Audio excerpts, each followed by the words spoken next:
Hello, everybody. Bonjour. Salam. Can you say hi in your language? Dumelang. Dumelang. Dumelang. Okay. Dumelang bomba leborra. Come on. Amazing. Guten Morgen. There you go. How about you? Buenos días. Salam. Amazing. Ladies and gentlemen, a very good morning to you all. Thank you for joining us today, and welcome to the second edition of the African Summit, and welcome to the Geneva Graduate Institute. My name is Milza, and this is James. We are master students here at the Institute, and it is our pleasure to be your MC this morning. Absolutely, Milzad. Welcome, everyone. This year's summit is on the way to the Africa we want, and we just want to be thankful to all of you who have made time to be here today and for the amazing conversations and discussions that we're going to have here today. So welcome, everybody. So the agenda for this session is as follows. First, Professor Eric Deguila, who is right there, is a professor of the interdisciplinary programs at the Department of Political Science and International Relations here at the Institute. We'll begin the program with his opening remarks, and then he will introduce and invite our keynote speaker, Her Excellency Dr. Atalia Molokome. Jace will now introduce our speaker, first speaker. Amazing. Can you hear me? All right. So it is my immense honor to introduce to you a man that I personally respect and look up to. Professor Deguila is a distinguished political scientist and lawyer. He is a professor of practice of international relations and interdisciplinary programs in the Department of Political Science and International Relations here at the Geneva Graduate Institute. He is a native of Benin, and he was trained as a diplomat at École Nationale d'Administration, and he received his doctorate in political science and international relations from Université Jean Moulin Lyon 3 in Lyon, France. His research interests range from international politics to African peace and security challenges, diplomacy, migration, health issues in the global south, and his ongoing research and publications address issues related to Africa in international global governance, teaching international relations from the global south perspectives, multilateral governance and sustainable development, state-building processes, and diplomatic strategies for small states. He was a visiting professor of African politics at prestigious universities across the world. We are talking Japan, Mexico, Singapore, Morocco, Benin, Argentina, amongst others. Since 2020, Professor Deguila has been the academic advisor and resource person of the Francophone UN high-level training to enhance conflict prevention and peacekeeping in Africa, and is also active in many academic organizations, including the African Politics section of the American Political Science Association. He serves as a member of several advisory boards on a global scale, and he advises governments, companies, and international organizations such as l'Organisation Internationale de la Francophonie, West African Economic Monetary Union, the African Union, and the United Nations. Without further ado, ladies and gentlemen, put your hands together as we welcome Professor Deligi Eric Deguila. Thank you. Thank you very much, James. I'm very glad to see that we have hope with this promising and talented African student. Excellencies, dear colleagues, dear students, ladies and gentlemen, it's a great pleasure for me to welcome you for the second edition of the Geneva Graduate Institute Africa Summit, a student-led initiative organized by our African Students Association. And I would like to warmly congratulate them and thank them for this great job. I would like to underline the energy, creativity, and dedication to make this event a success. Merci beaucoup. I know that it's not an easy task for you, but I'm very, very happy and very proud of what you are doing.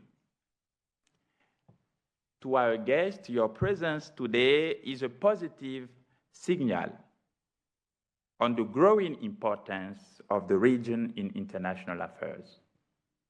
Beyond the rhetoric of Africa Rising, in the margin of the last World Health Assembly, a consensus has been found to continue the negotiation of the pandemic agreement.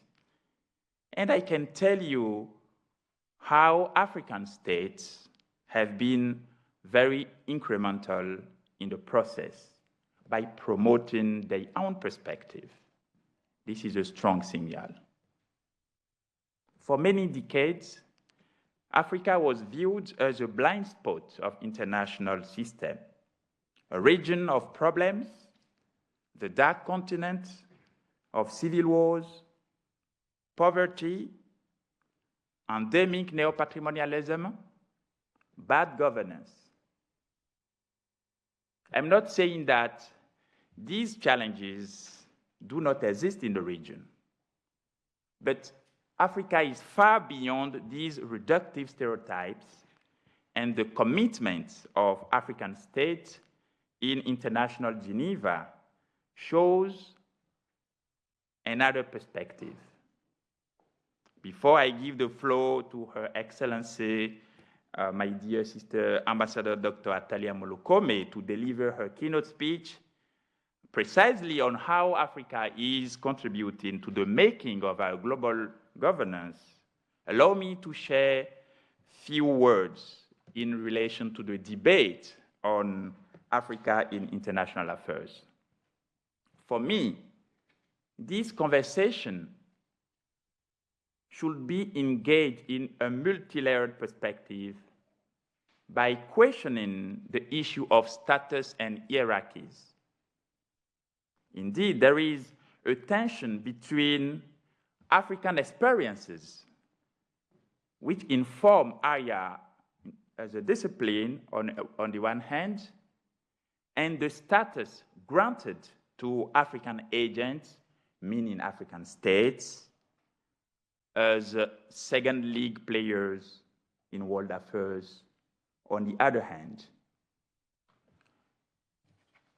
Drawing on Althusser's analytical methods of symptomatic reading, which actually treat knowledge as productive rather than reflecting an existing reality, we can situate Africa in AYA at two levels. The first one is a surface level, a reading which denotes the presence of Africa through its absence. But the second one, the second reading, is a symptomatic reading which underlines how Africa is existing by providing its own perspective grounded on specificities in the region. So my point here is that Africa and African states are not subaltern players at all in international affairs. And if we look at projections, by 2050, 1/3 of youth population around the world will be African. The favorable dividend in the region is often presented as an asset, and it is a unique one. In 25 years, the continent will count more than 1.3 billion young working age people, only in its sub-Saharan part. So African youth represent a unique asset for the region in terms of workforce, innovation, creativity. And there is no need to mention social innovations developed by young Africans, and I'm particularly pleased to see how our students crafted this summit. And again, I would like to thank them for this great commitment, and also thank our supporters who are all here today. Ladies and gentlemen, demographic dividend in Africa is also a great potential to boost the African Continental Free Trade Agreement and support development progress in the region. However, the best use of our youth population is, I do believe, education. And education must be a priority. I'm very glad to have with us the Vice Rector of University of Botswana, because for Africa and for each African country, it is more than important to invest in education. And investing in education is a great way also to prevent challenges such as illegal migration, where many youth, because of no hope, try to reach the so-called European El Dorado. In any case, the Africa we want, to echo the general topic selected by our student, is a continent which provides positive contribution to the making of our pluriversal world order. And before I give the floor to my dear sister Atalia, I would like to mention a last point. In 2018, the African Union recognized the African diaspora as the sixth sub-region. It is a unique institutional innovation, grounded on Pan-Africanism as the common denominator of African integration. Here in Geneva, every day I see Pan-Africanism as a key driver of African states engaging in multilateral governance. Now it's my great pleasure to introduce you our keynote speaker, a very easy task, but I will try my best, dear Atalia. Dr. Atalia Leziba Molokome is the permanent representative of Botswana to the United Nations and other international organizations in Geneva and ambassador to Switzerland since 2017. Prior to her current position, she served for 11 years as the first female Attorney General of the Republic of Botswana, where she was principal legal advisor to the government and ex officio member of the cabinet. In this role, she was a member of Botswana delegations to regional and international meetings held under the auspices of the Southern African Development Community, the African Union, the Commonwealth, and the United Nations.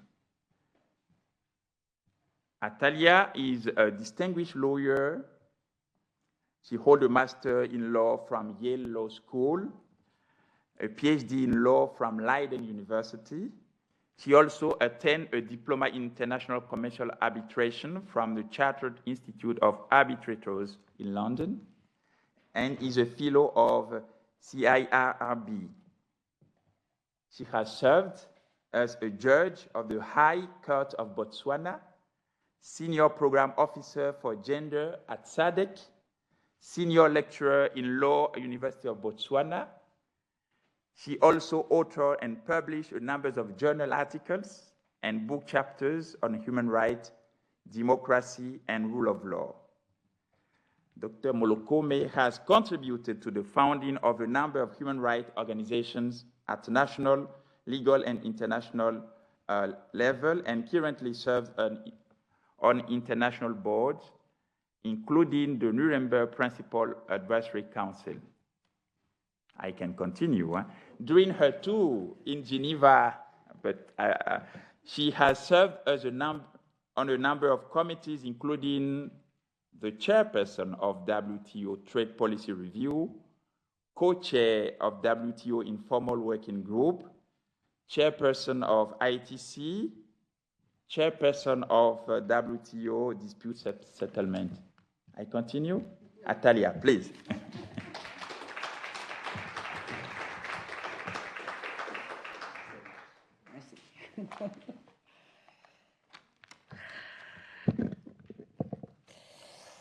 Well,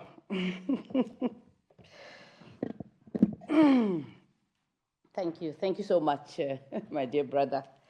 You know, when brothers introduce their sisters, they do tend to go on and on. I was beginning not to recognize myself in that introduction, but thank you very much, Professor Degila, Directors of Ceremonies, colleague, heads of of diplomatic missions and international organizations, our hosts, the African Students Association at the Graduate Institute here in Geneva, and your colleagues from Lausanne and EPFL, staff, faculty, and students. And I'd like to make special mention of my special guest, Dr. Doreen Ramohola Masire, who is the recipient last week of the Sasagawa Prize in Public Health, and happens to be in Geneva. So I thought I should bring her here. So she's also the Deputy Vice Chancellor responsible for research and innovation at the University of Botswana. So I thought she must definitely, you know, tread the revered halls of the Geneva Graduate Institute, which is why I brought her here. So thank you, Doreen, for making the time to join us. Ladies and gentlemen, good morning. I know we are having a late start, and I was hoping to finish my address quickly enough so we can engage. If we don't, I'll stay for the next panel, and hopefully we can have an interaction on the very many issues that I believe the summit is set to address. I accepted this invitation easily and happily to deliver this keynote address on the occasion of the 2024 African Summit in Geneva, held under this theme, On the Way to the Africa We Want. I believe this theme is especially fitting in order to refute what Professor Degila referred to as the long-held perspective that posited Africa as the continent that would remain behind others, the continent that would continue to supply raw materials to the rest of the world, while its citizens remained impoverished and its future generations with limited prospects of a bright future, unless they relocated to more prosperous parts of the world in search of greener pastures. I'm sure we can start by all agreeing that this is not how we choose to define ourselves as Africans, and that this is definitely not the Africa we want. The theme of this summit, in my view, aptly strikes an optimistic tone, which reflects the AU's definition of Agenda 2063, and I quote, as Africa's blueprint and master plan for transforming Africa into the global powerhouse of the future, end of quote. Of course, this ambitious goal cannot be realized simply because we profess it or we wish it. We must go further to identify concrete areas and steps, the steps that we will take to propel the continent in the right direction. This is why the areas of focus of the summit, namely economy, education, peace and security, are important, as they are complementary and mutually reinforcing components of the AU's Agenda 2063. So it is appropriate, ladies and gentlemen, that these ideas should together form the basis of your deliberations during the second edition of the African Summit. So we are gathered here today, not merely as African scholars and those who partner with us, be they from Africa or outside, representatives of our respective nations, but as stewards of a collective vision for Africa's future, a future that is rooted in economic development and regional integration. This summit is indeed a testament to our shared commitment to a prosperous, peaceful, and united Africa.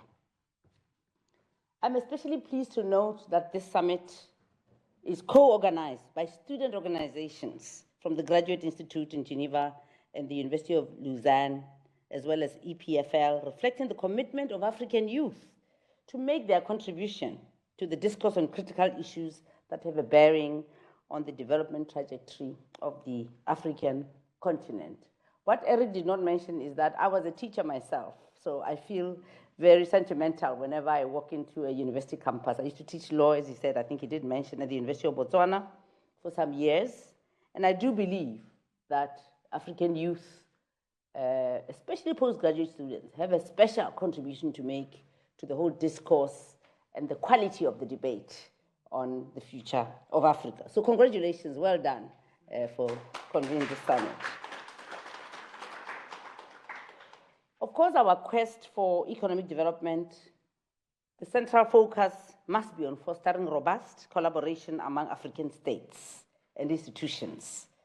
Our agenda today revolves around critical themes that underpin this mission, and I'm aware that you'll have the opportunity to delve into the details of the 3 chosen thematic areas.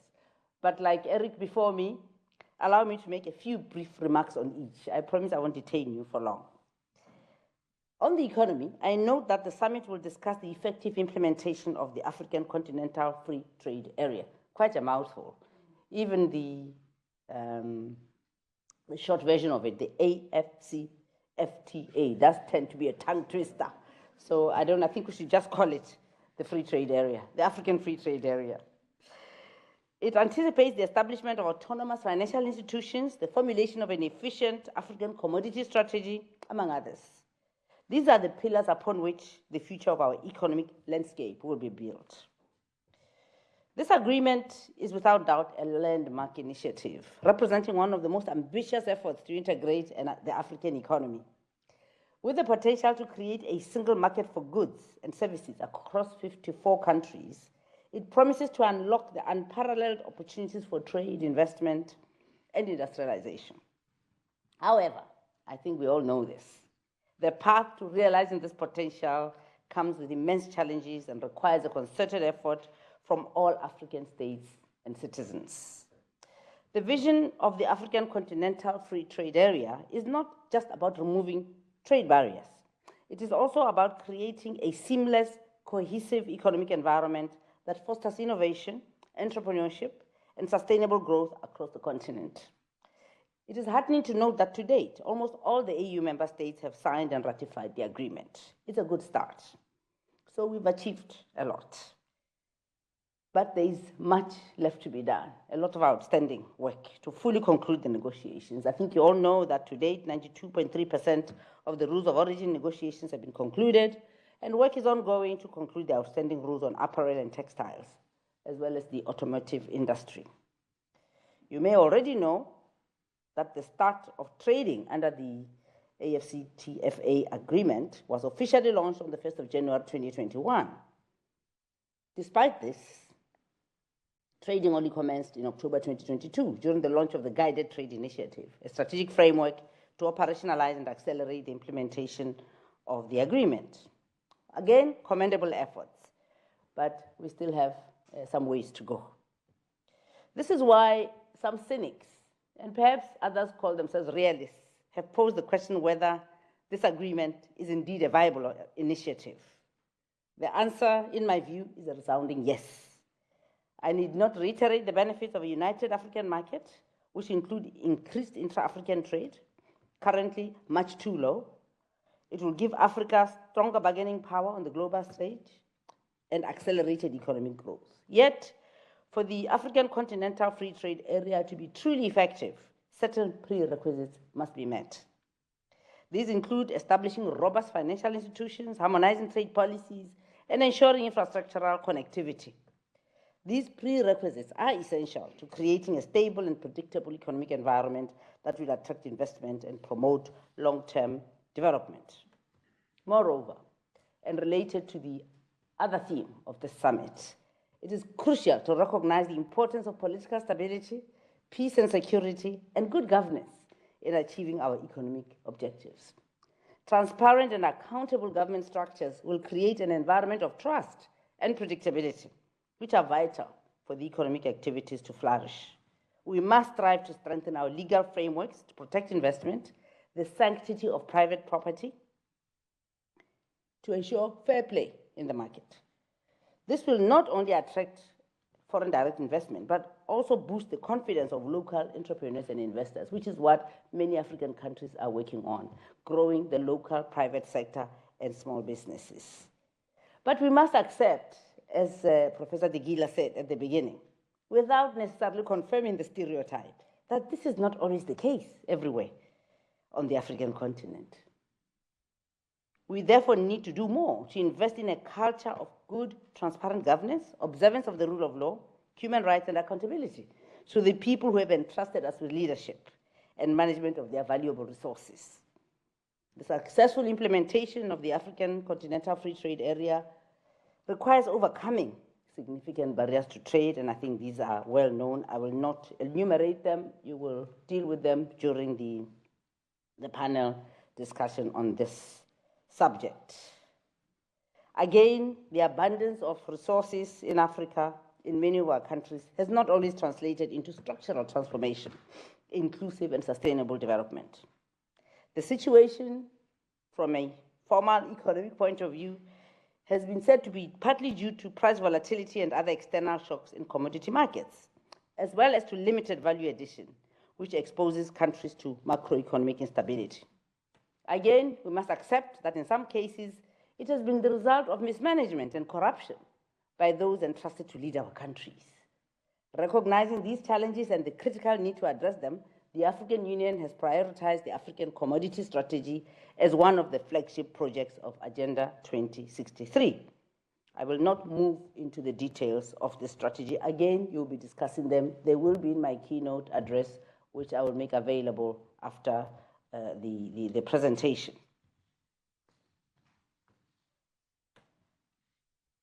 So some of the strategic initiatives that have been identified by the AU to facilitate efficient and autonomous financial markets include the formulation of supporting policies, harmonizing regulatory frameworks, and undertaking necessary actions at national, regional, and continental levels. Africa, importantly, is pushing for more concessional finance, a fairer debt framework, a more inclusive global tax system, and more climate finance and investment to help chart a green industrialization path for the continent. But again, let us remember the old adage that charity begins at home. We in Botswana believe very strongly that we need to invest at the national, at the domestic level, before we look out and make demands on others.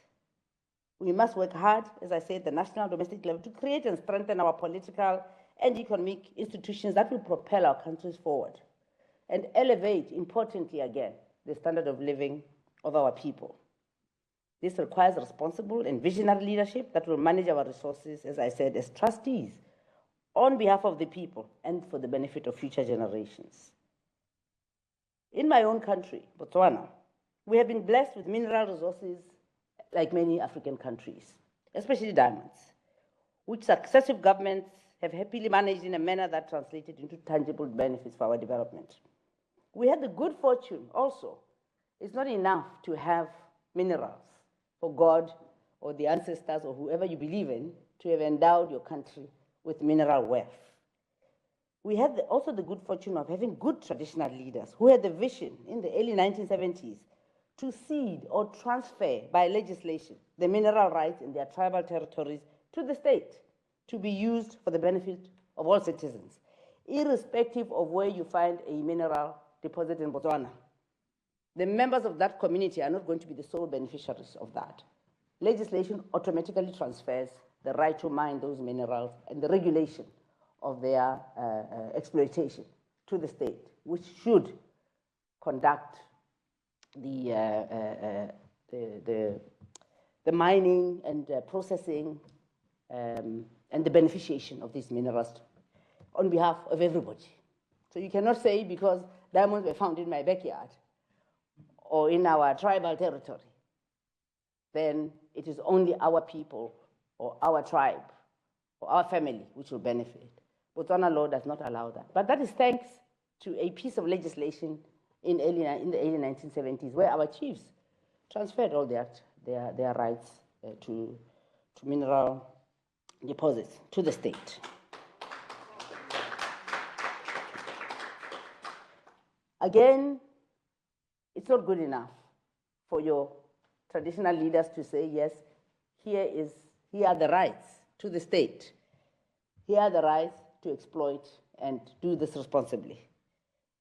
A smart partnership with a multinational private company, I think we all know, the.s, and negotiations over the years have ensured that the country gets increasing benefits and control over the product and better beneficiation or value addition further down the diamond pipeline. It has not been an easy road. I think most recently you will have read in the media that there was a rather difficult negotiation between the government of Botswana and DBS. But we are partners from a long time, and we have made sure that we come to an agreement that will be mutually beneficial. And after all, we do own 15% of the DBS Diamond Company. So this is an investment, again, that has happened over the past almost 6 decades. As I move to the end of my address, perhaps the area of climate change, which cut across all the themes that you have selected. We know that the African continent has started experiencing alarming changes that have come about because of global warming, and that are greatly affecting the future of our economies in areas such as tourism and agriculture, just to name a few. We also know that agriculture is the backbone of Africa's economy and accounts for the majority of livelihoods across the continent. So it's disheartening to continue to witness rising coastlines every year in certain areas of the continent, resulting in flooding, impacting negatively on food systems, infrastructure. To my part of the world, especially in my country, extended periods of drought as well as desertification of croplands are linked to reduced agricultural productivity associated with heat and drought stress, increased pest and disease damage, resulting in serious adverse effects on food security and on livelihoods at the regional, national, and individual household levels. This is why Agenda 2063, again, recognizes climate change as a major challenge, and that we have the nationally determined contributions to the Paris Agreement become the main instrument for guiding policy responses to climate change. Again, I will not go into many details here because these are issues that you'll be discussing in your panels.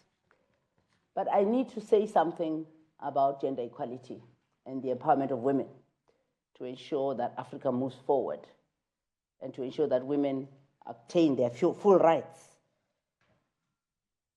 African women, as we know, are the pillars of agriculture in Africa. Therefore, growing the agricultural sector is of particularly benefit to society and reduction of poverty. As African states, we must adopt gender-sensitive, gender-responsive, and transformative approaches to development and remove legal barriers to the participation of women in all sectors of development. It is simply wasteful, in my view. I've held this position for many years as a gender activist, as a teacher, even as a government official. It is simply wasteful to exclude more than half of your population from contributing to its development in the name of culture or religion. It is stabbing yourself in the back. We should all invest in addressing the socio-cultural obstacles to women's advancement. In any event, gender equality, as I said, is a human right, a basic human right guaranteed by the constitutions of most of our countries. So we simply need to deliver that right and do right for our own countries. We should give it meaning in practice. Again, investing in education and skills development is of paramount importance for the African continent. You'll be discussing this in more detail later today. Our youth, including young women, represent the future of Africa, and empowering them with the necessary skills and knowledge will ensure that they can participate meaningfully in the continent's economic activities. I think, Professor Degila, you referred to the youth dividend. It is both a blessing and a challenge, as you know. Certainly in my own country. In Africa, my understanding is that I think 70% of our population is under the age of 30. I hope this is a correct statistic. The challenge is for us to be able to create enough jobs or opportunities for self-employment for these young people to see a future for themselves. And if we don't, and many of our countries, including my own, Botswana, we are struggling with creating employment opportunities because we need to give young people hope. And if we don't, we know what can sometimes happen. So we must integrate the education sector with the development agenda at the national and continental levels to attain alignment with both traditional and new drivers of economic growth. We must address the skills mismatch, again, something which I think all of you will recognize. All our countries are grappling with this, including my own.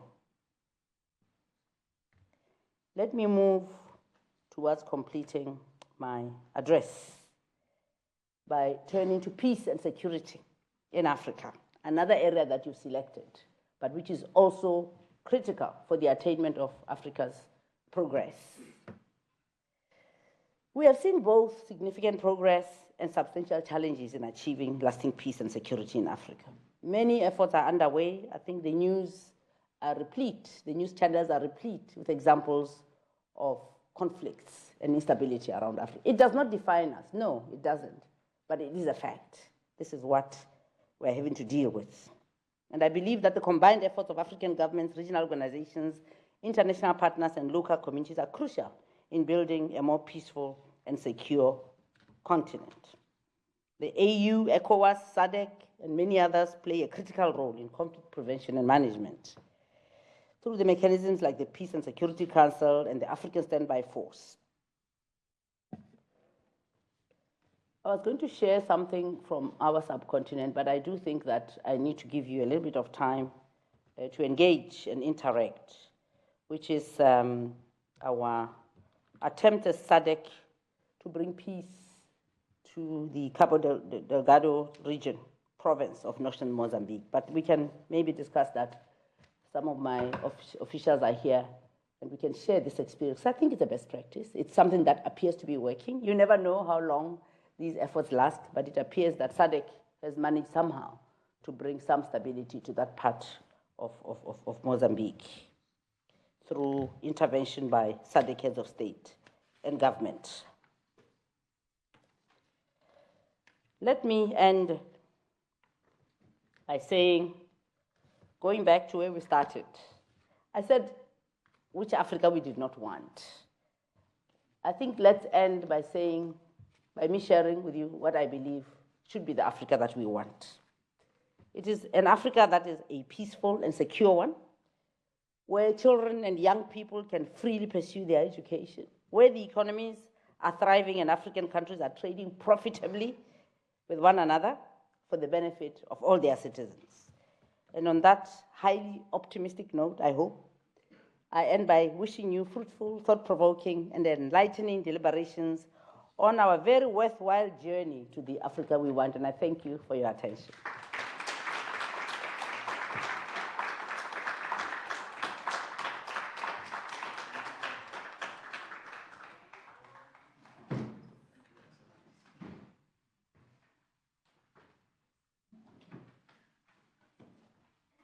Amazing. Thank you very much, Your Excellency, for your good words, powerful speech. It's definitely words that we're going to remember. It's words that we're going to keep in our hearts for a very long time. And we also want you to remember that we appreciate you and your speech and making time. And for that, we have just a very small token of appreciation for you. And I will ask the director of ASA to come and present it to you.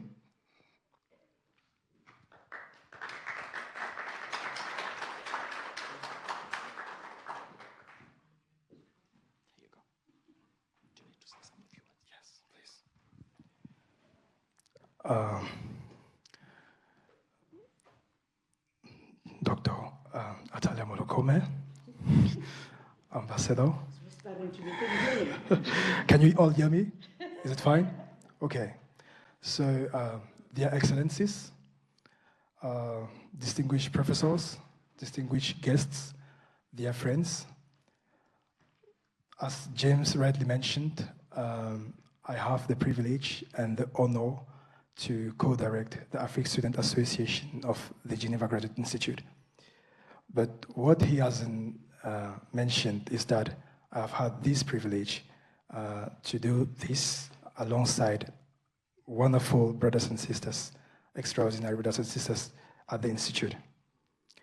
I won't want to talk about the summit anymore, because I believe everything has been said by the ambassador as well as Professor Degila. However, I just want to mention that this is a relatively new student-led initiative, and if we are here today again, it's all thanks to you all. So thank you.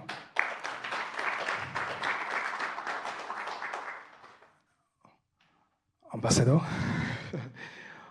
on behalf of the Afrique Students Association, would want to thank you for your outstanding keynote speech and for all the support to make this event happen today. Not yet, please. So, since we are here to celebrate Africa, allow me to thank you in my local language from Cameroon, Abuingang. Abuingang, which means thank you very much. Yes, exactly. So thank you, Ambassador.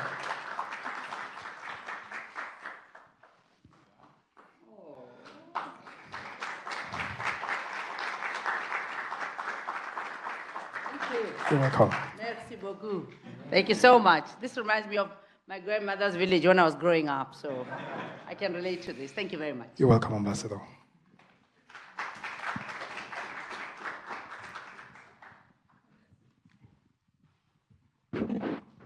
All right, ladies and gentlemen, we are now moving on to the first panel of this summit, which will address various economic issues.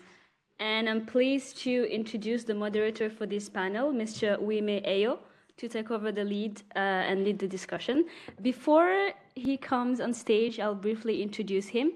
So he is a barrister and solicitor of the Supreme Court of Nigeria and a current graduate student at the Geneva Graduate Institute. He has a bachelor degree in law from Afe Babalola University, Nigeria, and holds a Master of Law in Human Rights from Central European University in Vienna. However, prior to Vienna and Geneva, he worked as a staff attorney at Justice and Environment and Empowerment Initiative in Lagos, supporting right to housing, litigation, and legal advocacy on urban inclusion. Outside school and work, you will find Onyeme playing badminton in his free time and enjoying going to African Film and Book Festival. Please welcome.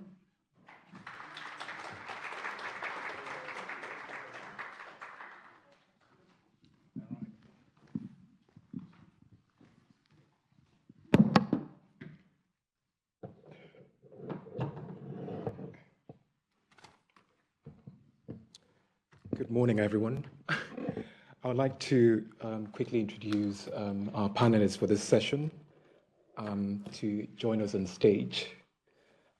Firstly, we have Dr. Walter Mandela. Please, could you join us on stage? And you could do that by giving a round of applause. And we also have Aisha Diallo. Please could you join us on stage too? And we have Mr. Agustin Agimendua. And lastly, we have Ambassador Colin Murdoch.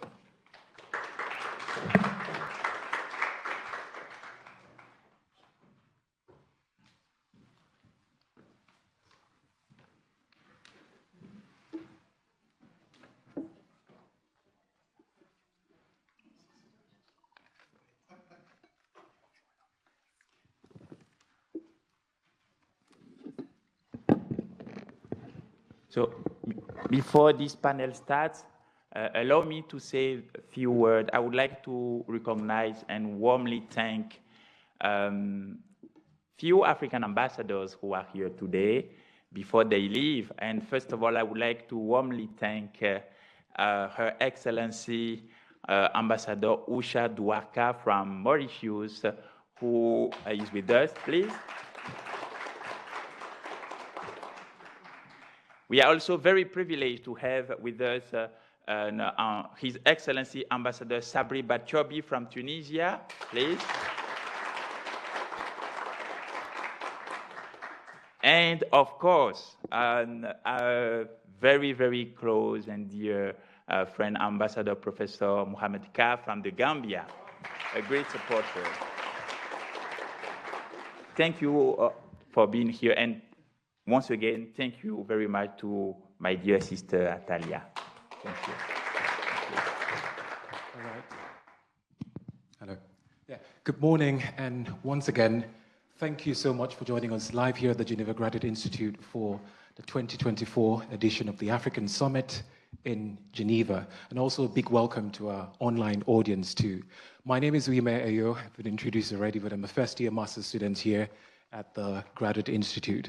Now, I am very much tempted to say welcome to you in an African way, Of course, it goes without saying, since this is an African summit, we are supposed to embody the spirit of the continent.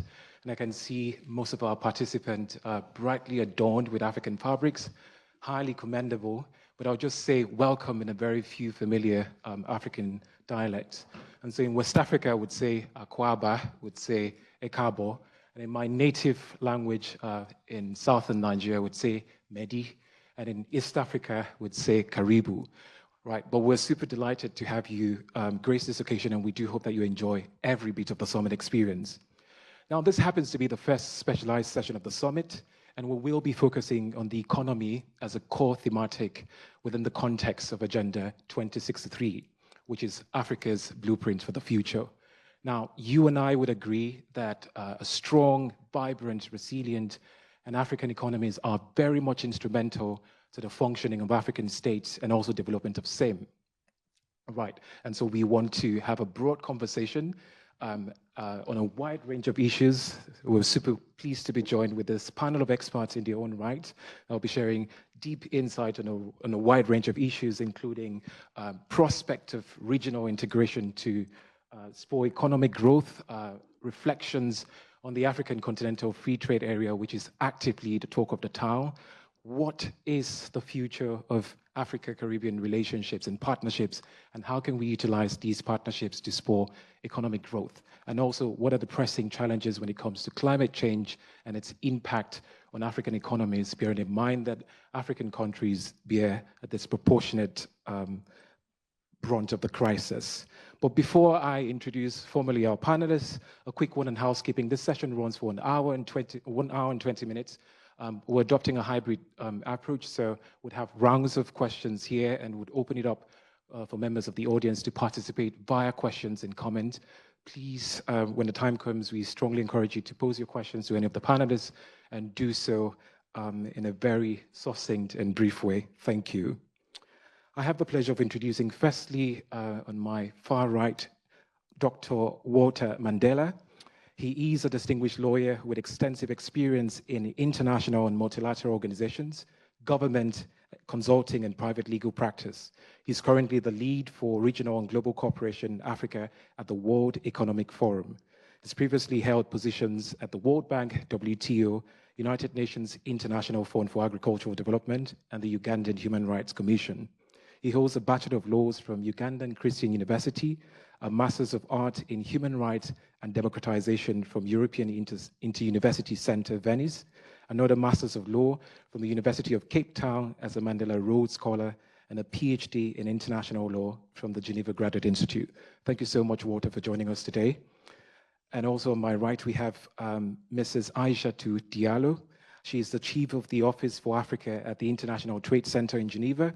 With over 2 decades at the ITC, she's been instrumental in implementing the African Continental Free Trade Agreement and leading trade-related programs across West Africa, Central Africa, the Indian Ocean, and least developed countries. She has also worked in human rights and economic development with the High Commissioner for Human Rights and has private sector experience here in Switzerland.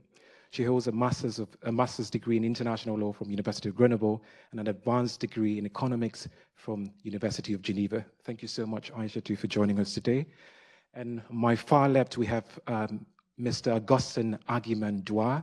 He is the co-founder of the African Professionals Network in Switzerland, which fosters networking among African professionals. Strategic leader with over 20 years of experience in assurance and finance. He advises on financial management, sustainable and impact investment, and risk management. Augustin has led several significant projects across Africa, Asia, Europe, including managing PwC's largest African portfolio, and has collaborated with leaders in over 30 countries. A chartered accountant by training, and he holds an MBA from the University of Oxford and a BSc in Business Administration from the University of Ghana. Thank you so much, Augustin, for joining us today.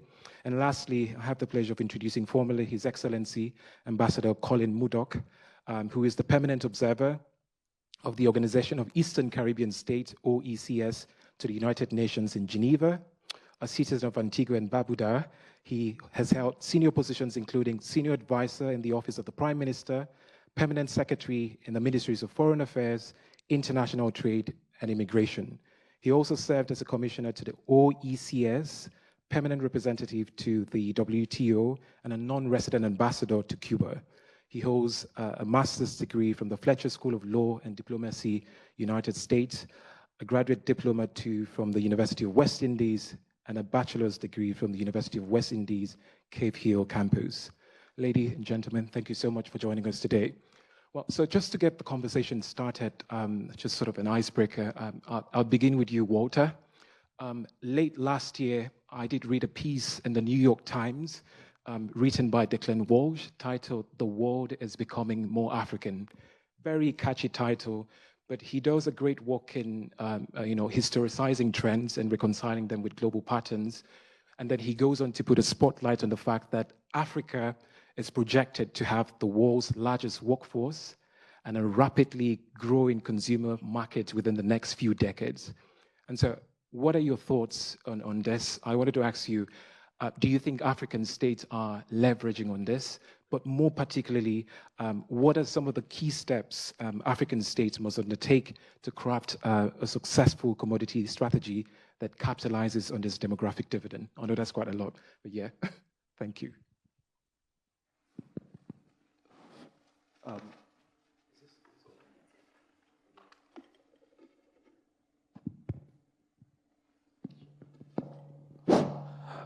Good morning, everyone. It's a pleasure to be here. Having studied here and having taken some of my classes here, it feels nice to be back and make a little contribution. So I found it hard not to accept this humble contribution to building this summit. I think it's a great initiative, and I want to thank all the organizers for coming up with the initiative and implementing it. So in relation to your question, it's a very big question, obviously, but I think firstly they are interlinked in the sense that the opportunities that come from trade will then benefit the young population that the continent has. So first, I'll ride on the words of the ambassador, which she said earlier on, which is that the population dividend is a double-edged sword. On the one hand, it has boundless opportunities, but also it presents very significant risks. So in terms of opportunities, the African demographic is unique in the sense that as the rest of the population globally is aging, Africa's population is actually flourishing. And by 2040, Africa will have more people than China and India combined. So that means the labor force and the market share that Africa will have globally is going to be very significant, possibly in our lifetime. The only issue then is that the governments need to pull up their socks in terms of providing opportunities and the kind of hope that's needed for the youth to feel that they have a place in society. And that's very fundamental because it poses to an extent an existential threat to a lot of the countries that we come from, where there's a very significant risk of instability arising from youth that are unemployed. Now, the question then is, how can governments harness trade to create these opportunities? I think fundamentally, the key word, again, goes back to the wise words of the ambassador, which is in structure transformation. Right now, we trade with the rest of the world and with ourselves, but if you look at the trade performance sheet of the continent, it doesn't look good at all. And what that means is, the whole continent has a global trade share of less than 2.5% at the moment, which is a drop from the 5% that it had in the 1970s. That's a very alarming statistic, considering that the continent disproportionately has the greatest proportion of raw materials and the highest number of young people in the world. So how do we get to structure transformation? First is intra-African trade. And why intra-African trade is imperative in structure transformation is because unlike international trade, when it comes to intra-African trade, African countries actually trade in a higher proportion of manufactured goods, high-value goods, and goods that are technologically advanced. And this is mainly because of the trade and non-trade barriers that African commodities face once they leave the continent. So intra-African trade is key. Secondly, what's important is also Africans, and this they don't have a lot of control of, right, is trying to influence the external trading environment. And, you know, there's definitely need to be reforms to the WTO in a way that the WTO actually supports structural transformation of the continent, because the way things are, you know, with the special and differential treatment regime being exploited by some countries, you know, in a way that serves as a detriment to the interests of the African countries, issues of, you know, sophisticated protectionism within the WTO. I think there are some of the external issues that need to be revised outside.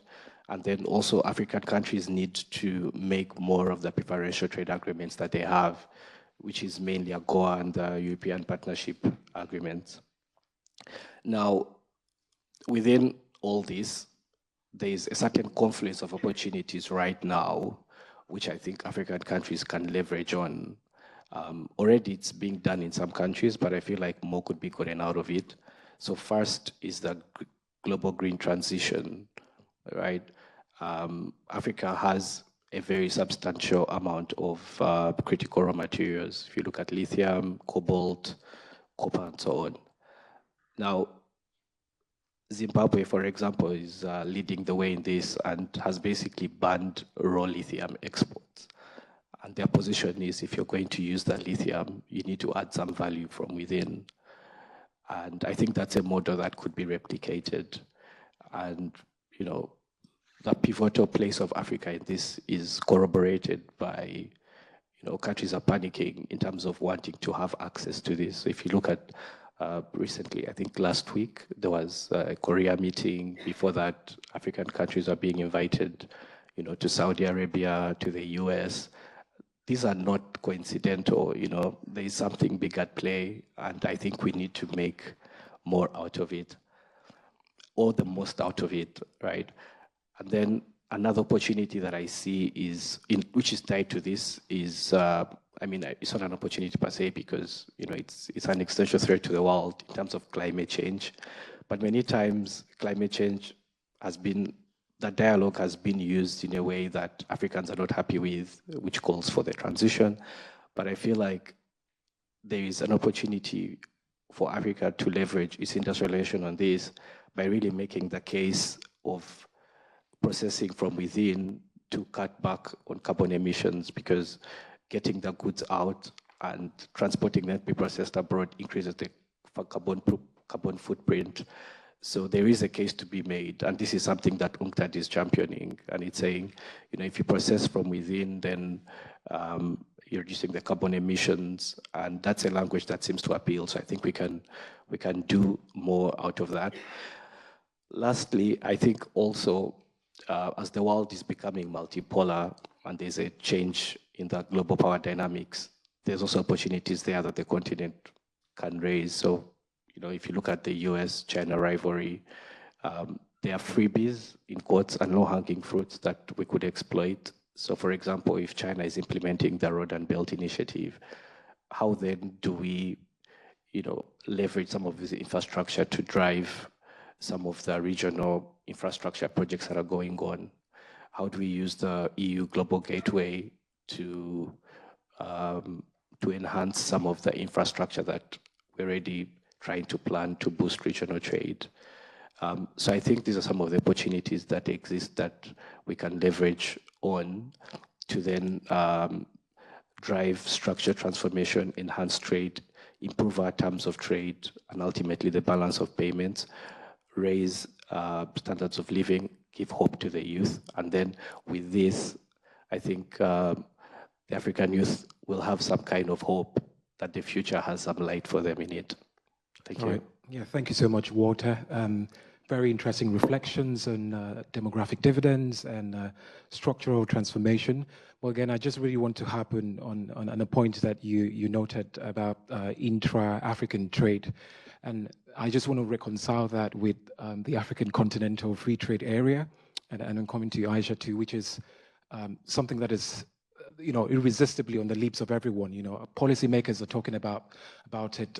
People in academia, African state, international partners, development partners are very keen on the success of the African Continental Free Trade Area.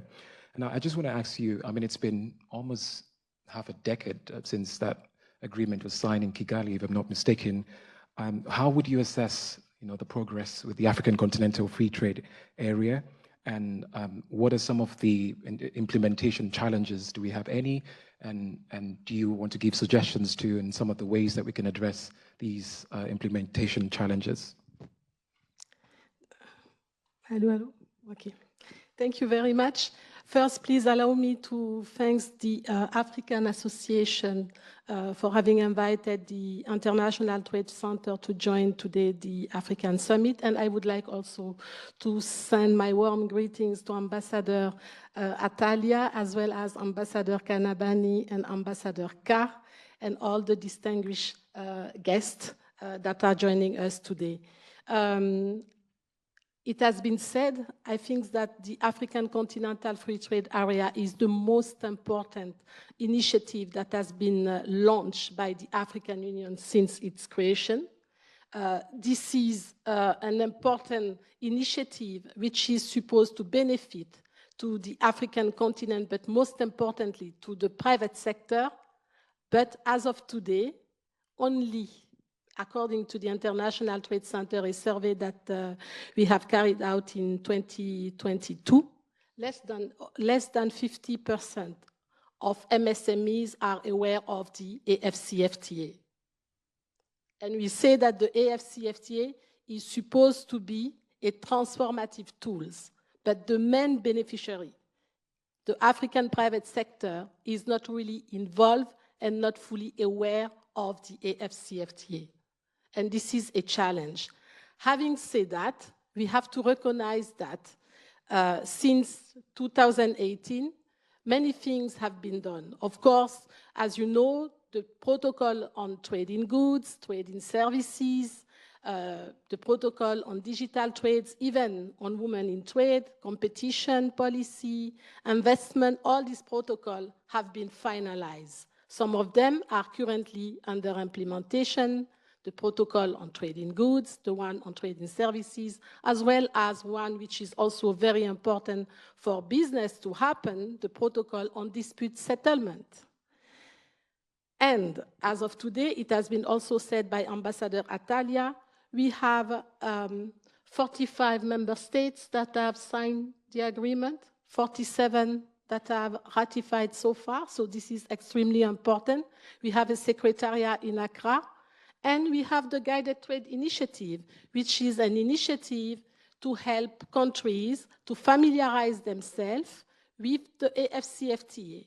Because, as I was saying in my introduction, what does it mean? What the AFCFTA means for a lady who is, selling her attiéké in Kumasi, in Abidjan, and who want to sell her attiéké in Morocco or in Rwanda? What does it mean for her? How is she going to find this information about the AFCFTA? How is she going to make her product to comply with the AFCFTA? What are the rules of origin she has to comply with? Where is she going to find the certificate of origins? This is very important because at the beginning of the negotiation, the private sector was poorly associated to the negotiations. But thanks to the leadership of the AFCFTA Secretariat and the member states, now the private sector is also having a voice in the negotiations. So I think if we want the AFCFTA, to come back to your question, it's not a myth, it's a reality. But it has to be demystified, it has to be explained, and the private sector must be fully, how can I say, not must be fully empowered because they are the ones that are supposed to drive, but they should take advantage of the AFCFTA to make sure that they are going to trade, to increase their businesses, and make sure that they are going to create jobs, and not, any type of jobs, but decent jobs for the women, for the youth, in both in rural areas as well as in urban areas. So the AFCFTA is a tool, is an initiative which is going to create a future in Africa for the African women and the African youth. So, many things have to be done. There are many challenges. I'm not coming back to the ones that are, well known by everyone, e.g. infrastructure. But I will say that from the International Trade Center perspective, what we are currently doing is to sensitize and help micro, small, and medium-sized companies, as well as women and youth entrepreneurs, to be more familiar with the AFCFTA, to train them on how to export under the AFCFTA preferential regime, and let them also connect with new buyers across Africa. Because what we were doing until 5 years ago was mainly to help MSMEs to trade with Europe or the Middle East or Asia, to some extent with the US under the AGOA. But what we are doing more and more since 2021, we have launched a new program which is called the One Trade Africa, where we are training MSMEs, helping them to comply with the rules and helping them to identify more business opportunities across Africa. And I think that's the most important. But another point that I would like to add is the AFCFTA is also about industrialization. So it's about value addition. So what we are also doing is to help MSMEs to add value in Africa, not only to export, commodities. So, which means that we are also working with some research centers, we are working with some incubation accelerator centers in order to make, to help MSMEs to develop their product and make them more, how can I say, customized to the needs of the African consumers. That's also important because the AFCFTA is 1.3 billion consumers. So this is a huge market. And there is an evolving middle class in Africa who want to get also good quality of product, new products. So innovation is also important. And as Ambassador Ka always speak about education, so we are also working with, some training center, and I was saying academic institutions, in order also to see how to help youth, to not to innovate because they have new ideas, but how basically to better position their solution in order to get to make them more commercially viable. So this is what I can say at this stage. Thank you. Yeah, thank you so much, Aisha, too. Very interesting thoughts there. I really like the fact that you anchored on the point that the African Continental Free Trade Area has to be demystified, and also interesting to learn more of the fact that less than 50% of the SMEs are unaware. So it just sort of goes on to echo the fact that there is need for a much more broader sensitization process and strong involvement of the private sector. Thank you for your interventions. And so I'd like to cross over, the Atlantic, and I'd want to engage with you, Ambassador. In 2003, the African Union extended its sub-blocks to include the diaspora. And it's been really exciting times for Africa, and its engagement with the diaspora too. And more particularly, I think, when it comes to Africa-Caribbean relationships, I know that both blocs have been very much vocal in terms of like climate diplomacy. I see President Ruto in Kenya, Prime Minister Matley too, who talk extensively about the impact of climate change. But we're coming to climate change in a moment. But against this background, I know that in September of 2021, we had the first Africa CARICOM Summit, chaired by former President Uhuru Kenyatta, alongside with President Cyril Ramaphosa, President Kagame, Prime Minister Andrew, and Matli. And it was a platform to sort of strengthen the relations between two regional blocs and other areas of cooperation, including trade and investment. So I want to ask you, I mean, it's been 4 years since that event.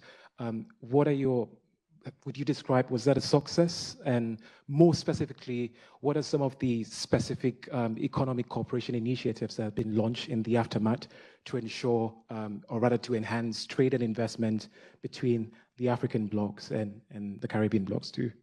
Thank you. Thank you so much. And I want to thank you for the invitation to participate in this event. And I also want to thank my sister, Atalia Molokume, for her inspiring and visionary address. And I see my colleagues here, Ambassador Duaka Kanabade and my brother, Mohammed Ka, and I greet all of you. That's a very important question. And the designation of the diaspora, I think, was a very important initiative. And I think it brought Africa and the Caribbean region closer together. And in 2021, in September, when we had that first summit, I think that was a very important platform for developing the relations in all the aspects between Africa and the Caribbean region. Now, the first thing I want to say is that these kinds of relations are first built on personal relations. People meet one another, you have interpersonal relations, and you also have the negotiation of certain elements. I believe there's a tendency when you have summits to have grand declarations, and you have you know, a lot of lofty language. You have a declaration, you have a plan of action, and so on, and you know, 25 points of on the agenda for cooperation. But I'm a practical man of affairs, and I believe that what Africa and the Caribbean region really need to do is to put in place a program that is manageable and doable in an incremental way. So economic development, both in Africa and the Caribbean, it doesn't happen by magic or by osmosis. It happens because certain practical elements have been put in place. I just listened to the progress being made in putting in place the African Continental Free Trade Area. And we have been engaged in a similar exercise in the Caribbean, both with the Caribbean community, CARICOM, and with the smallest members, the OECS, Organization of Eastern Caribbean States. We have in place a single market. Regarding the OECS, we have in place an economic union, pretty much like the EU. We have a single currency, we have free movement of persons, free movement of capital, free movement of goods, free circulation of goods. We have a single court, we have one central bank, we have common institutions that manage the entire area, whether it is in telecommunications or civil aviation or other areas. And I know how difficult it is to make these put these pieces together and make them stand up and walk. And for Africa, the continent, to do that at scale, I think is actually tremendous.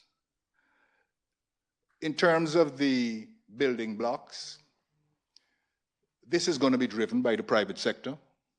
So you have to put in place the things that will attract the private sector and make them feel secure. The building blocks of cooperation and development. And these, I believe, are things like a bilateral investment treaty.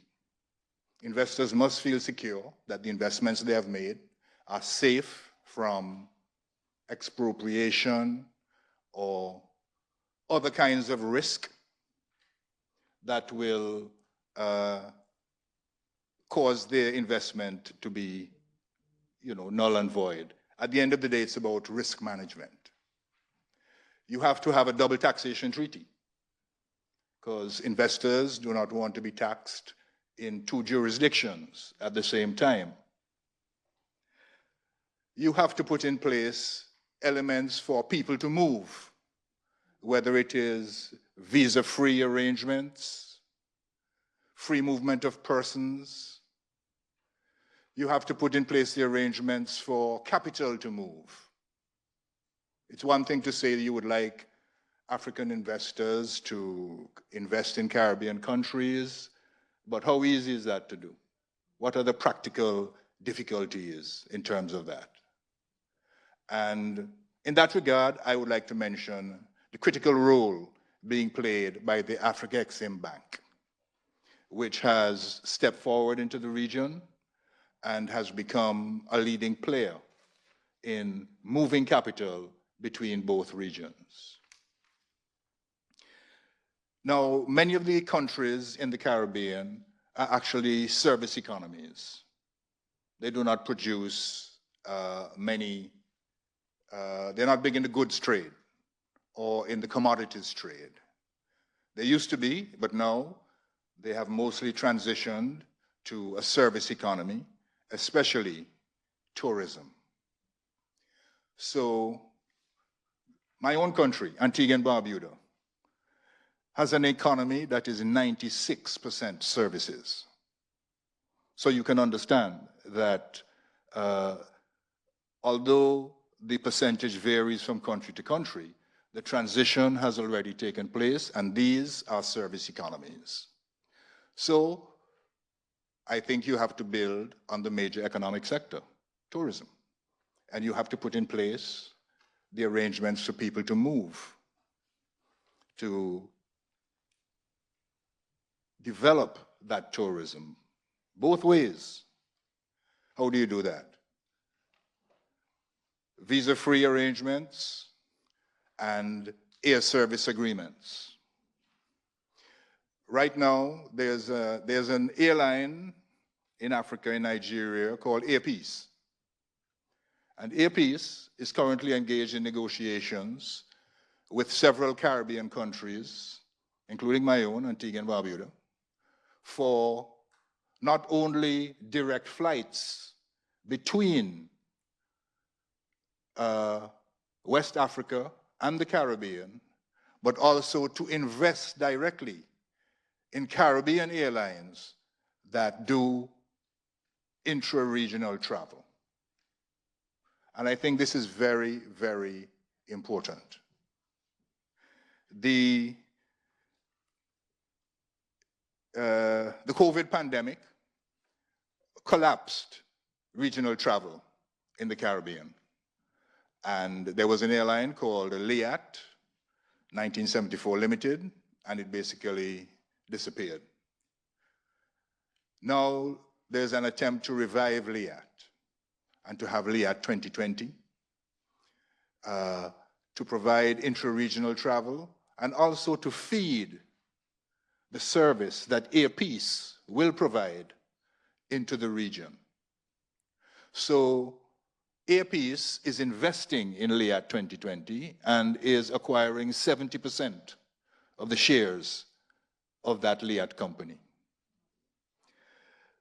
So I think there is great potential for the development of trade and investment, especially in the area of services. And then we have cultural services, which I think is an area for tremendous potential on both sides of the Atlantic. Africa is known to have a dynamic culture, very strong, vibrant, world-renowned. The Caribbean also has a vibrant and dynamic culture, especially in areas like music. So fashion, all these areas, I think, provide great potential for economic development between the regions. But of course, I come back to the point. These things don't happen by magic. They happen because the building blocks are put in place to make them happen. Sometimes it's not, you know, the glamorous work that makes the headlines, but it's the steady work in the background that makes investors feel both attracted but also comfortable. All right, thank you so much, Ambassador. A whole lot to actually unpack. What really stands out to me is the fact that you allude to the fact that this partnership has to be around programs that are very much manageable and, you know, done in a very incremental way. And I also like the fact that you harped on private sector participation.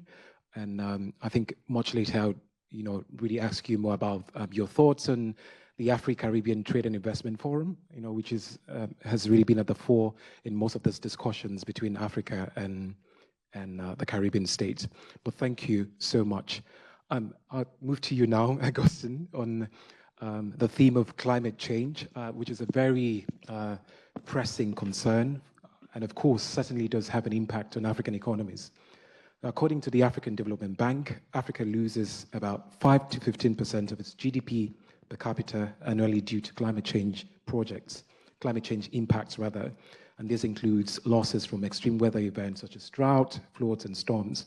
Just want to ask you, what's the response that you're seeing across African countries when it comes to dealing with climate change alongside also managing economic losses? Thank you very much, and I'd like also to thank you for inviting me to share my thoughts with your esteemed audience, and again to recognize some of my mentors and role models, Mohamed Carr, and also want to recognize the presence of my uncle, who is the chief actuarist at the National Insurance Trust in Ghana.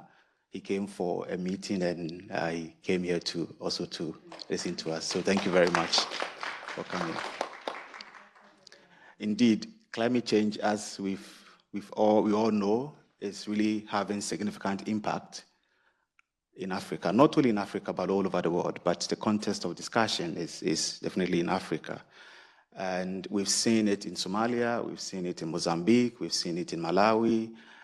It's, even apart from the economy, it's also even impacting diseases. We've seen instances where even in Malawi, because of climate change, the malaria cases increased by 60% in one of those districts that had clone. So climate change is really impacting Africans. And so the question is, what can our African leaders and African states be able to do that? And I like what His Excellency said, that it doesn't happen by magic. We need to be intentional about it, we need to be strategic about it, and we need to come up with practical strategies that would help us to be able to mitigate this climate effect on our economy. In the interest of time, I will touch on 3 main areas. The first one is also to highlight what His Excellency said in terms of risk management. The second area I would like to touch on would be how do we strengthen our infrastructure for us to be climate resilient. And the third, by no means the least, is what Her Excellency Ambassador Atalia talked about, agriculture, which is the backbone of our economy. How can we have sustainable agriculture? So if I start with the risk management, how can we ensure that we have disaster risk reduction?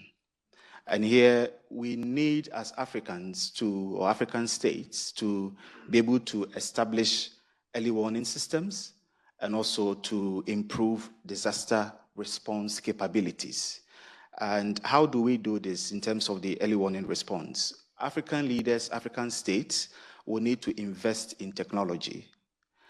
Technology to do what? Technology to improve our weather forecasting, and most importantly, the dissemination systems to make sure that even if we know that there will be extreme weather condition in the near future, knowing alone is not enough. How are we able to disseminate the information to the relevant people?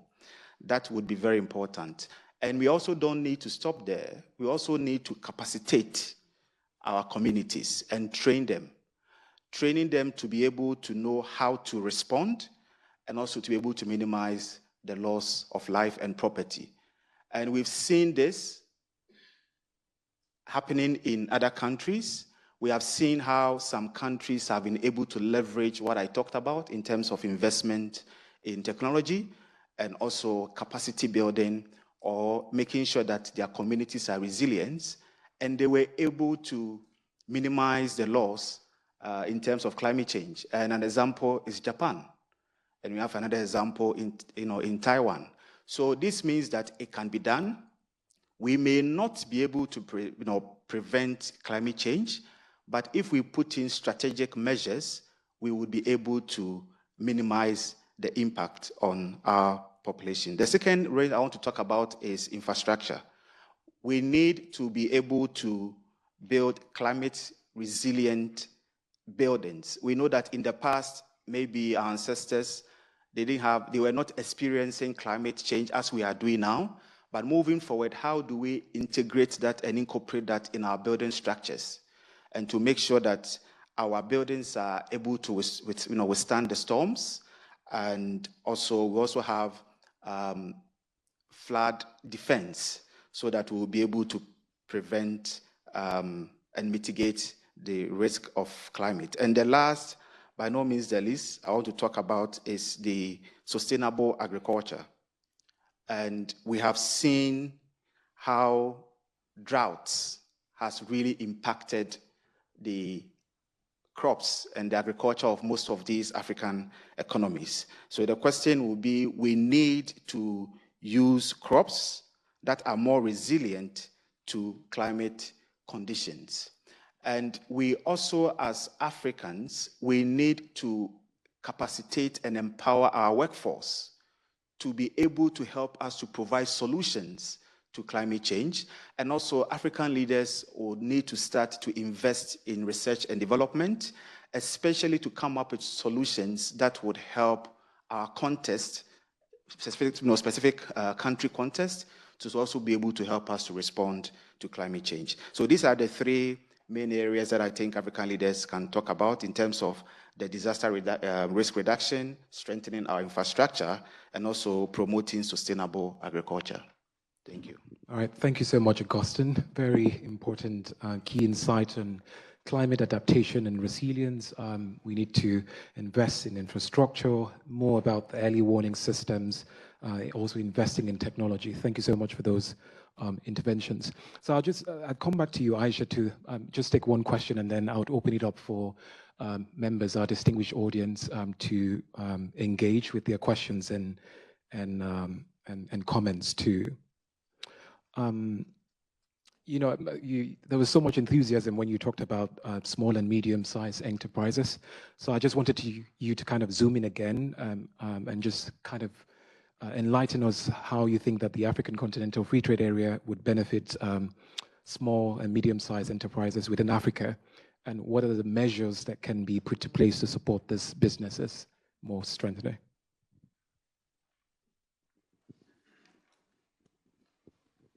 Thank you. I think this is a very good question, because we say again that they are the first beneficiary of the AFCFTA.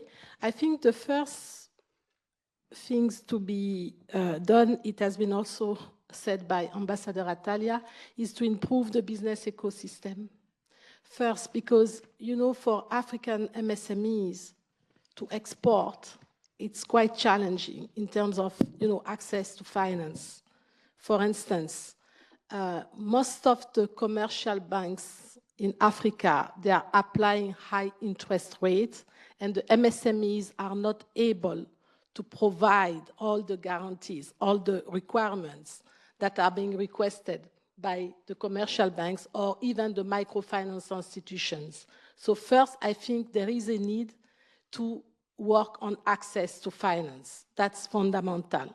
Second, It's also very important, we are talking about the liberalization of tariffs under the AFCFTA, but we have policymakers and regulators also must work on addressing the non-tariff measures, because this is also, you know, a barrier for most MSMEs.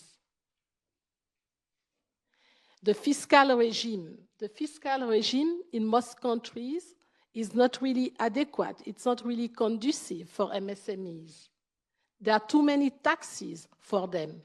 And as you know, most of them, in fact, they are currently still operating in the informal sector.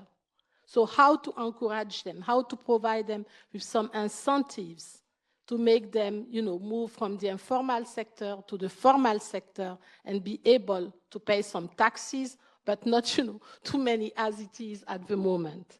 So, of course, it's important to improve the business ecosystem. Second, it's also super important to empower the business support organizations, which means that trade promotion organizations such as, you know, chambers of commerce, investment promotion agencies, they should have a good portfolio of products and solutions to offer and to guide the private sector on how to comply with the AFCFTA rules, but not only, also with, for instance, you know, the AGOA requirement. This is very important.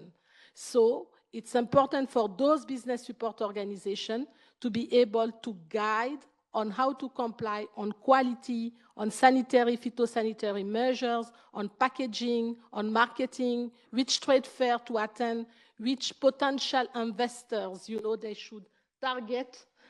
Those are, you know, all the services that normally this, we call them the BSOs, should also offer to the private sector.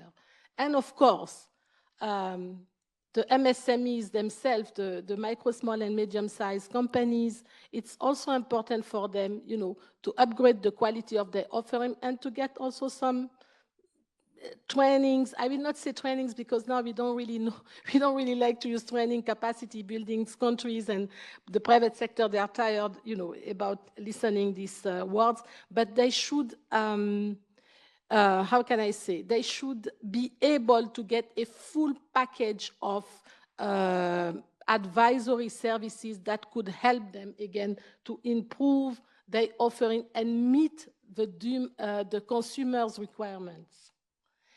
How? There are many ways to do it. It's very, what we are seeing at ITC is that before, you know, when we were going to a country, we were delivering some training workshop for the private sector for five days. Now no one wants to sit in a room for 5 days. You know, so this is very important also. That's why we need also to use more the ICT platform to be able to reach the private sector, you know, to put in place some online training that the MSMEs can take in order, you know, to familiarize themselves with the market destination requirements. So there is no need to do what we were doing before, going and sitting, sending PowerPoint. No. What they want to have they want to have the know-how, and most of the time they have the know-how, but just to help them, as I was saying, to comply with the market requirement in specific areas. And this is what we are doing more and more. So this is what I can say. I have to say that most of the MSMEs that are aware of the AFCFTA are currently doing quite well in the sense that they have familiarized themselves with the protocols. Most of the protocol, especially is the one on trade in goods, not really the one on trade in services. They know that they have to go to customs to find, as I was saying, the certificate of origins. They know how to fill out the certificate of origins, and they are ready. They are already trading under this pilot initiative, which is called the Guided Trade Initiative. But this is just a minority. So there is a lot to be done for the majority. And this is where policymakers, business support organizations, development partners have to join forces in order to make, this AFCFTA works and works for those MSMEs. Because at the end of the day, they are the ones that are really creating jobs, and especially in rural area. And if you want to fight rural exodus, it's very important then, to make them fully aware of all these opportunities that the AFCFTA is offering. Thank you. Great. Thank you so much, Aisha, too, for harping on the importance of a much more sustainable business ecosystems, strengthening of our trade promotion organizations, and more broadly, the reform of our fiscal regimes to support and make sure that the African continental free trade area comes much more lively. So I'd open up the floor right now to members of the audience, since this is a very much interactive session. But please, you have the floor to pose your questions. Just signify by raise of hand and keep your questions very brief and succinct and straight to the point. Thank you. Thank you very much, moderator. First of all, congratulations for such an excellent moderation.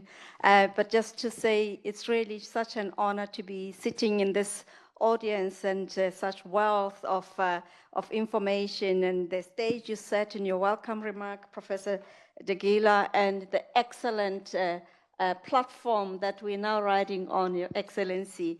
But I really just want to thank His Excellency, the Ambassador, for giving us some of the pointers. As you're saying, a lot of these agreements, they are so voluminous and they're so rule-bound. And when it comes to actually implementing, that really is where the trick is. And, I thank you for giving us some of the building blocks. And perhaps coming to, well, again, congratulations to the rest of the panel for a very jointed and integrative presentations from all of you. But coming back to perhaps the fairer sex in the panel, Diallo, around the Africa trade. I think you've talked about how the training goes from the ITC. We've also talked about the demographic dividends of the youth, but also the women. And quite a lot of these, especially the women, might be in the rural areas and perhaps of lower education. You've talked about the role of ICT in terms of training. But in terms of if we really want to put this into practical terms, what are the steps that you think ITC, in conjunction with the local authorities, and perhaps even us in higher education, how do we work together to ensure that this works? Because if the system fails to work for the lowest in the community, really it does not serve us. And then the second point is that around the unbanked populations that cannot access the traditional finance institution, what are the roles of this non-traditional funding mechanism, the M-Pesos? In my country, I think the orange money is one of those. How are these incorporated? Thank you very much. All right.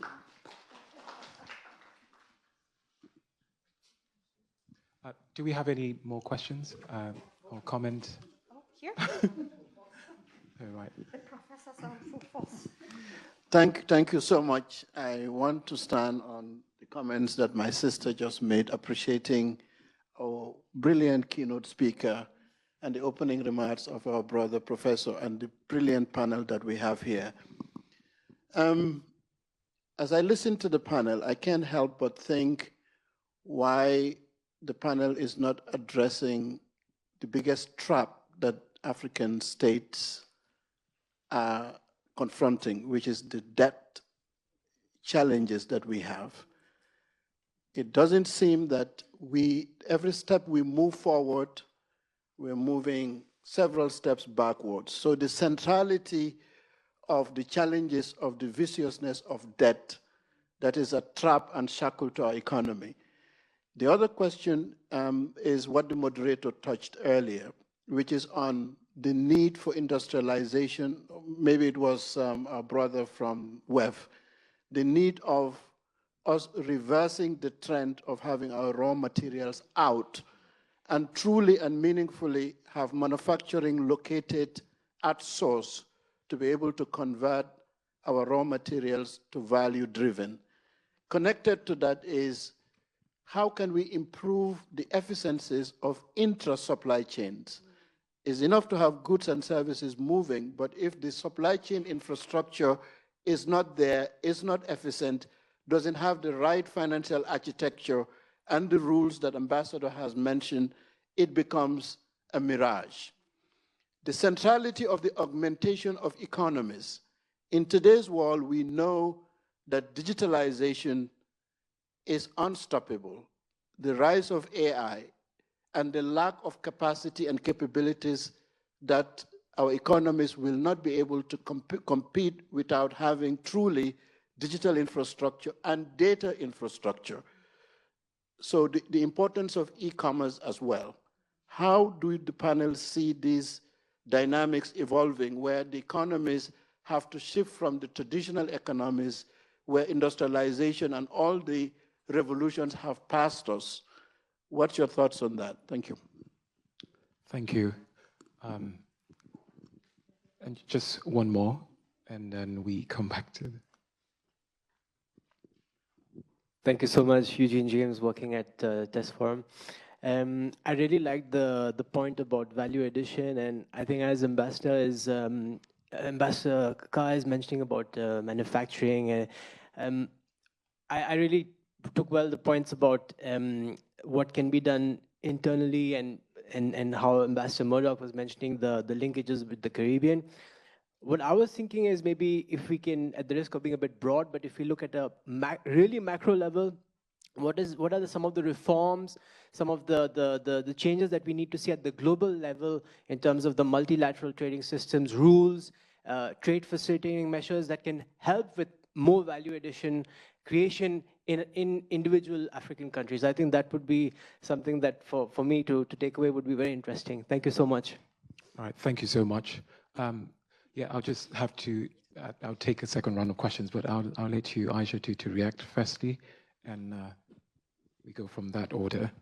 Yeah, maybe I will start quickly with the last question. Just an information to share, but I'm sure that maybe most of you are aware of. You know that you are talking about the macro level. At the Pan-African level,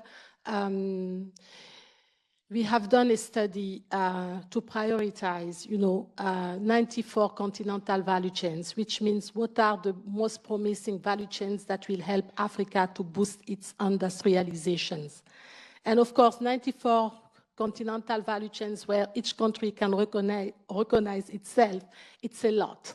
So what we have done jointly with the African Union and with the support of the European Union is to basically prioritize those value chains and try to come up with only 4 or 5 value chains: automotive, pharmaceutical,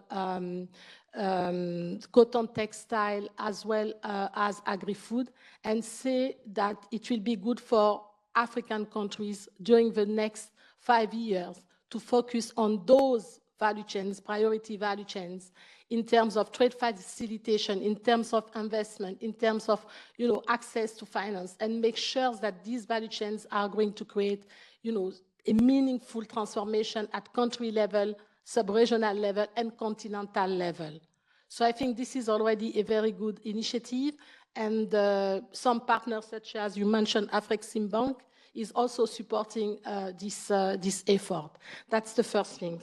Now, coming back to your question, Madam, on what we are doing with those women in rural areas. At ITC, we have a program which is specifically dedicated to women economic empowerment. She Trades the program is called She Trades. And what we are doing, especially in the context of the AFCFTA, with some other UN organizations such as FAO and UN Women, we are training women in rural areas, not training, we are organizing them into cooperatives, because that's the starting point. Women must be organized. So we are organizing them into cooperatives and providing them with the know-how on how, again, to export under the AFCFTA, but going beyond that, helping them also to familiarize themselves with other, market in the sub-region where they belong. We have done this in Ghana. We have done it as well in Senegal and in Sierra Leone, to help those women that are living in rural areas to be able to showcase their product, not only in the domestic market, but in the neighboring countries. That's a first step. The idea is, of course, to go beyond, the regional economic community, in that case, ECOWAS, and be able, to also expose them with, for instance, with the EAC region as a second step. So this is something practical that we are currently doing. Having said that, Ambassador Ka, you touched an important element, which is digital, which is also speaks to your point on access to finance, online access to finance, or not to finance, but to e-payment solution. You mentioned M-Pesa. We can mention, Orange Money and so on. Those are, practical tools that help to realize some transactions. But I think we have to go. This is very useful. But if we want those companies to grow and be able also to be, how can I say, financially sustainable, a new model must be also put in place. The first thing is to help those MSMEs to position their product through online platform and basically to do more trade through e-commerce. But second, to be able also to use other payment solutions that are not only limited for small transactions, but for this to happen, they need to grow their businesses. And I think this is what also Afrique Bank, because Afrique Bank, as you know, they are doing a lot to support the intra-African trade, and they are putting in place this, how can I say, payment system, which is the African Settlement Payment System, I think. Yes, to help, in fact, African countries to realize some business transaction in their own, using their own currency. And I think this is also, a good step. What is the other question? No, I can stop there and maybe give the floor to Yeah, yes, sure. Thank you. And then I think. Yeah. So, Prof, your question on that, and thank you for highlighting that, because that is very, very important. And I would like to touch on how I think African leaders can address that. Like what you rightly said, industrialization, and how can we add value to our raw materials. But most importantly, how can we transform our institutions to be able to provide relevant skills and expertise to help the African youth to be able to fit in and help us with this industrialization. And then the third point, which I think is very important, is the elephant in the room, corruption. And then the question that would be, how can we strengthen our institutions? Corruption is everywhere, but those countries that have strong institutions, they're able to deal with that. And if we're able to do that, it helps us to reduce debt. And I'm not saying it because Her Excellency, Madam Atalia is here, but I read just yesterday that Botswana is one of those few countries that have never gotten any loan from the IMF. It shows you, and my country, Ghana, is always going to IMF, despite all the resources we have. It shows you, like Her Excellency said, the way they were able to leverage their resources, they have been able to use that to support their economy without needing the IMF to intervene. So that's what I'd like to add to the question. Thank you. All right, thank you. I'll let Ambassador react to, and Walter, a question around, conversation around AI and debt trap. I think I may just add something to the debt trap question, because I actually looked at it in my PhD, right? And I was curious, like, why are African countries entrapped, right? But then, like my colleague, my fellow panelist pointed out, it all goes back to the trade portfolio that you have, right?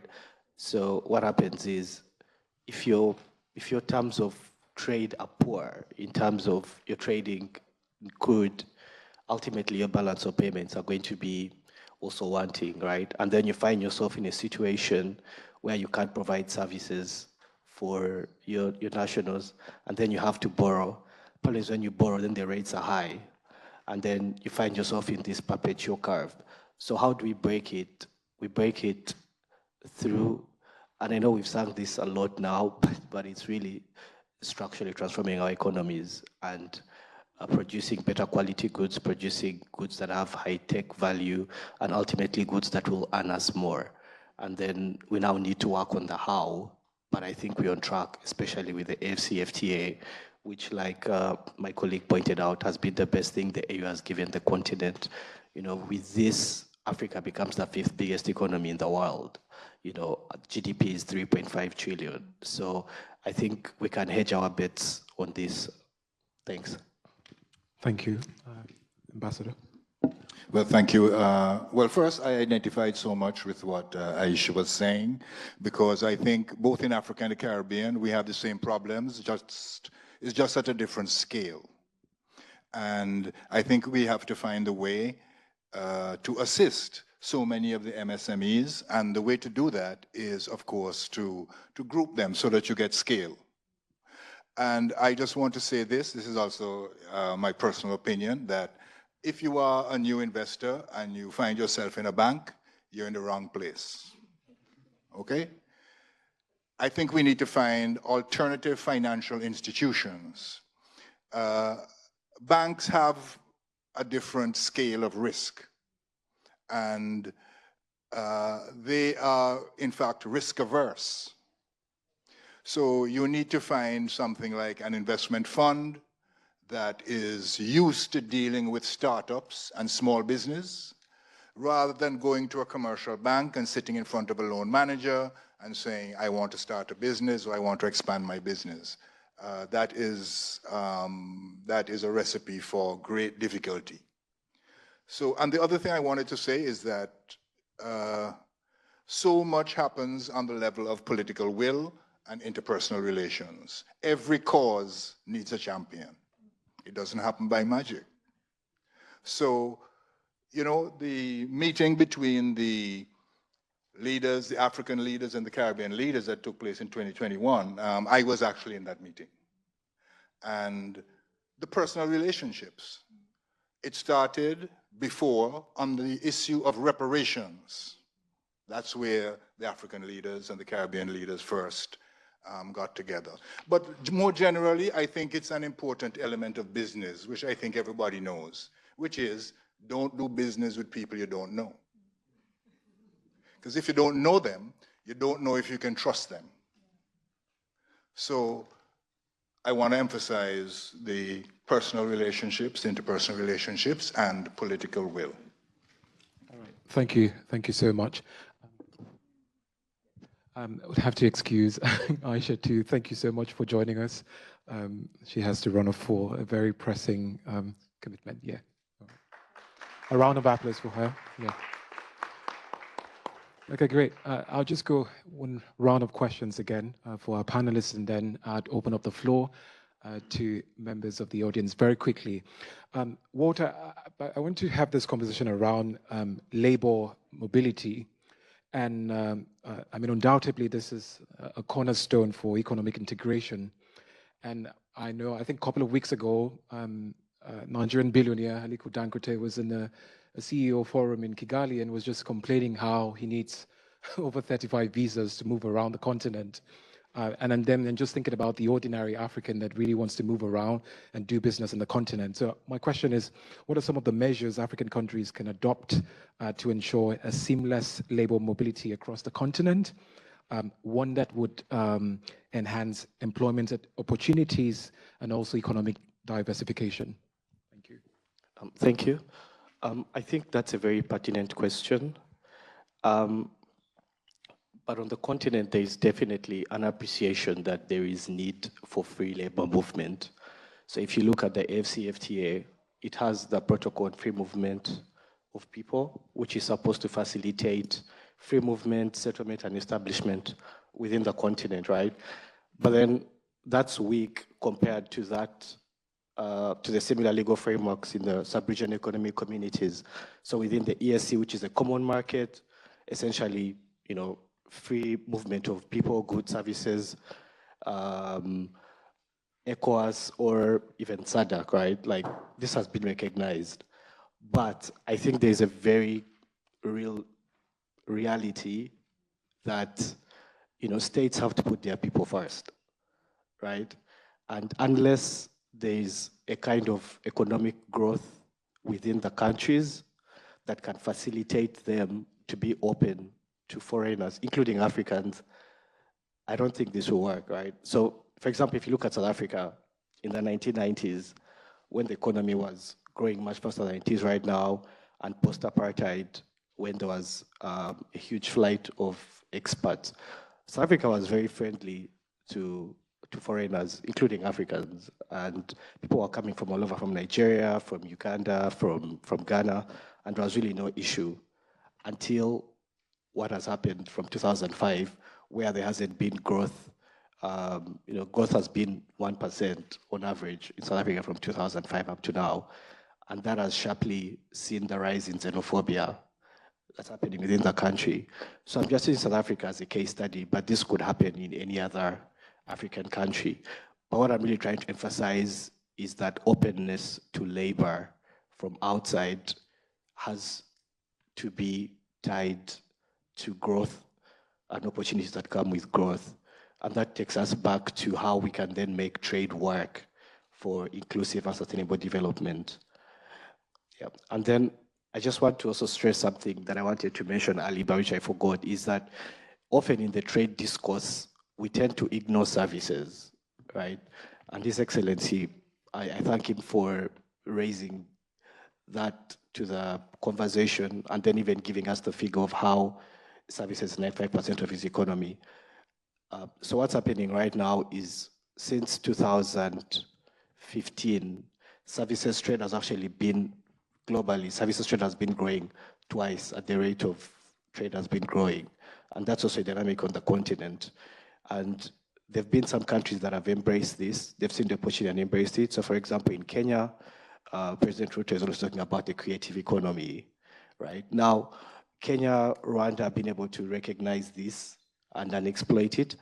But most importantly, the services sector is a sector that the youth and the younger people are in a better place to exploit than the older people. So I think within that discourse of trade, there should be also reflection on trade in services and the benefits that are abound so that we don't miss out on this huge opportunity that there is.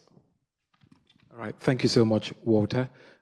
Key takeaway, openness to labor would certainly have to be tied to economic growth. And I also think more broadly, there should be this political will from African leaders to utilize our existing protocols on freedom of movement across the continent.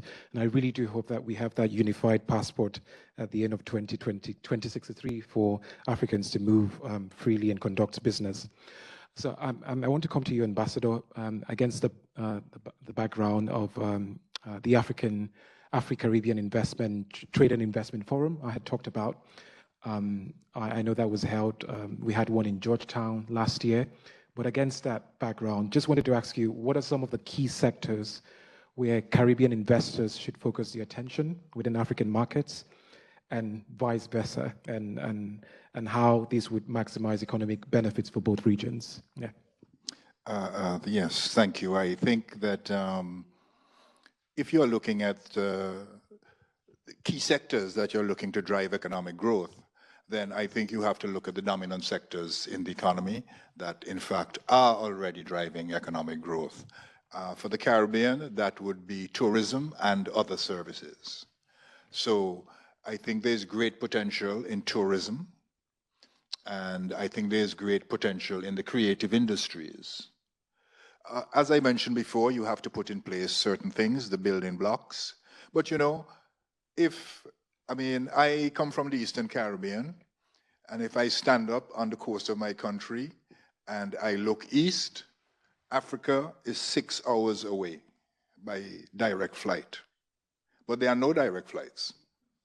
So if I want to go to East Africa, I take a flight to London, 8 hours. And then I take another flight down to East Africa. I'm not sure how many hours that one is. But you see, these are old colonial structures that are still in place, actually. So we need to break out of these. We need to put in place things more practical, direct flights. We need air services agreements. But in terms of the sectors that I believe show the most potential, I think we are looking at tourism and the creative industries, music, fashion. Things like these, I think, show tremendous potential for growth. Thank you so much, Ambassador, for harping on those very important points. I'll just quickly go because we're running far ahead of time, behind schedule rather.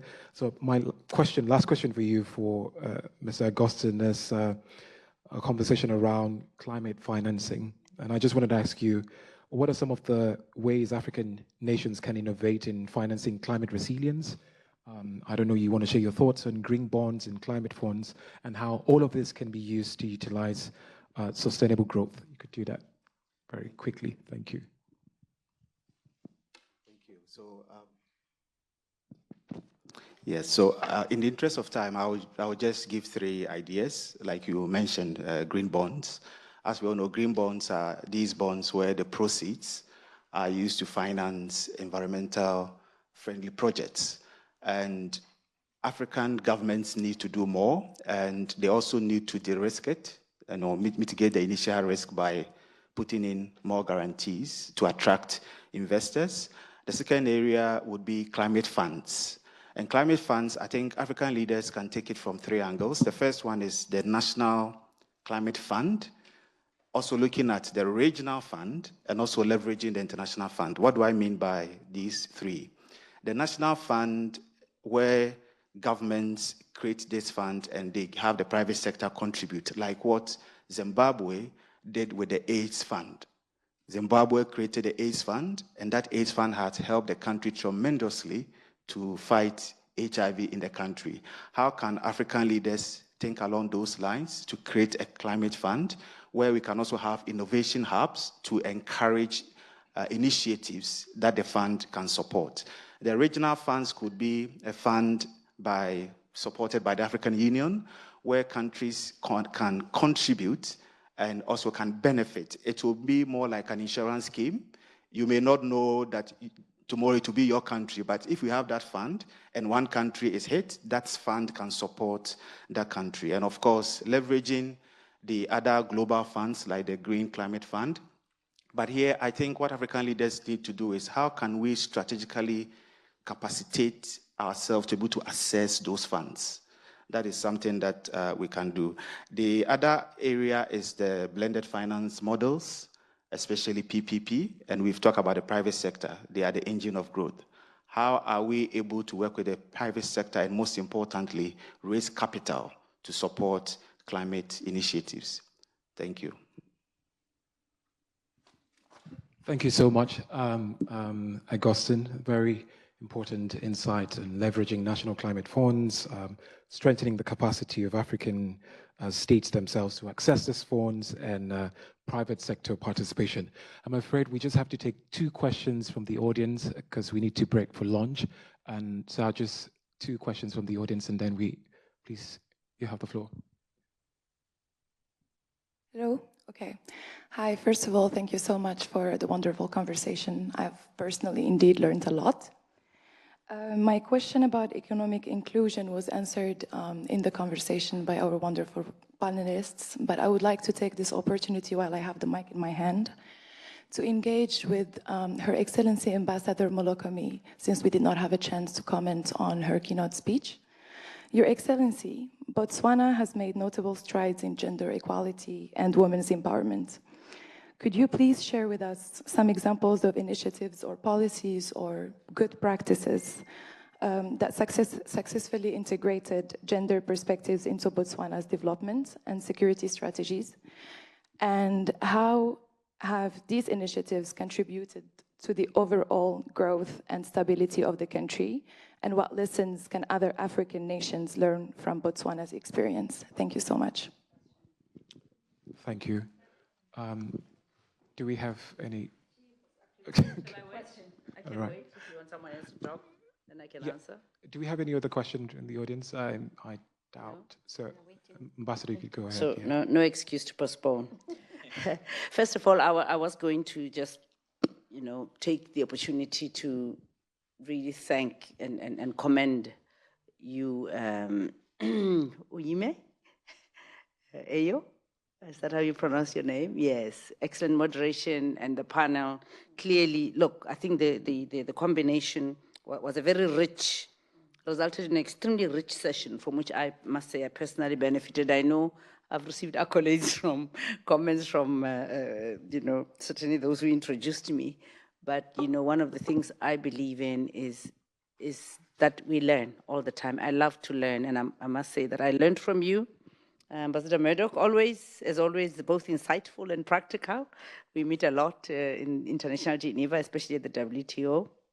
And Walter of WEF, thank you for including us at the famous annual costly Davos parade as African countries. It's not easy for us, but we appreciate that you do make sure that not only are we included to be invited, our heads of state, but also that we can have a meaningful participation at the World Economic Forum.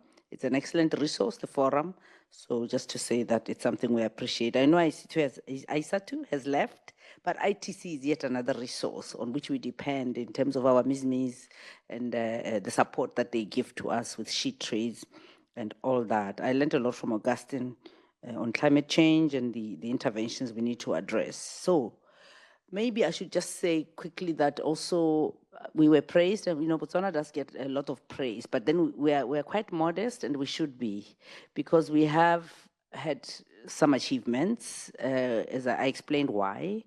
We were blessed with these natural resources, but we have also, stewarded them well. We have not wasted our resources or plundered the resources for different reasons, thanks to leadership, democracy, and so on. We have not been big borrowers, yes. It's true, we have never borrowed from the IMF, but I must tell you that we have come under big pressure recently. Our economy is under pressure. We are borrowing a little bit more from the World Bank. Some of these so-called grants that look like they're a bit more friendly and soft, they are not really. And I see us, because we've run budget deficits in the past couple of years. So we are kind of on the edge in danger of falling, not into the trap, but we need to be careful that we don't go there. You've asked me a question about one of my favorite subjects. I promise it won't be long. Again, in all modesty, I think in gender equality, we have done well, but not overall, as with most things. We have not done really well on issues of women's leadership at the political level, because we have the first past the post system. We have very few women in parliament and in cabinet, but at most opportunities, our leaders try to use the special nomination clause. This is one strategy that has been used, because we don't have a list system. So the parties don't have quotas, and like, the ANC in South Africa and the SWAPO in Namibia, the constitutional quota in Tanzania, for example. So on that political level, I can't share a lot, but I can tell you that at the level of the public service, we've done extremely well. And this was simply through recognition by the government that male or female, if you are competent, you get appointed. We are a transparent system of governance, and promotions and appointments are based on merit. I'm not saying it's perfect, but in general, it would be very difficult for someone in Botswana to not be promoted because they are female or they come from. So it's investment in transparent systems and institutions. When I was Attorney General, I know that sometimes people would treat our chambers, the legal advisor to the government, like an inconvenience. Because people would say, you are delaying our processes, you are asking too many questions, but this is the price you pay, I think, for transparency and good governance, as long as your bureaucracy does not weigh the system down. So this is another investment we have made. The private sector, I think in terms of women CEOs, we're also doing quite well, because I think the civil service has led by example, and the private sector feels, I think, that they should follow, and they look at effectiveness. I must tell you that women, not just in Botswana, but all over the world, when they're called upon to lead, in many different sectors. They lead well, they excel. We've just been kept back for a very, very long time. And I always say to leaders who say, oh, you know, we can't find the women, there are more women out there than are being called upon when you give them an opportunity, but you do need to help them along in many respects. Again, investment in programs that, you know, give money for, you know, small businesses that are led by women. We have a small affirmative action program for women's economic empowerment. The civil society organizations are funded by, from the Ministry of Finance. And they are small amounts of money, but they make a difference. So I hope that this sharing can somehow contribute to perhaps a debate, a discussion on how you have to start small, you start at the bottom, but you must also invest your own resources. We cannot continue to rely on donors to fund things that we say we are committed to. And in Botswana, we believe very much in this as an upper middle income country. We don't get ODA. We wish we did sometimes, but you learn to rely on your own resources. And thank you very much for the opportunity, moderator. Thank you so much, Ambassador. I'm afraid we have to end it here. I want to say a big thank you to our panelists, Ambassador Mudok, Mr. Agiman, and Dr. Walter Mandela for joining us today, creating time from your busy schedule. We have to break now for lunch. I strongly encourage you, and a big thank you to you for engaging with this panel conversations. I'd like to strongly encourage you to join our subsequent panel sessions on education and peace and security after the lunch break. Thank you so much, and see you soon. Yeah, once again, Ambassador, thank you for your moving intervention. Our panelists, thank you for your engaging insights, and thank you for the smooth moderation from our moderator. I now invite you to join us upstairs for lunch, and we'll be back at 1 p.m. Thank you so much.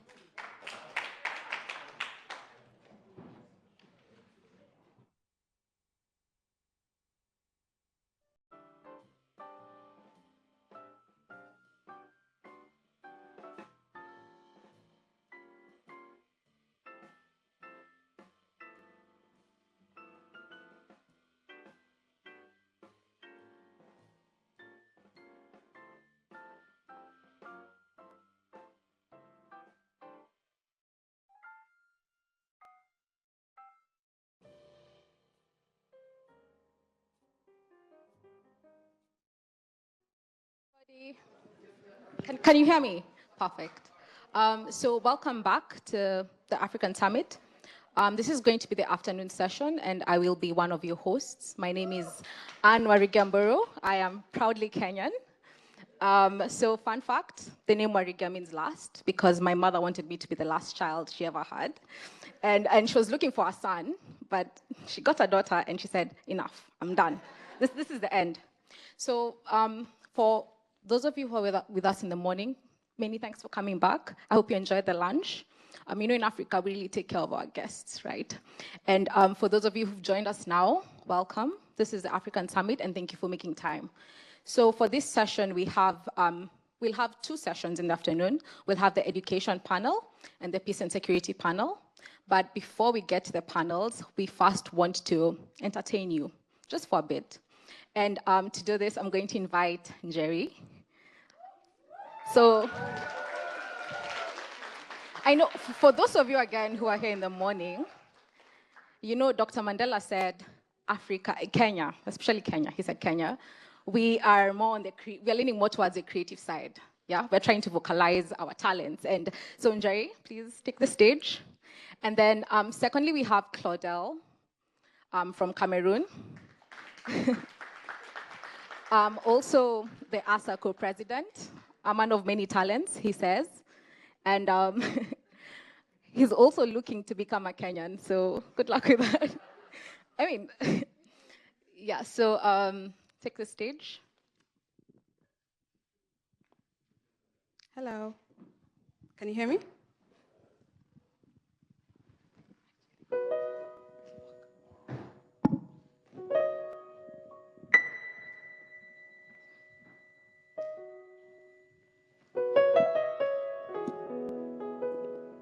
Okay, my name is Njeri. I'm from Kenya, and this is Claudel from Cameroon.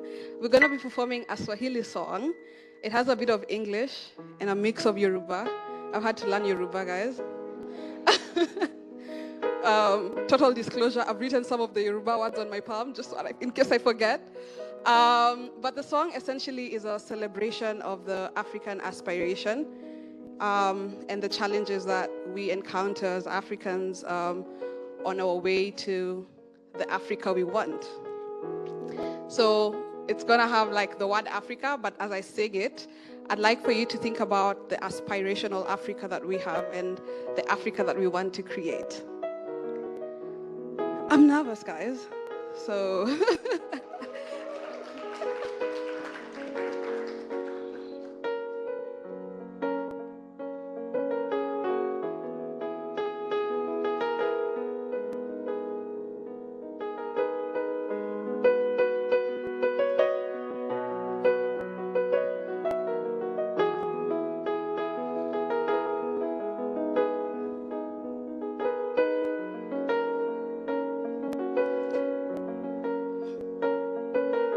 Steady rocking on the midnight train.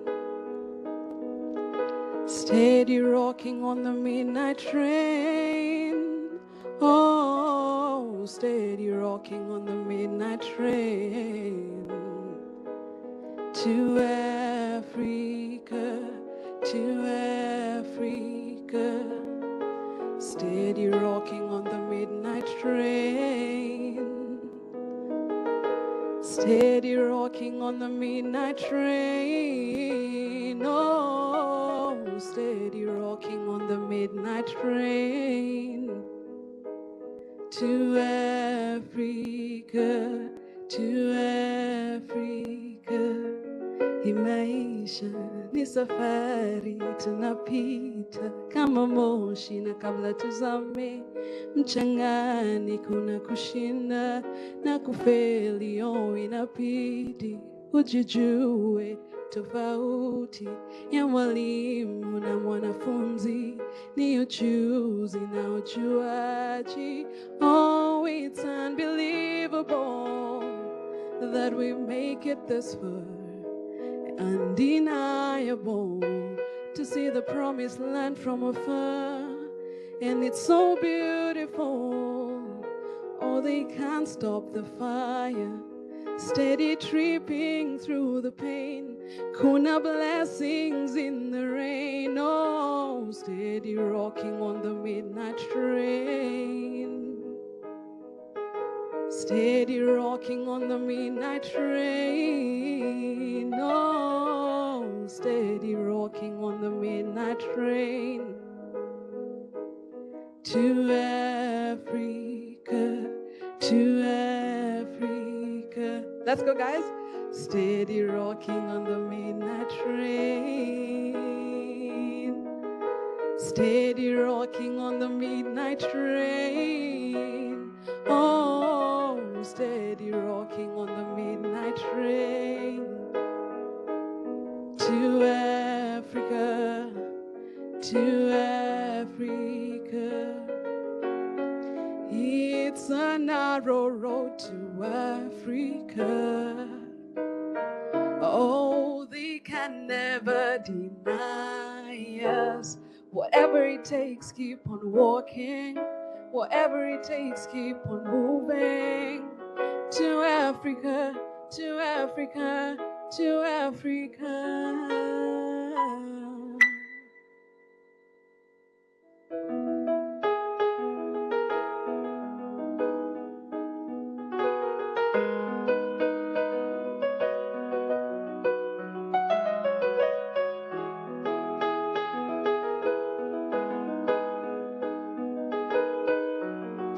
So I'd mentioned there's a Yoruba part. This is a part that I also invite you to sing with me because I had to learn it. But there's a Yoruba proverb that says there's no place like home. Do we agree that there's no place like home? So as we celebrate the aspirations of home, I'm going to teach you the Yoruba proverb. It says, Ajo, say Ajo, le, dabile. Ajo le dabile. Ajo le dabile. Ajole Dabile. Okay, you're good. You're ready. We are all ready. So this is how it goes.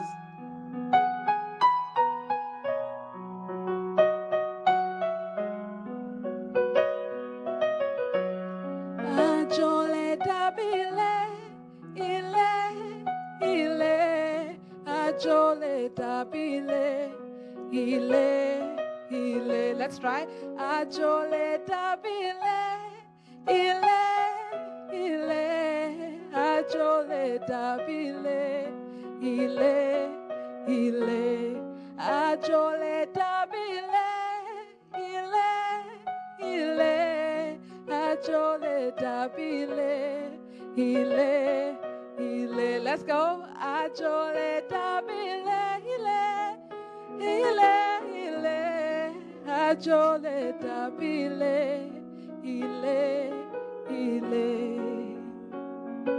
So steady rocking on the midnight train. Steady rocking on the midnight train. Oh, steady rocking on the midnight train.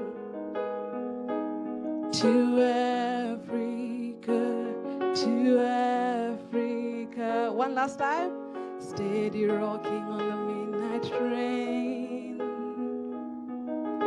Steady rocking on the midnight train. Oh, steady rocking on the midnight train. To Africa, to Africa. Thank you very much.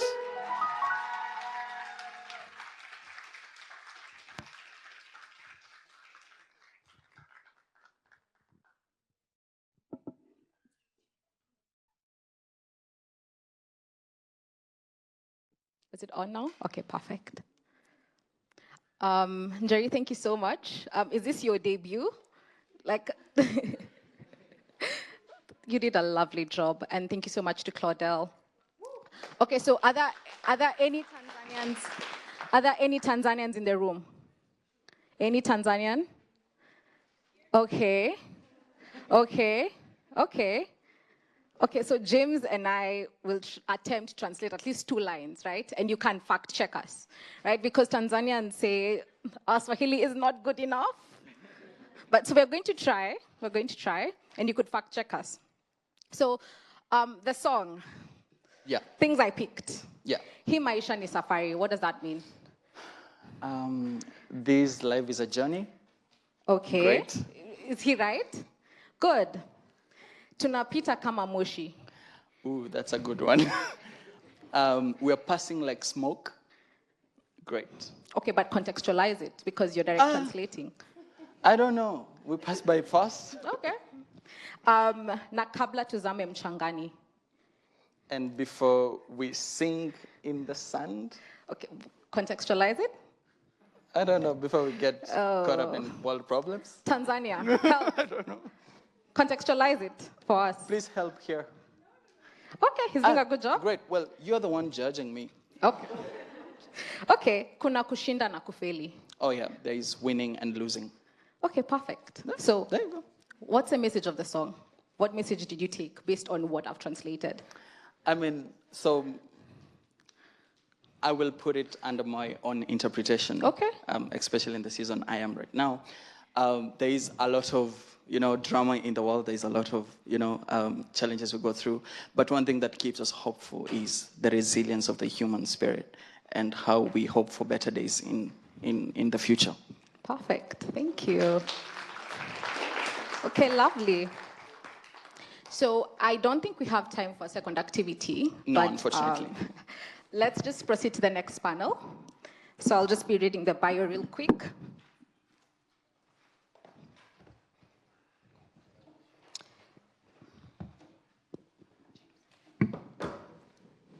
So now we have the education panel.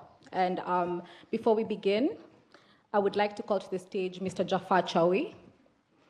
And I'm going to read Jafar Chawi's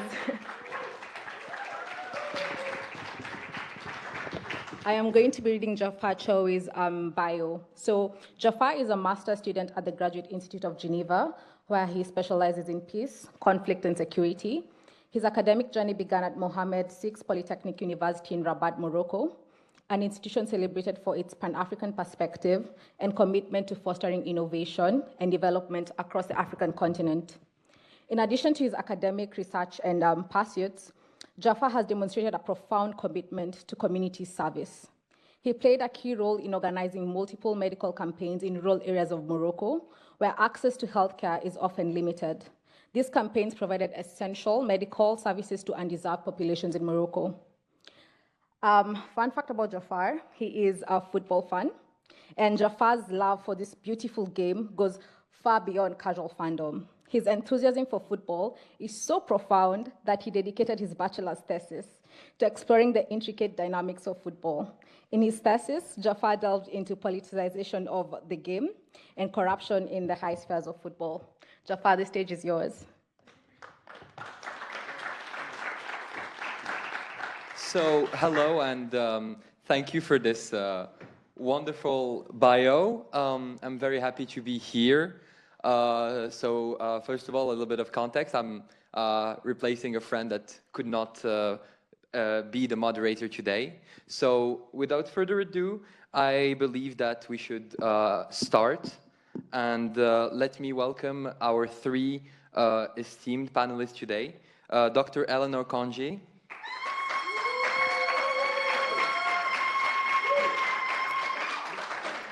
First. Mrs. Candice Nkot-Bisek.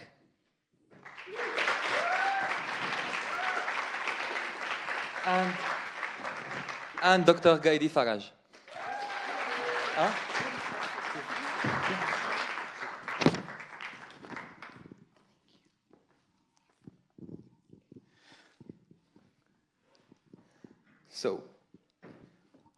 So before we delve into the heart of our topic, please join me in welcoming our three brilliant panelists for today's discussion. Each of them brings a unique perspective and extensive experience in the field of education, making them well-suited to address the critical issues we'll be exploring today. So, first of all, welcome Dr. Eleanor Conje, a sociologist of gender and global governance. Dr. Conje has extensive research and professional experience in gender, business, and sustainable development. In particular, she works and researches gender, diversity, and inclusion in business and public sector organizations, and women's economic empowerment through entrepreneurship. She also teaches courses at Business School Lausanne on personal branding and gender diversity and inclusion. So beyond the economic context, Dr. Conje is an experienced entrepreneur, leadership speaker and coach, and has many years of professional experience in international development, community development, project management, capacity building, and strategic communications. She has worked with both the public and private sector in over 10 countries, thriving in different capacities, serving a myriad of reputable institutions. Motivated by the individual's immeasurable capacity to transform and embody their totality through her company ETK Leadership Solution, Dr. Conje predominantly works with women leaders to equip them with the tools and skills to build and strengthen their individual strengths and authentic leadership capacities. Committed to service, Dr. Conje gives back through the African Diaspora in Action, ADLA, a projection-based NGO she funded to foster community-led development in underprivileged communities on the African continent. She holds a bachelor degree in political science and international relations and minor in English and communications from the University of Texas at Arlington. She holds a master's degree in development studies from the Geneva Graduate Institute, and she has a PhD in social science from the University of Lausanne, where she defended a dissertation titled Neoliberalized Feminism in Nigeria, Developing the Global Entrepreneurial Woman. So, secondly, join me in welcoming Mrs. Candice Nkot-Bisek. Ms. Candice's work lies at the intersection of digital entrepreneurship, professional support, and international development, with a particular interest in the advancement of women. So she has worked as a consultant in the field of digital innovation across Europe, Asia, and Africa. She has later led an e-commerce startup in Cameroon, which eventually became Jumia, which is something very important in the whole continent of Africa, helping and training thousands of local entrepreneurs to generate additional income through the use of the internet and digital tools to sell beyond their physical stores and cities. Since 2015, she has collaborated with institutions such as the United Nations, the World Trade Organization, and various governments, leveraging digital technology as a tool for development. Passionate about mentoring, Ms. Candice assists ambitious women from developing countries in building their professional and entrepreneurial success story through coaching and training workshops. Through her company, Black Rose Mentors, she has conducted workshops for professional women for organizations like L'Oréal and Caterpillar. She also led an initiative, E-Trade for Women, targeting digital women entrepreneur for the United Nations. Her dedication to professional development for women earned her the McKinsey Next Generation Women Leader Award in 2017. And last but not least, I have the pleasure to introduce Dr. Geji Faraj, an accomplished academic and educator who has dedicated his career to advancing higher education and leadership development in Africa. He currently serves as the Dean of Academic at the American University in Switzerland, where he oversees the academic program and fosters a transformative learning environment. With a strong commitment to empowering African youth and promoting the continent's prosperity, he has been a pioneer in developing global leadership program. His vision for education emphasized critical thinking, problem solving, and responsible global citizenship, equipping students with the skills and value to tackle complex challenges and drive positive change. At ALU Rwanda, the African Leadership University, he led the team in delivering a student-centric and project-based curriculum to a diverse Pan-African student body. Prior to returning to academic, Dr. Faraj worked in the private sector in Tanzania as the Vice President of Operation for a transatlantic firm. He manages multiple lines of business, including construction, hospitality, and financial service. Finally, after several years with the firm, Dr. Faraj moved on to the Global Strategy Partner, a business development consultancy that shares management expertise with businesses operating in or contemplating investment in Africa. With 10 years of experience in Tanzania and East Africa, he has a broad range of experience navigating the business environment and regulatory framework that make doing business in Africa both challenging and rewarding.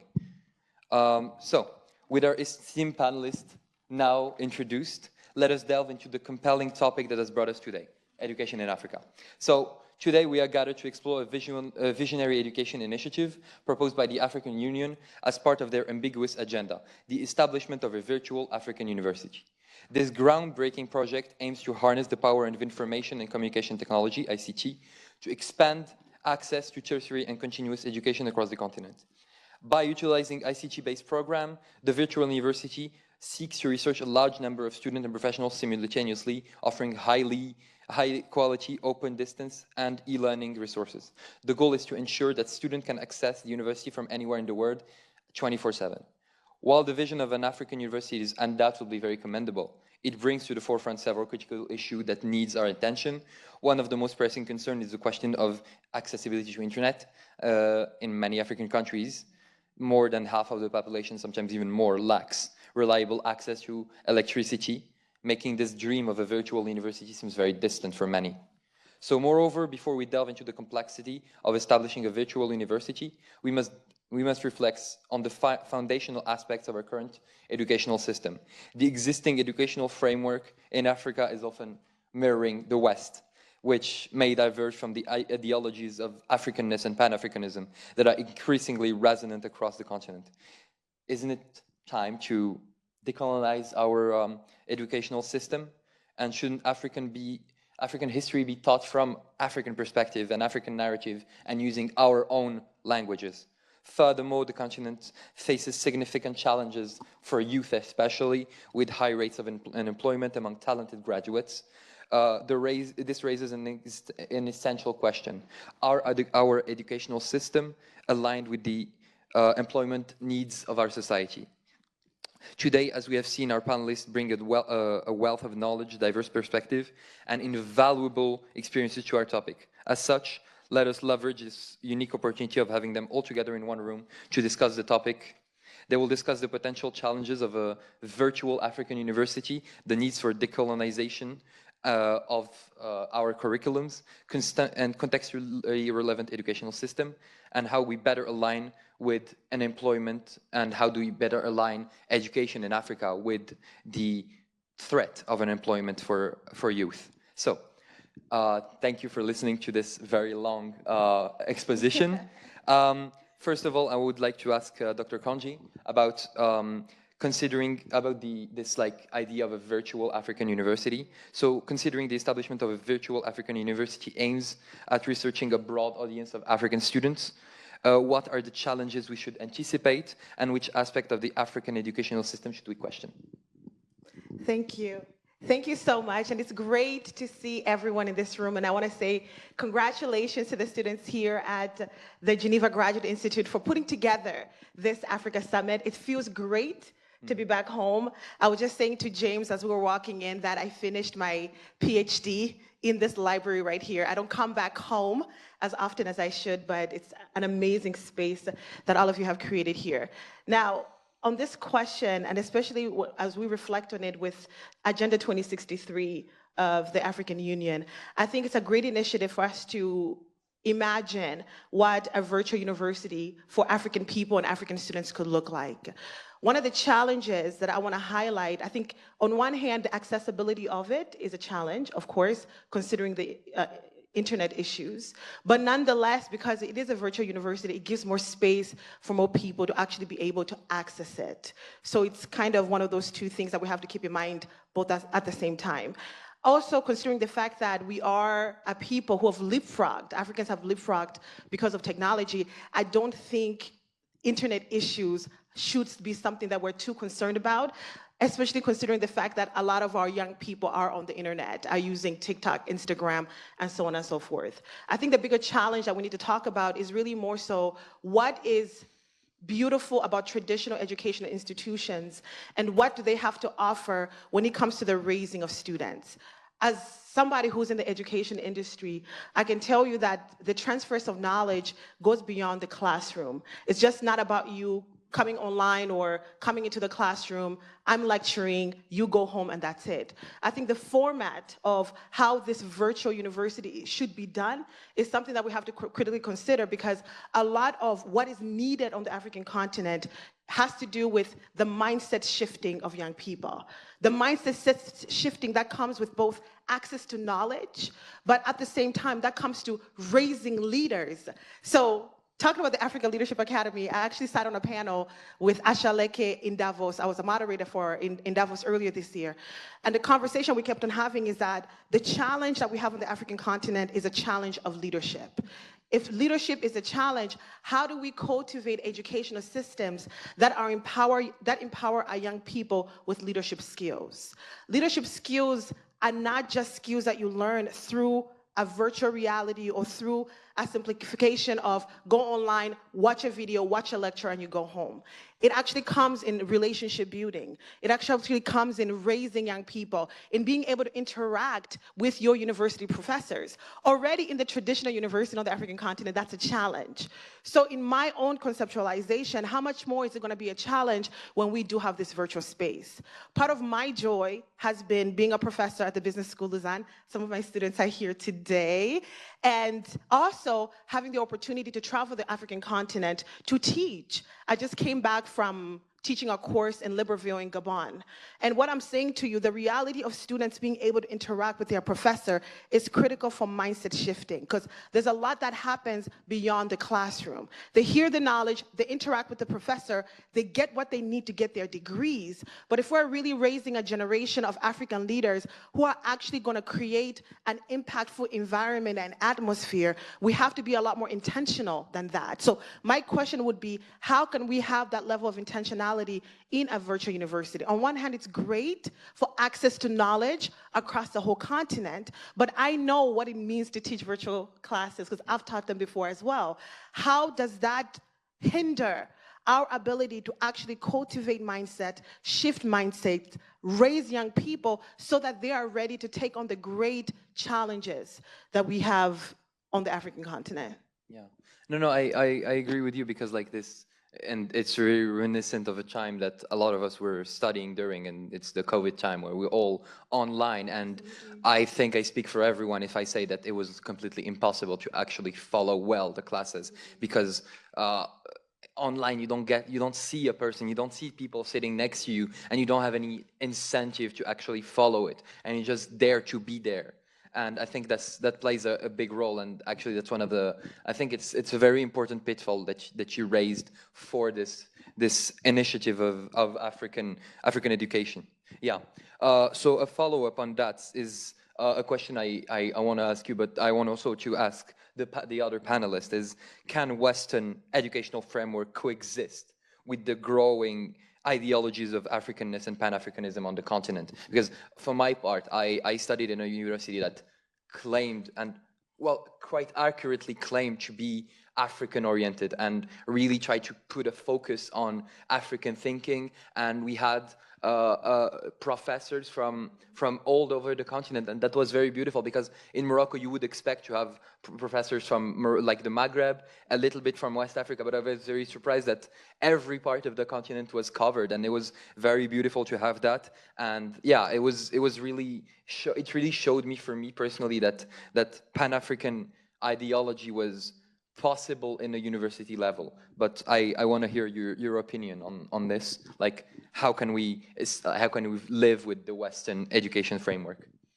How can we live? How can we interact with the Western education framework?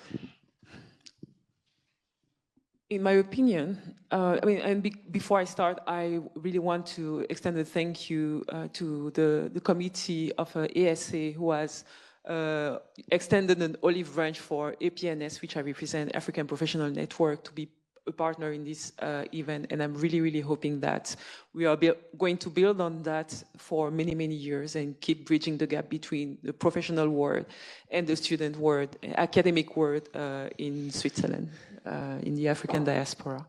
That being said,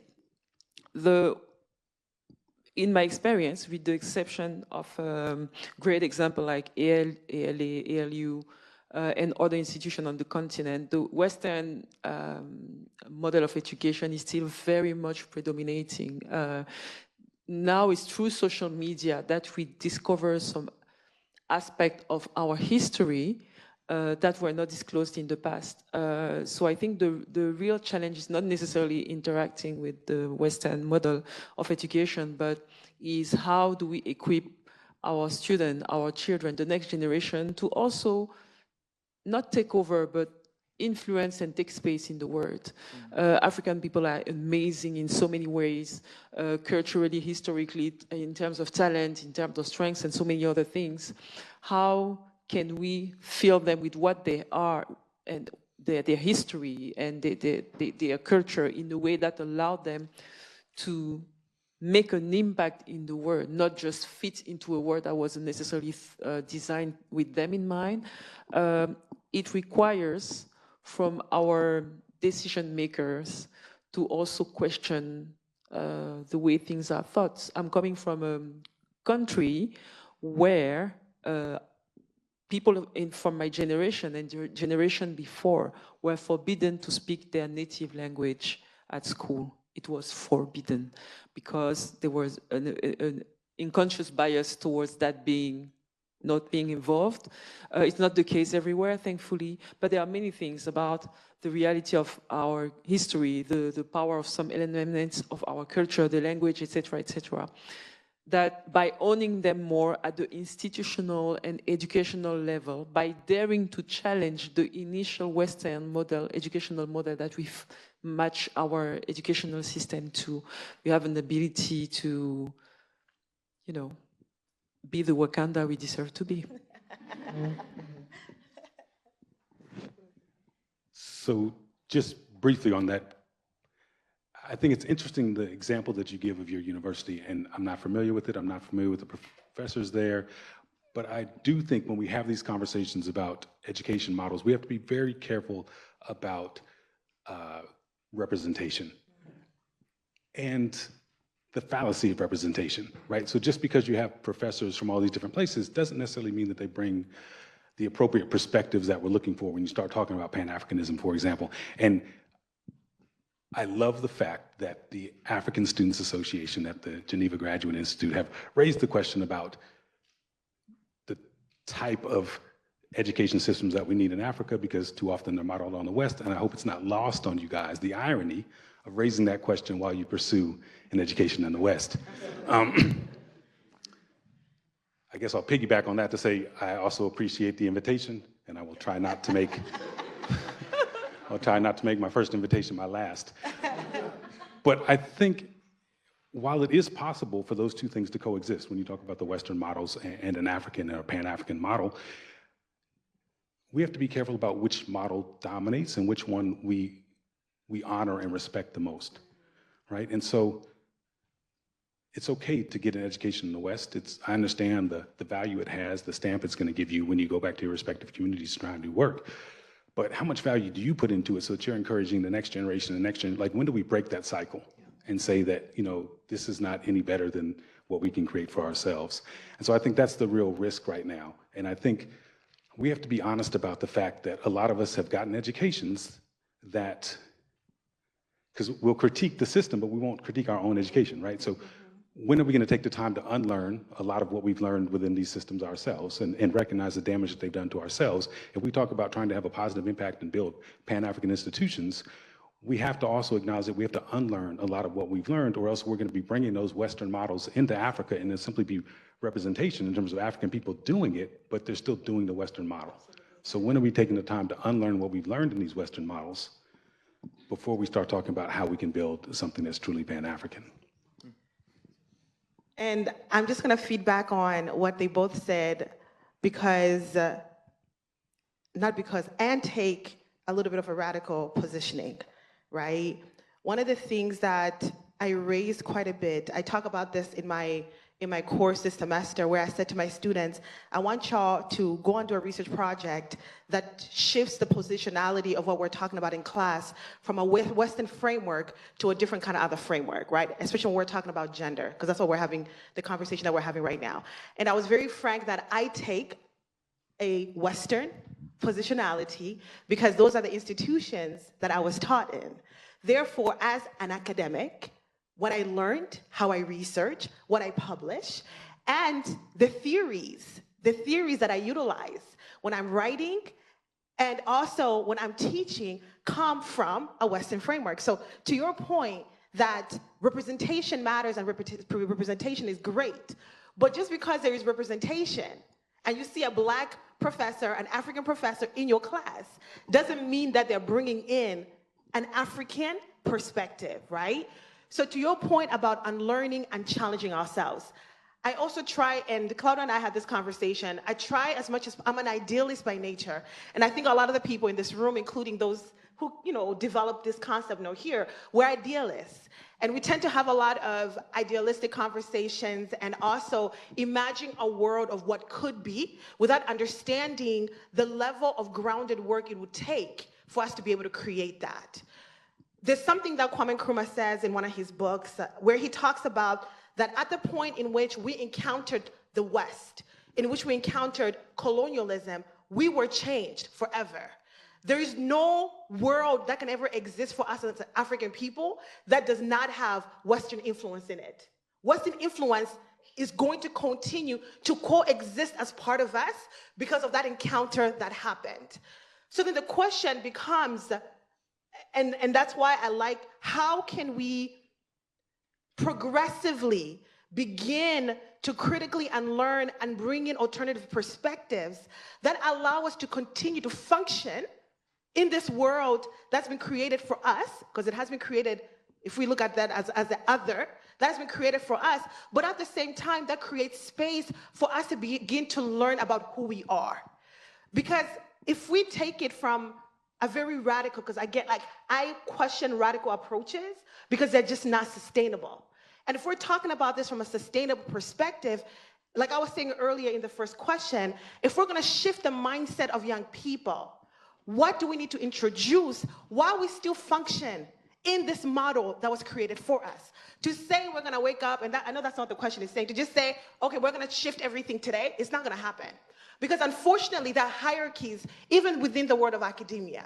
So because I have a master's and a PhD from Switzerland, there's a certain level of accessibility that I'm going to have when it comes to publishing that other scholars who are coming with other degrees, coming from outside of Europe or the United States, are not going to have. So there's this hierarchy already that exists. That's the reality of the world in which we're living in. Therefore, how do you begin to navigate the hierarchy? How do you begin to create space for change and transformation, but being realistic about what you're dealing with and the weight of the fact that the majority of the academic system that we're embedded in is critically founded in Western thought and Western ideology. So it's one thing to create space, which we have to do, but it's another thing for us to think that this exercise is just going to happen like that if we don't take the intentional, if we're not intentional ourselves to unlearn, to create space, and to teach, fundamentally teach from a different lens. Yeah, honestly, thank you a lot for this explanation, because honestly, it's very important to continue to believe that it's a step-by-step work, and it takes a lot of time to change what was imposed, basically, and it takes a lot of time. And this one is completely off the book, but I do believe that one step that is key and important to achieve this completely, and it's one of the last steps, so I don't think it's the moment right now to talk about it, but it's the issue of languages. I think that like 90% of African university are taught in other languages that are not indigenous to our continent, and this is a very important issue. Like, for example, myself, I did study like the African perspective with professors that came from African universities, but in English and French, and that was kind of a issue with that. So I wanted to hear your thoughts about: is it one day possible that we will teach our students, teach our youth with our languages? I think that's an amazing question, and I just want to ask a question to the audience, right? How many of you speak your language from where you come from? Okay, fantastic. How many of you speak it well enough to be able to engage theoretically, conceptually with it? Okay, so some hands went down. And how many of you speak it well enough and can write well enough to be able to publish in your language? In your, not English or French, right? Okay, even fewer hands. The reason why I was raising that point is because, again, I have a hard time with these questions because on one hand, I am an idealist and I'm like, this is possible. So yes, we can absolutely create a space and there can be a time in our reality, well, maybe not my reality to be honest, but maybe my great-great-great-grandkids, where that is absolutely possible. But again, touching back on the point that I raised earlier, a lot of it comes down to what do we know about the languages that we're looking to foster and embed in these systems, right? If I'm being real, I'm a child of immigrants from Malawi. I go to Malawi several times in a year, but there's half the things in like the very kind of like when they're talking in wisdom that I don't understand. Therefore, there's a level of like theoretical engagement for me that's only be taught to me in the English language, and that I've learned over the last couple of years in the French language. But forget, even in French, I can't do that kind of high-level thinking, right? And that's the unfortunate part. Again, if we allow ourselves to create those embedded spaces now, and begin to integrate those languages now, and also shift our mindset to embrace these languages. Because it's just not a matter of, let's have an educational system where we're inclusive in our language. Let's look at the lingua franca, Swahili, for example, of Africa, where we're teaching in Swahili, where we're writing in Swahili, where we're publishing in Swahili. But what do we feel about this language first as Africans ourselves, right? Forget the West. But even within the African continent itself, how do we feel about that? Are we at that point where we're united enough to be able, because you can't have you have to have some kind of common languages if you're publishing and having these conversations across different contexts and countries, right? So using Swahili as an example, because I feel like that's just the easiest example, are we unified enough as Africans to say, yes, Swahili is going to be the language of the African continent. We're going to learn, we're going to publish, we're going to research in Swahili. Have we reached that level of mental liberation within ourselves? Have we questioned white supremacy within ourselves so much that we're okay saying Swahili is the language because several countries on the African continent speak Swahili? I think it's important for us to really look at ourselves in a very honest way while we still challenge the system to create space for us. Because it's easy to want to challenge the system, but we're not ready and we're not walking from the framework that we make up the system. So the liberation has to start with us individually, and then it has to start in the context in which we exist, and then also has to come in becoming unified as Pan-Africanists. We're still fighting about visas and accessibility to visas. The fact that you're going from Zimbabwe to South Africa and you need a visa. We're still having that conversation. So we want to talk about language as African people? I mean, I'm not trying to be a Debbie Downer, because I'm not, but that's the reality of what we're dealing with. So if we cannot radically begin that transformation within ourselves and the people next to us, and dismantle the ideologies and norms that have become an embedded part of who we are, where we'd rather speak English or French than speak our own languages, then I don't know why we're talking about this, but yeah. Thank you for this response. Now, I think it's very important to ask another question about you. It's about the high rate of unemployment among talented youth. So I think we should ask, how can we how can educational systems in Africa be restructured to effectively address the challenge of unemployment within the continent? I think it's a very important question. I need to ask you, Ms. Candace. Thank you. Thank you for that opportunity.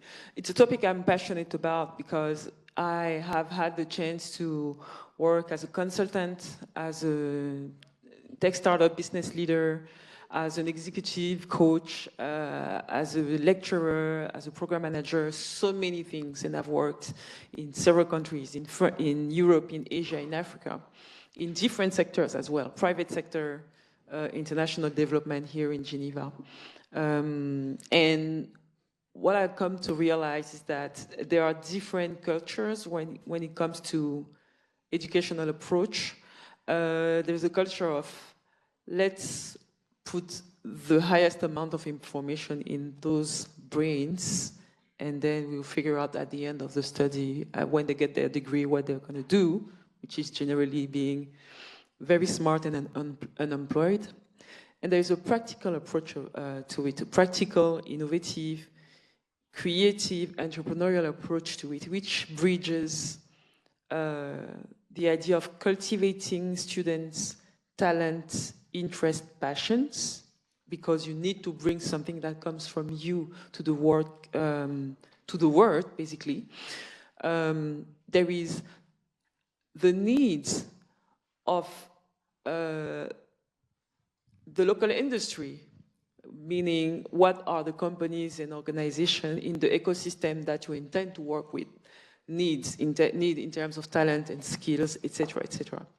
At the greater scales, there are the societal needs. You know, it's not just about business, because with societal needs, there is an opportunity to solve issues, right? It's not just about putting more dollars in the pockets of those who have those dollars, but it's also about changing the society. And when you solve issues, you get an opportunity to make an impact and grow in a different way. So I truly, truly believe, and this is not only an African issue. There are several institutions around the world, even in the Western world, that are specialized in raising bureaucrats. There are other institutions that are highly specialized in raising change makers, entrepreneurs, or, you know, kind of complete future professionals. So the advice I would give, there are two levels, the student level, the institutional, education institutions level. At the education institution level, I really come from what the best practice I've seen over the world is, yes, create an environment that allows the kids to be exposed to many things, activities, passion, industries, profiles that will help them get something to click with that they can develop within themselves. For example, what's your first name? I forgot it, sorry. Jafar. Jafar, voilà. Jafar did a thesis on football because he's passionate about football and he's going to make an impact with that because football is a very important industry. There are business aspects to it, there are economic aspects to it, there are social aspects to it. So learning to know what you are interested in, curious about, or highly talented in is important, and I wish university created more space for students to figure that out because it doesn't always happen at home. I also think it's important to be more proactive in building partnerships with organizations and companies from different industry to have a practical understanding of what their needs are, what they are looking for, and also having the student having a tangible vision of what their professional future could look like, building those relationships, visiting companies, etc., etc.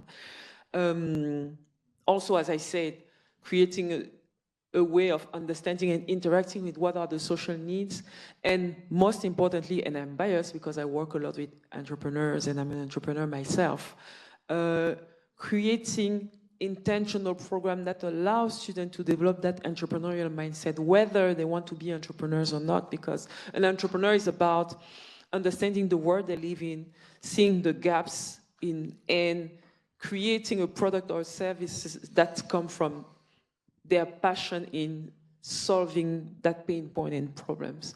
So it's not easy for everybody, but I really, really, really encourage institutions to break away from just writing paper, doing classes, you know, the classic approach that you may know, because in most countries, it leads either to unemployment or it makes you kind of feed an incomplete system that is not innovative and that doesn't allow you to take space in the world. Yeah, really, yeah, thank you. It's very important, like, to go beyond the academia and go beyond what is taught at school and in classes. I think it's indeed one of the keys. So, Dr. Faraj, I want to ask you another question, and it's an issue that is very important in the last few months in the Graduate Institute, and there has been a lot of talks about it, and it's the issue of decolonizing the curriculum.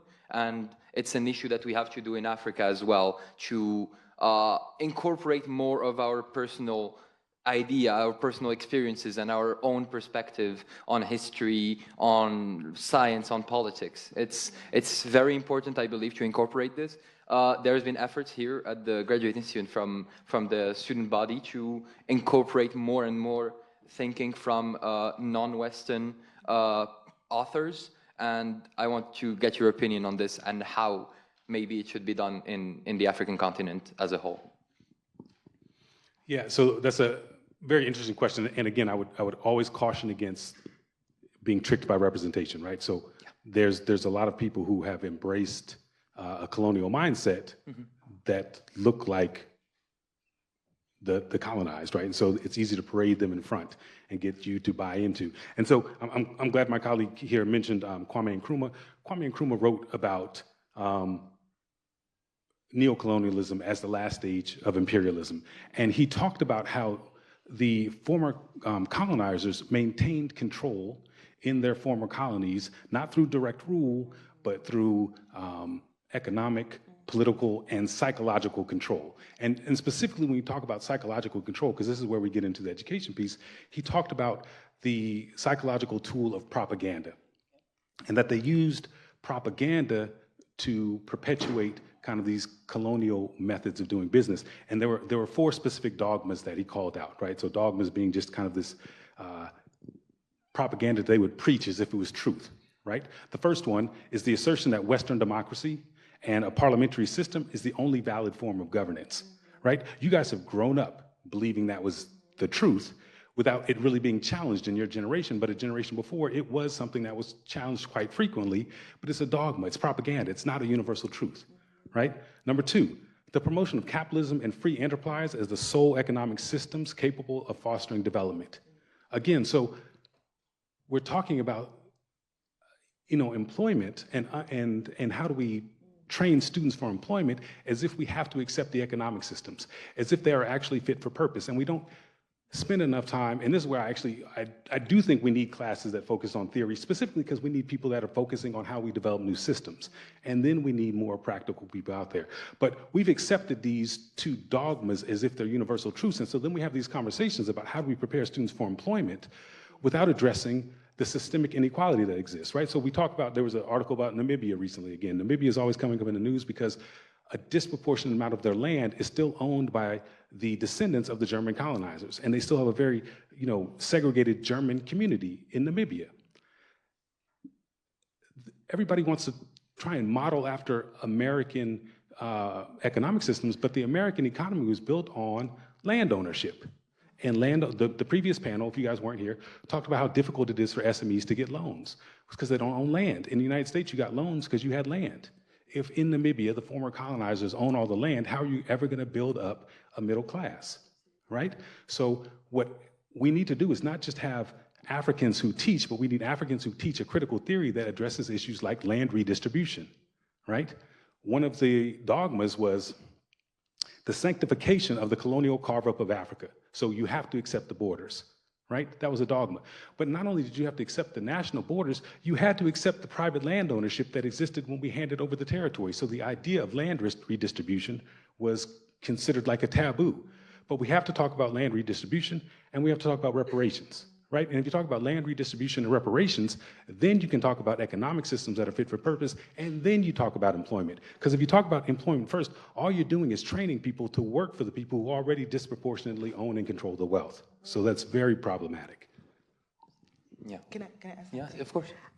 I mean, you laid it out so well that I just want to feed off a point that you raised, especially on the second dogma, on our acceptance of economic systems that are not meant to actually be transformative and radically shift the conditions of how we exist as African people. One of the reasons why I did research on the neoliberalization of gender in Nigeria was precisely to land to that point where, as practitioners and as academics, we can't accept how business is done if we really actually want to create change and raise a generation of young people who are entrepreneurial in their mindset. The system itself is cultivated in such a way that those of us who have been othered should not be able to actually make space within it. But because I'm an educator, I teach at a traditional business school, but I'm a sociologist of gender. And one of the things that I've committed to through my practice is introducing my students at the business school on critical theory, helping them understand that when you're doing business, you don't have to do business with the maximization of profit as the end-all be-all. It's a challenging perspective that's not normally accepted, especially at a business school. But in order for us to actually create sustainable development change, we have to, again, like we talked about earlier, be willing to do the hard work, be willing to introduce concepts and even challenge ourselves. I'm an entrepreneur. My operators Miranda is usually to think from a very neoliberal and capitalist perspective, but I have to challenge those perspectives within myself to look at how can we do business in a way that's actually inclusive, in a way that's actually transformative, and in a way that actually challenges this work hard and get fast money perspective that a lot of us are embedded in. So that's just really to feed off on really challenging the dogma and the theories and the understandings that we have normalized as this is what it is. To understand that, no, it's not. There are many ways in which we can exist. Right, and I think it's important. Yes, it's a struggle and it's difficult, and we have to get people to be comfortable with that and embrace it. And I think some of maybe your parents' generation, your grandparents' generation, certainly were kind of scared away because it seemed as if people who took an alternative perspective to kind of the Western model were also always poor, right? And so there's this idea that if you embrace those things, you're gonna fail, you're gonna be poor. And so we're not asking you to take a vow of poverty. You can be an entrepreneur and go into business and still also hope that the economic system collapses, right? Because when you go broke, so does everybody else, and then you start from scratch, right? And so we need to get to a point where people are thinking more critically about the systems that they operate within, and are okay embracing an identity that says, hey, I'm not a capitalist, I'm not a neoliberal capitalist, I'm not embracing that identity. I'm gonna participate in the system in a limited fashion, right? But I can still advocate for new systems. And so when we talk about incorporating Pan-Africanism into a curriculum or having a decolonized curriculum, recognize that when you say you want a decolonized curriculum, that's a very adversarial project. That means you're displacing somebody in power. If you all are talking about you want to be a titan of industry and go back to Africa and be wealthy, well, you're displacing somebody that's currently wealthy in that space, right? So that's a decolonial project. So you guys have to be willing to take on a very adversarial role and rally your community and your peers around you to also take that confrontational role and move forward with it. Too many of us are taught to kind of, go along to get along, right? And we're never gonna have real change and have systemic change if you guys are unwilling to be confrontational and be adversarial with the existing power structures. I just want to piggyback on what they just said and share a rather personal story that is connected to be able to challenge the perception and the systems in place. There is this, so I was doing my bachelor. I studied law back in the days before shifting to something more business oriented. And I was in a season where I was struggling to find a job. Both my grandparents from the mother and father side were civil servants. They were administrators. One of them was a diplomat at some point before moving back to Cameroon. And my maternal grandmother, who saw her husband do that career and who believed in the prosperity of the public civil servant track, asked me, instead of being unemployed and doing those odd jobs here and there, why don't you do in Cameroon we call it Concours de l'ENAM. It's the school of national administration and to become a magistrate, civil servant, things like that. She said, because the people who got out of this school, now these days in the village, they work for the tax administration, and some of them have built gigantic buildings in the village in a snap of a time. And I was like, listen, I'm not sure that their salary helped them build those buildings, not sure at all. And also beyond that, I find it very boring and it doesn't feel compelling to me. Fast forward a few years, because I had a passion and curiosity, I would say, about the digital economy, creating blogs. I was doing blogs on the side. Fast forward several years afterwards, I was on the cover in Forbes Africa called the Superwoman of E-commerce. So, and that's the reason why I'm here. Like, I'm not going to share my entire life journey, but because I dare to question what was the representation of success, even coming from someone who had the best intention and love for me, I managed, and it wasn't without highs and lows, but I managed to create a career that made an impact and that actually made sense. So there is one advice every time they ask me, what advice would you give the African youth for the future? And and that advice is controversial, but is disobey your parents. That's it. Okay, we'll do so. I'll do so. Thank you. But like, if they stop funding my studies, it's going to be complicated. There are strategic way to do it. There are strategic way. We can talk after, Thank you, offline. thank you. Thank you. So, without further ado, I want to give the word to our wonderful people watching us here, and if they have any questions, also the people online. So, you go.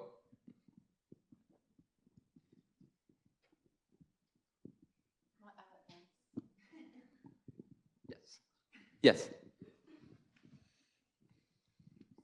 Hello, everybody. I'm a guest. I am not an African. I'm a person of African descent from the Caribbean, from the island of Jamaica.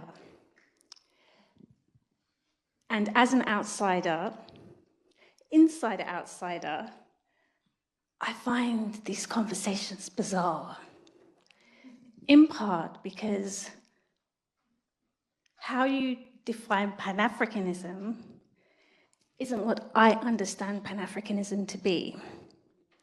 Pan-Africanism is a construct, from my opinion, that was imported from the Caribbean back to Africa, which was created by Marcus Garvey and luminaries like Kwame Nkrumah, Patrick Lumumba, and Nelson Mandela brought back to the continent.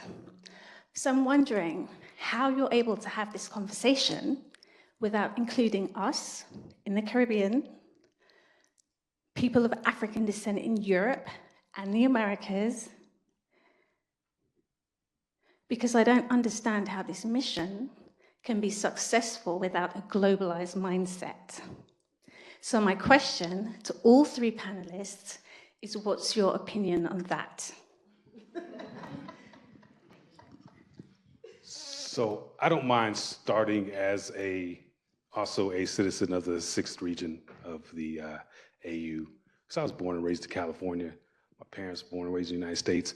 I worked for many years in Africa, and I used to work at African Leadership University, and I would embrace an African identity. Not necessarily I'm African of descent, but I'm an African. So that's where I start with Pan-Africanism. And while, yes, I agree to some extent, it was a concept that was imported back to Africa,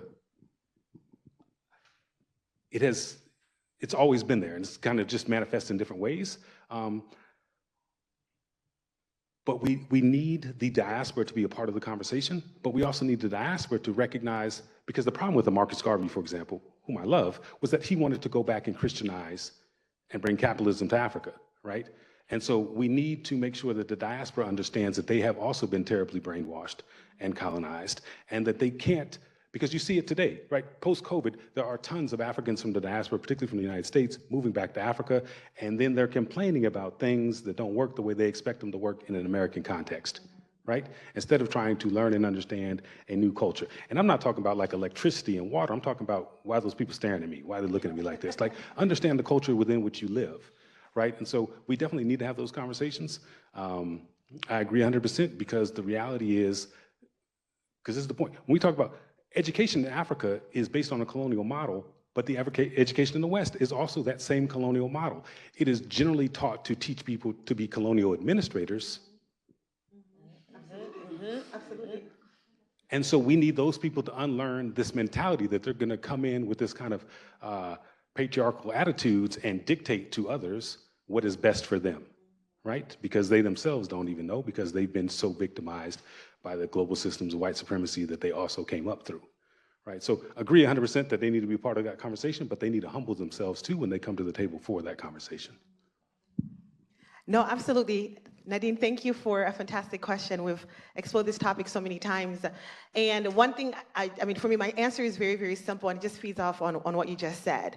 I am an African raised in the US.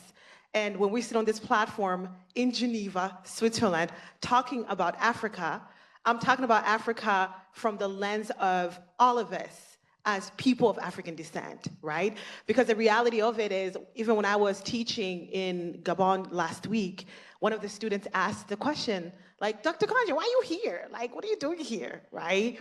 And I said to them, this is my continent. So whether I am based in the US, I'm based on the African continent, I'm based in Europe, anytime we create spaces where we're having these conversations about Africa, we're talking about African people. We're talking about African people on the continent, we're talking about African people in the diaspora.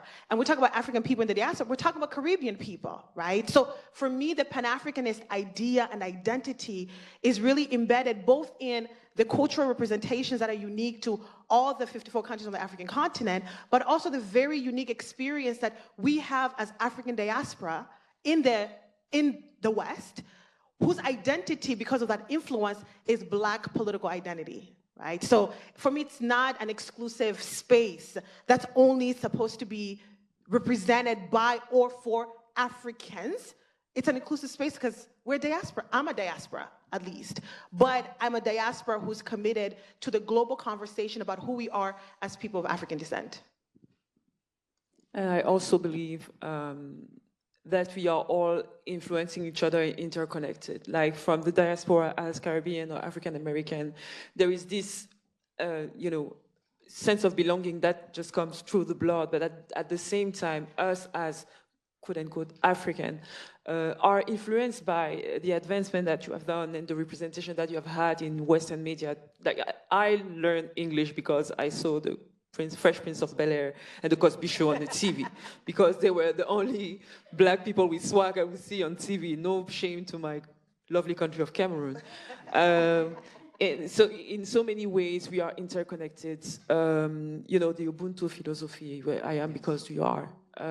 Even if it's not always stated in an overly explicit way, maybe it should, but I really believe that every move that is done, I mean, personally, the Black Lives Matter movement was very traumatizing for me, because I realized that, oh, I empathize with them because I witnessed and experienced police brutality towards black bodies in my home country of Cameroon and other African countries. So we share a lot, and I'm confident that with the way the world is interconnected, we are going to keep doing so in decolonizing whatever needs to be decolonized. Question? Yes. Yeah, I believe we still have time for a few questions.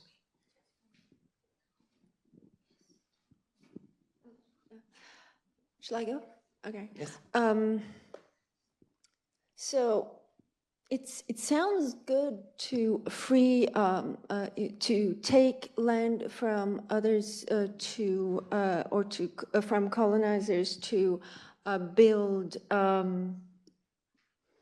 the economy, but on the other hand, today the economy is being built digitally. So the fact that land is fragmented or is not accessible directly more easily, I guess, makes it, I was going to say, more difficult to exploit because the exploitation is digital, and then the fragmentation of the land ownership might get in the way of might get, I guess, administratively in the way of exploitation, should there be an exploitation. So that's provocative. And I was going to say about curriculum, about building entrepreneurial mindset. I see this here too, and I feel here at least that culture and humanities are being lost. And I feel that education becomes sort of a way to build, I was going to say, production capital, you know. So like everything becomes, it's like a huge factory, you know. So sorry, I'm being very, very harsh on you guys. What was the question?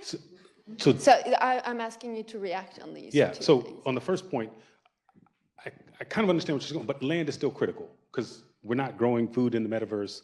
And going back to the initial question, actually, around the digital school, one of the mistakes that our policymakers have made is assuming that a digital school is cheaper than brick and mortar. But we still need to build out the infrastructure to it. And the infrastructure requires the ownership of land. And so actually, who's going to control the metaverse and control the digital economy is going to be who's going to control the land where we can put up towers and run fiber and all these other types of things. So there's lots of ways in which that digital world is still connected to the real world of land. But it's also about who has the resources then to invest the capital in the digital economy, which is, again, people who are generating wealth through the land that they own from colonialism. To the point on curriculum, I do agree with you. We don't need a curriculum that's wholly focused on a certain type of business entrepreneurship. But I also agree we need to be teaching entrepreneurial mindsets. And I always would tell my students, I think the greatest entrepreneurs of the past 100 years have been the independence leaders, right? So Kwame Nkrumah was an entrepreneur, right? He's trying to build I mean, it's a lot harder to build a nation from scratch than it is to build an app or a filter on your phone or something, right? So we talk about Nkrumah, Thomas Sankara, Wangari Maathai, like trying to reforest a country that had been plummeted by, the colonials just stripping the timber. So I think there's a way in which we can frame entrepreneurship. My concern about saying, because I agree we are losing some of the other stuff we talk broadly in liberal arts, but the liberal arts model itself was created for an elite, right? And my concern about saying we're losing culture in certain things is because it's been said by a couple times by people here about how we do culture well. That's actually like a white supremacist framework that was imposed upon us because they didn't want us doing political economy. So we have to be really careful about saying we do arts and culture. Right? We should be doing political economy, we should be doing governance, we should be doing all these other types of things, but they're trying to distract us and say, well, why don't you go over there and shuck and dance? So I agree with you, but it's a really dangerous thing to start talking about we're losing culture. That's my reaction. And I completely agree with you, because at the end of the day, I mean, my answer is gonna kind of bring your 2 points together, because as much as we do have the digital economy that's fast emerging, we also have to understand the fact that wealth, right? When we talk about wealth, is very much embedded in assets, right? What assets are we talking about here? Land is one of the biggest assets, unfortunately, that we don't get to own on the African continent because of what you described earlier, like what's happening in Namibia. On your second question, yes, I agree with you that a lot of the times when we really focus on just this system that we've been critiquing, neoliberalism, capitalism, that's focused on the rational economic man who's a productive citizen of society, we absolutely lose out on the humanities, the culture, and everything else. But that's a beautiful, I'm a little bit biased. I'm trained in liberal arts, trained at here at the Graduate Institute in development studies, sociologist, teaching at a business school. It's how you teach business. It's how you teach productivity. It's how you teach about what it means to make an impact in your production as a person. It doesn't have to be productivity in the traditional sense, where we attach productivity to monetary value. It can be about productivity when it comes to impact, when it comes to transformation, which is something that we must teach. And truth be told, it's something that we especially must teach in traditional liberal institutions and even institutions like this, where the entrepreneurial mindset is not about you cultivating a business. It's about you becoming a problem solver. It's about you finding solutions out there and finding problems and creating solutions that are not based on you looking to somebody else, to policymakers, but are based on you looking at what you can offer. With the education that you were given, with the theoretical knowledge that you have, with the decolonized system, with the decolonization mindset, but looking at what can I do productively to actually facilitate transformation and change by utilizing principles that are coming through this framework of entrepreneurship. Can you hear me? Yeah. And I think we shouldn't shy away from, there's also this idea, and they have touched on it very brilliantly, the Maslow pyramid of needs.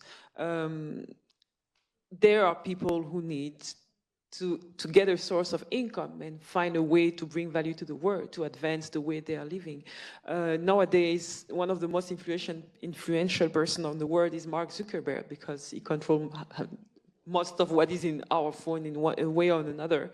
It was a student who didn't even finish his degree at Harvard, and who used his passion and skills, and also the kind of privileged environment he was coming from, to build something that now influences governments. There are panels and departments that are created at the UN because one day one kid created Facebook. So two things can coexist at the same time, and it shouldn't be dismissed. Okay, thank you. I think we have time for one single question. Yes? Yes. Thank you to the panel. This was a really thought-provoking conversation, and I have two brief questions. So as someone who has worked across the African continent and had the privilege of interacting with various people of different communities, there is the notion from my perspective that, okay, this is to do with teaching in the native African languages. There's a notion that Africans typically subscribe to the Western educational norms due to the perceived lack of opportunities in our countries. Many people would prefer to study outside due to, the forthcoming opportunities there as their economies and societies don't, what should I say, give the opportunities to grow economically. So is it realistic to promote learning in native languages without simultaneously addressing the underlying economic and structural issues that drive this preference? And the second one is similarly the same, is the focus on developing leadership skills in African education systems sufficient to overcome deeply entrenched political and societal issues, or is it an overly simplistic solution to complex problems? Thank you. Oh, I want to take this one first, if you guys don't mind. And I'm going to start with your second question, is the development of leadership skills an oversimplified solution when we have structural, political, social problems that need to be dealt with, if I'm getting your second question correctly, right? Based on my experience and based on my training, everything starts and ends with leadership. And the reason why I'm saying that is because institutions are made up by people. Social institutions, economic institutions, financial institutions are made up by people. As a sociologist, when I look at the relationship between the person and the institution, I have to understand both what is made of the person psychologically, and also how that relationship with the person and themselves impacts what they become and the kinds of actors that they become out there.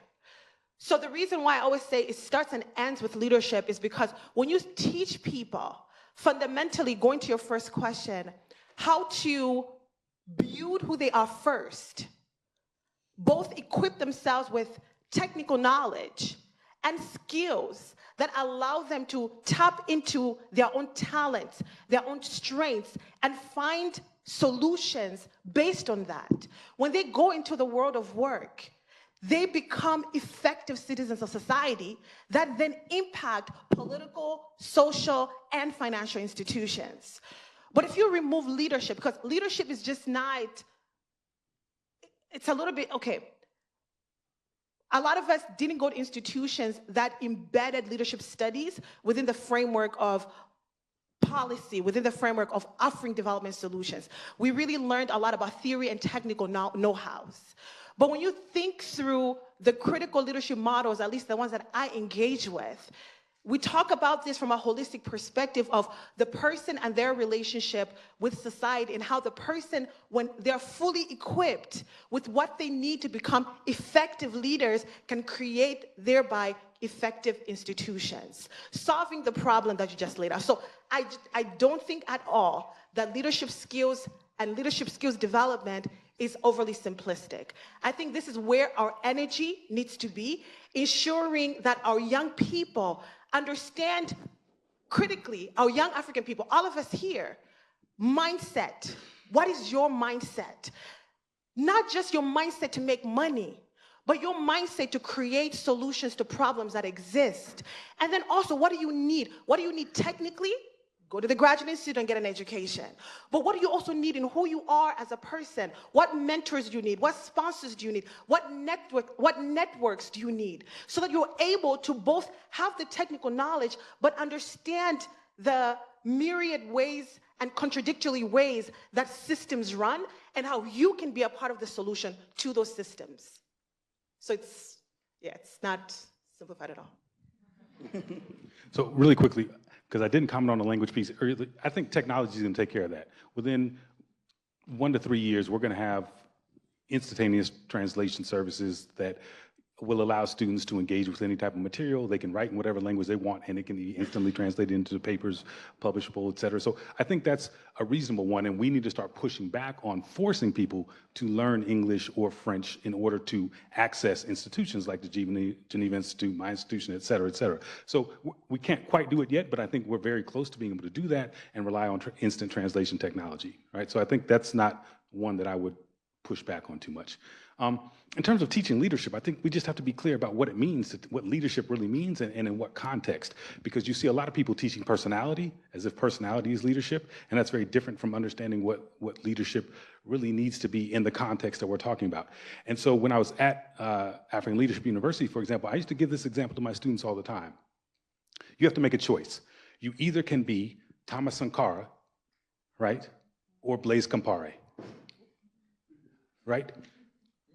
Both of them were friends, we're comrades, we're students together, sitting in the classroom with you, right?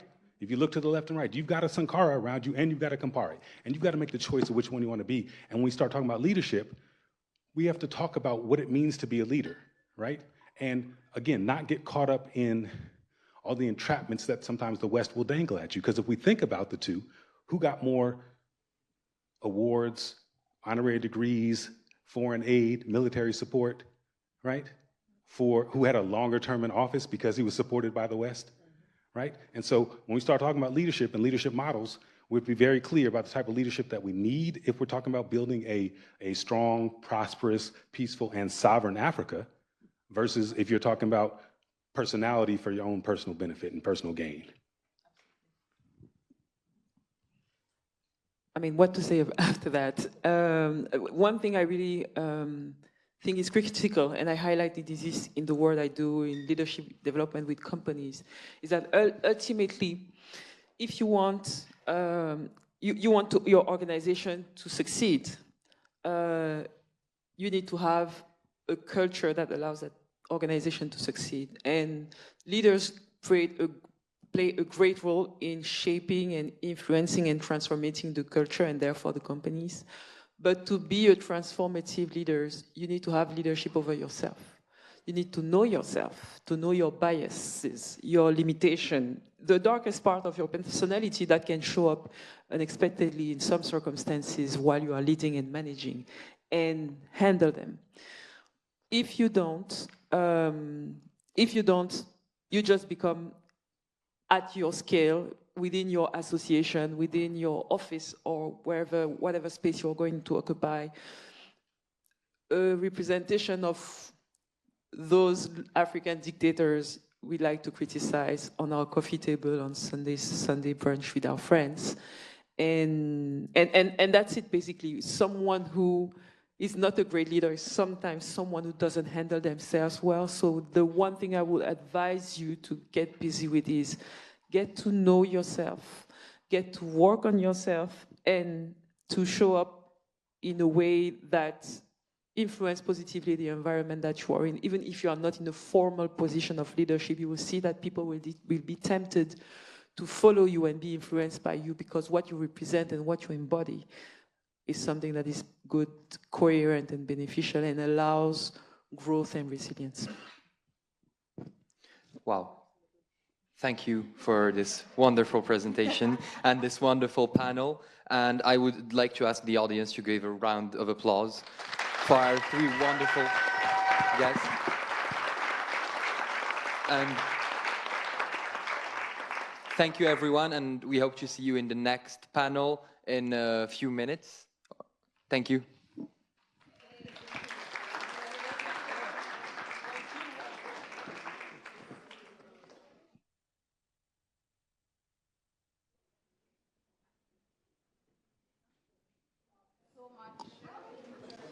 So much power from that panel. Just a few words I took down.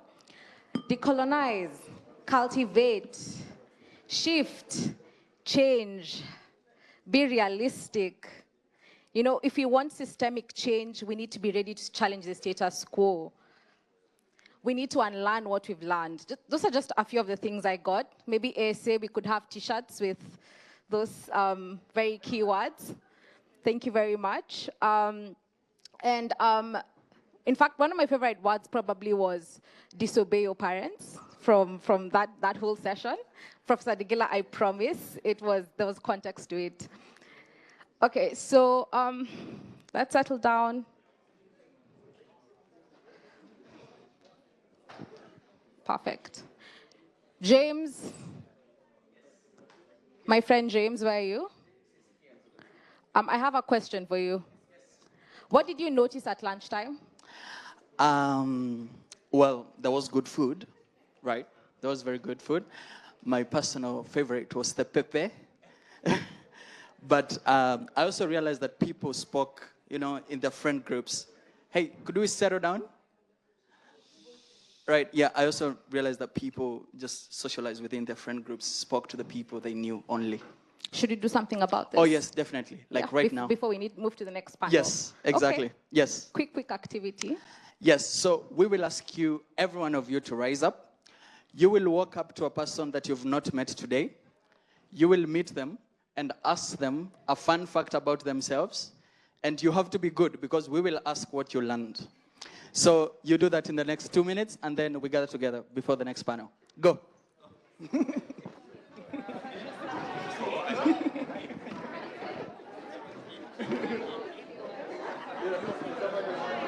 I can't speak to you.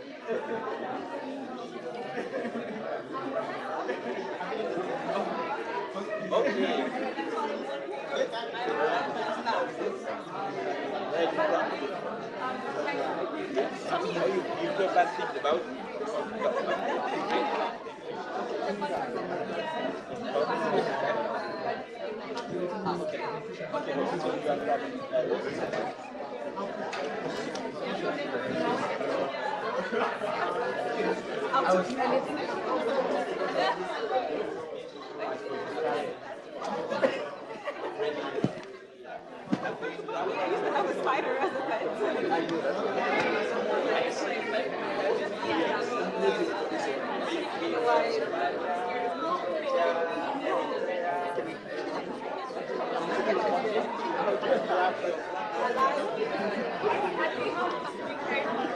Be from. But I'm so glad to see you. I think we should give them 1 minute.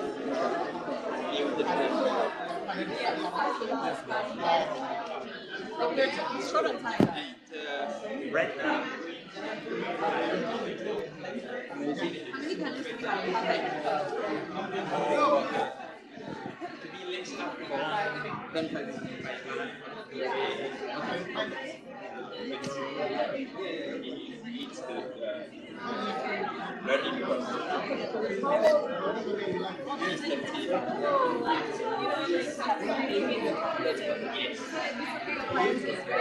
I do this every day now.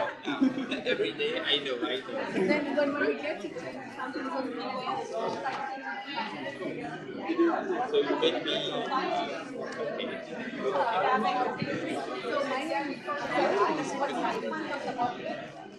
Oh, sorry. What do you know about the last one? I can't get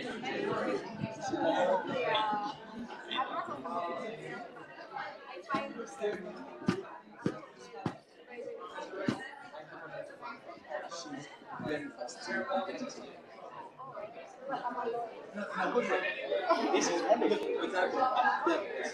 Winston translates because she's my friend, so translate that to simple But you know that I'm very, very proud of him because he has been selected to attend the Pan-African Congress.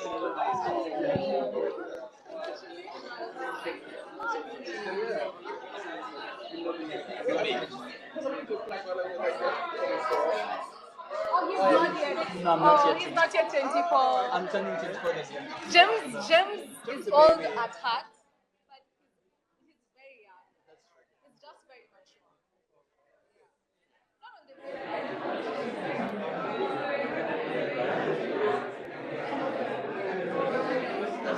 I think we should call people back. All right. All right. What? I will ask you what you. What I learned about you. Okay, and what did I learn about you? All right, all right. So we come back.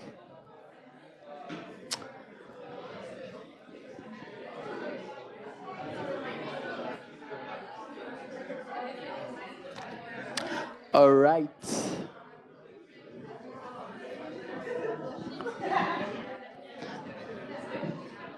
All right, everybody.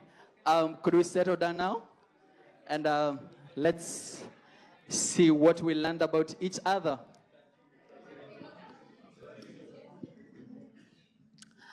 Amazing. So, Anne, we've been friends for a while now. What's a fun fact you know about me? Surprisingly, apparently you can't whistle. Well, thank you for picking up on my insecurities in front of these people. And she's very competitive, very feisty. I am. Yeah, exactly. I don't deny that. In a good way. Yeah. Professor Degila, Yeah. can I put you on the spot? Okay.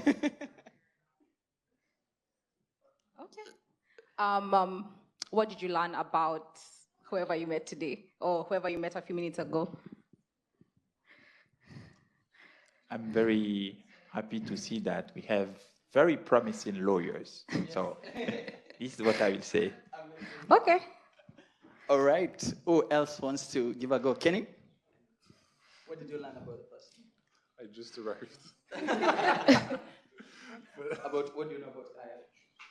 What do I know about? Oh, l'exercice qu'on vient de faire. The person I just talked to, but I think they left, so... What was the fun thing? They were from a place I have been before. It was quite fun. So, yeah. Amazing. Yeah. Do you want to try? My friend has a really unusual skill that was very funny. Yeah. Amazing. Cool. What's the skill? What's the skill? Do you want to say? It's very personal. She cannot say, unfortunately. You will have to see her after this. Fair enough. All right, so we are now going to introduce to you the next panel, if you may.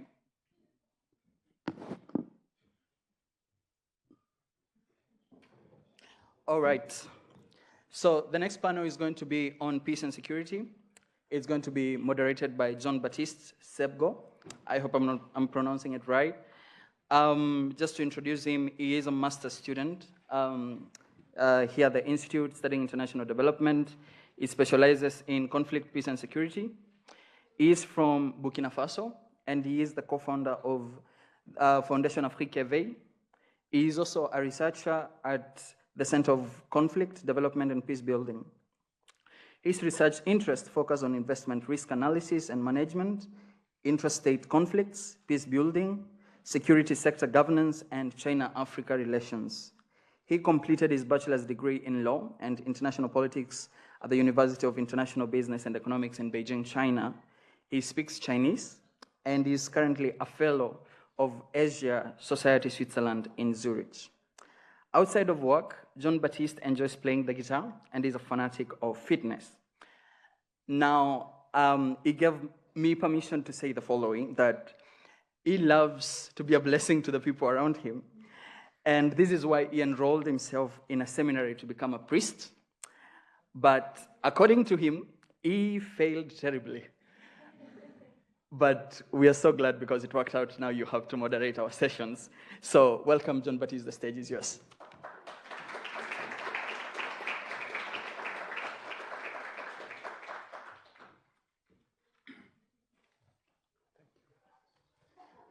Thank you, James, Milza, and Anne for passing me the floor. Congratulations also on the great job you have been doing since this morning.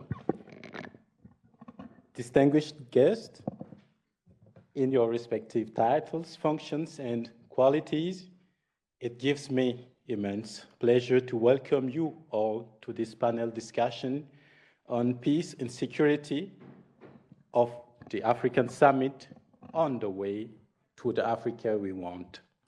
My name is Jean-Baptiste Sebgo. I'm pleased to moderate this panel discussion on peace and security. So aspiration number 4 of the African Union Agenda 2063 aims for a peaceful and secure Africa. So Africa must strive to end all wars and conflict to achieve the objectives set within the Agenda 2063. That is, a sustainable development, a sustainably developed continent. So, however, security challenges continue to claim many victims and in many countries, and political instability does not seem to facilitate long-term solutions to security threats and development challenges in these states. In this discussion, I will be asking two main questions to my eminent panelists. Today, how far are we from the Agenda 2063 aspiration of a peaceful and secure Africa? Is there any hope of achieving these objectives by 2063? What are the practical concerted solutions for peace and security on the continent? I will also rely on you to raise questions to our panelists. So, with no further comments, let me introduce my eminent panelists.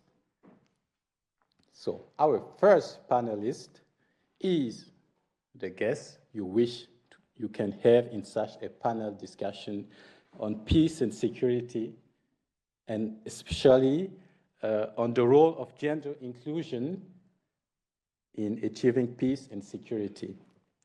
Ms. Lisa Sikagya is a human rights officer at the Office of the United Nations High Commissioner for Human Rights.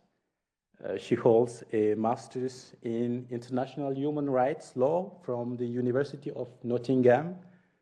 She has more than 18 years of experience with the UN human rights, working and supporting UN projects and state parties in the strengthening of human rights. In 2018, she founded Phenomenal Women Global, a nonprofit organization with the mission to connect, advance, and empower women by building leadership skills, mentoring, and coaching. She is currently the Southern Africa focal point at the OHCHR. She will discuss the role of gender inclusion in achieving peace and security and how to advance women's participation in the respect of human rights in Africa.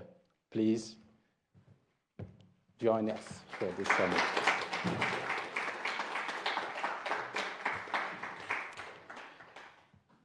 Please have a seat.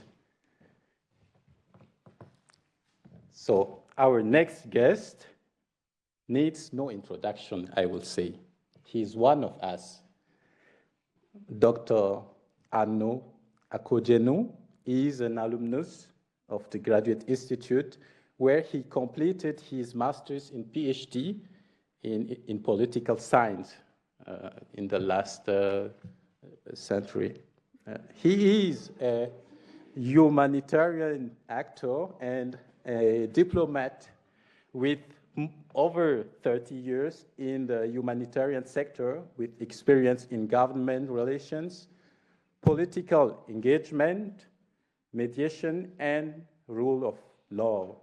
He has worked at the UNITAR, UNHCR, the UN Secretary General in Côte d'Ivoire, leading negotiations on peace and humanitarian interventions in Mali, Kenya, South Sudan. His positions include regional coordinator and special advisor to the High Commissioner for South Sudan 2017-2019, deputy special representative of the Secretary General of Mali 2014-2015, Inspector General of the UNHCR 2009-2011, and he is currently a senior advisor for Africa at the Kofi Annan Foundation.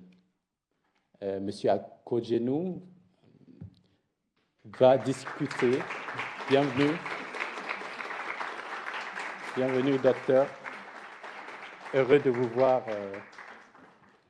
sur ce panel sur la paix et la sécurité.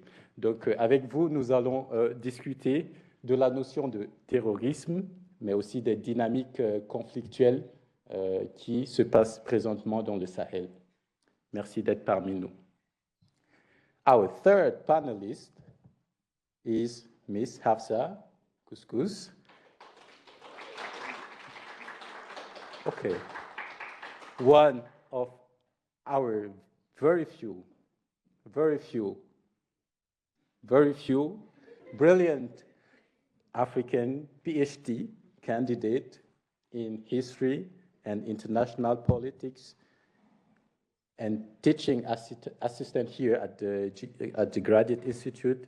Her fields of interest and expertise include political violence, state building, security in Africa and the Middle East, militarization, and armed conflict. She holds a bachelor's in political science and international relations from Yonsei University, Korea, and a master's in international affairs from the Geneva Graduate Institute.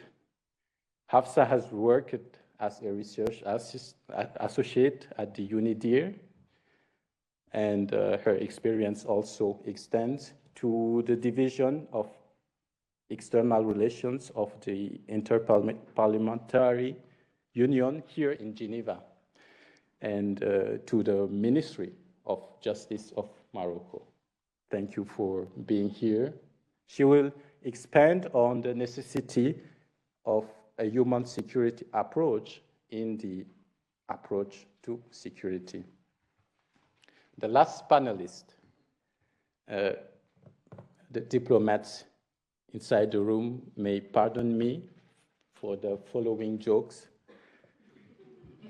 It's said that a diplomat is someone who knows how to speak several languages, including the doublespeak. Or a diplomat is someone who thinks twice before saying nothing. I hope that our last guest, who is a former diplomat, will have all the liberty to speak about the issues related to the rule of law and democratic challenges in fragile zones in Africa. Ambassador Audu Kadiri is a former ambassador and permanent representative of the Federal Republic of Nigeria to the UN. Mr. Kadiri, or should I say Dr. Kadiri, since you completed a PhD recently in political science, congratulations, has served as head of the political section at the Nigeria High Commission in London. He was also the director of the Office of the Minister of Foreign Affairs from November 2015 to March 2016, and acting director and then director of the Policy Planning Division of the Ministry of Foreign Affairs from 2012 to 2015.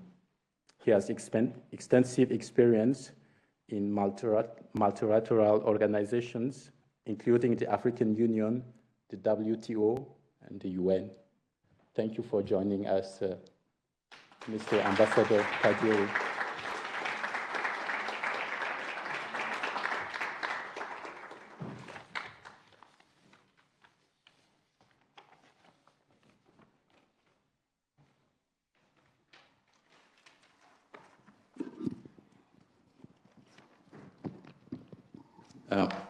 Thank you all for joining us for this panel discussion on peace and security. I want to start with you, Mr. Ambassador Audu Kadiri, regarding the challenges in terms of political tensions, security and conflict faced by the continent today. How far are we to the Africa we want? The first question. And the second question related to the rule of law. A scrupulous respect of the rule of law, the so-called liberal peace building, is considered by many as the most effective response to peace and security challenges in the world. Is it true for African state? If so, how can a scrupulous respect of the rule of law be achieved in the continent? Mr. Ambassador. Thank you, Mr. Moderator.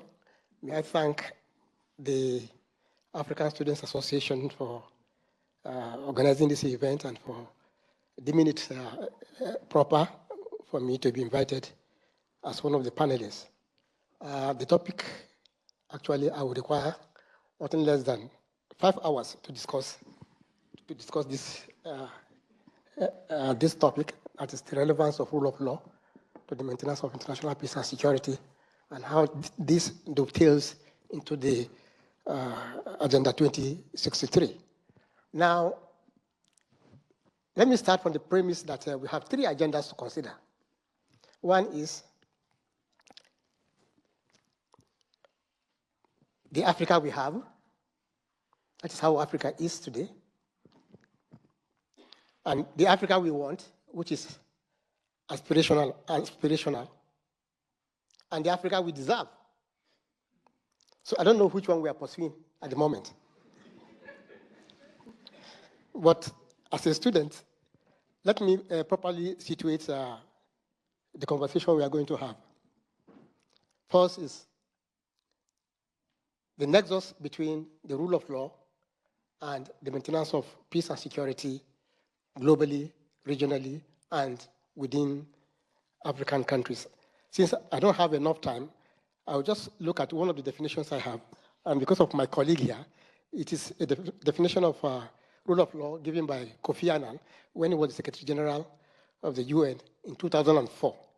He says it is a principle of governance in which all persons, institutions, and entities, public and private, including the state itself, are accountable to laws that are publicly promulgated, equally enforced, and independently adjudicated, and which are consistent with international human rights norms and standards.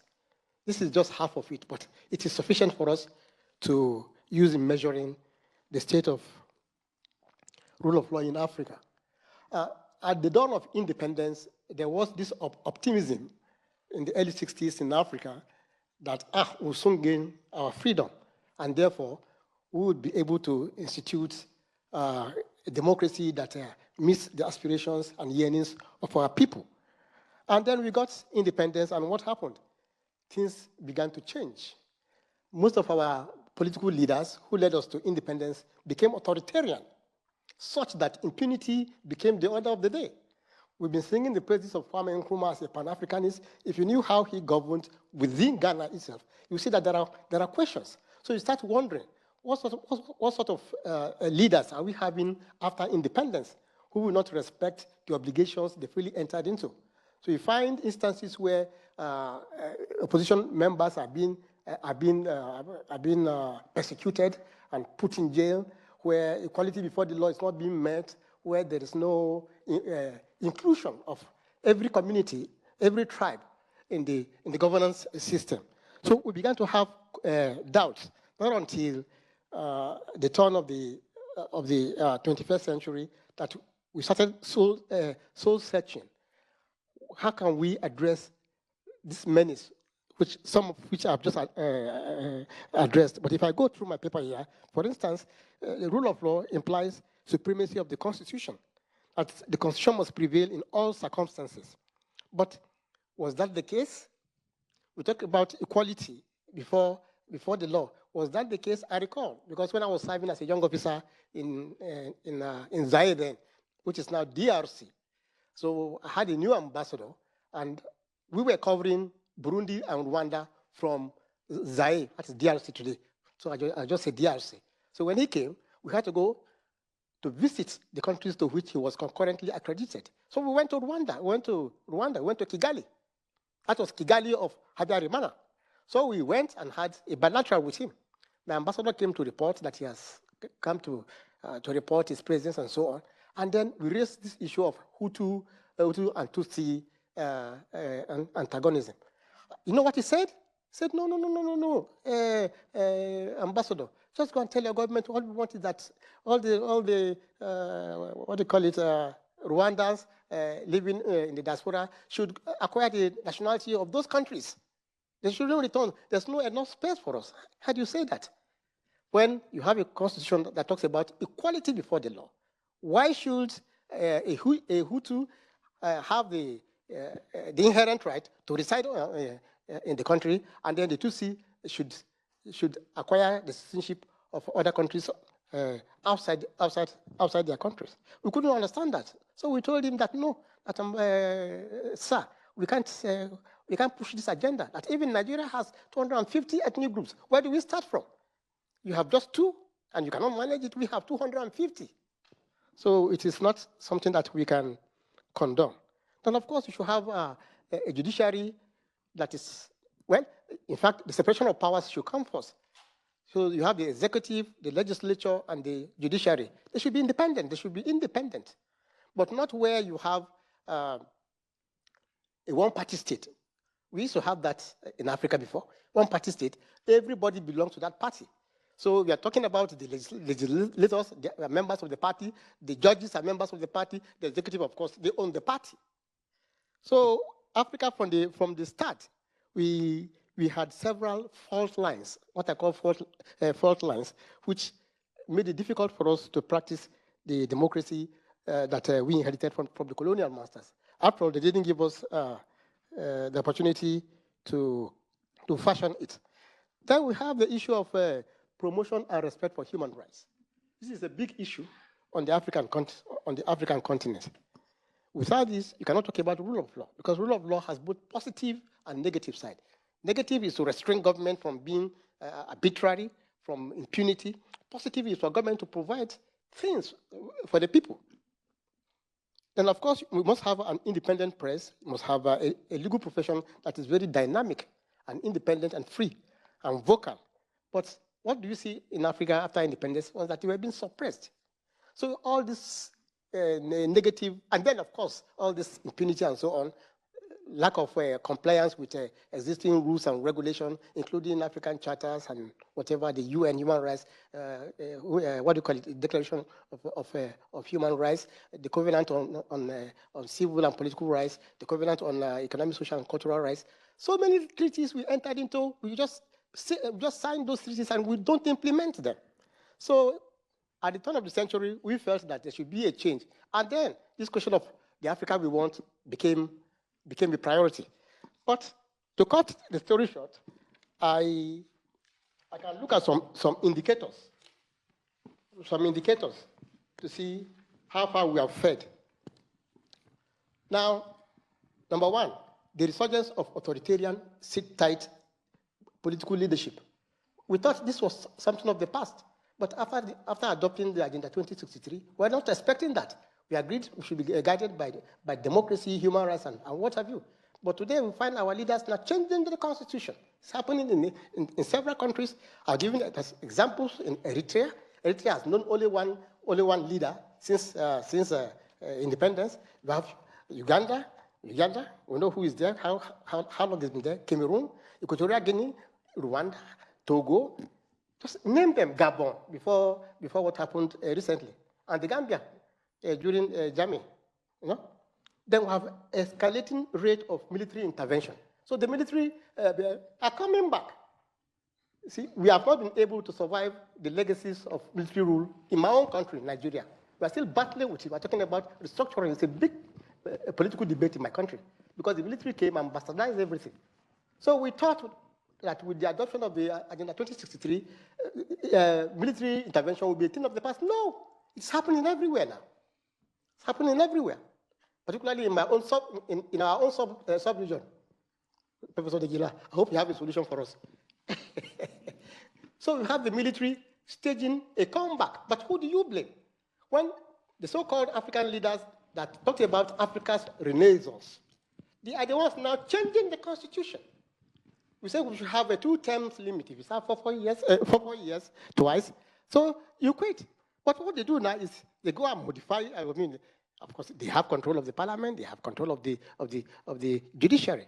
So now we have what we call unconstitutional changes of government, which was written down in the, what you call it, expressly provided in the Constitutive Act of the African Union that was adopted in 2002.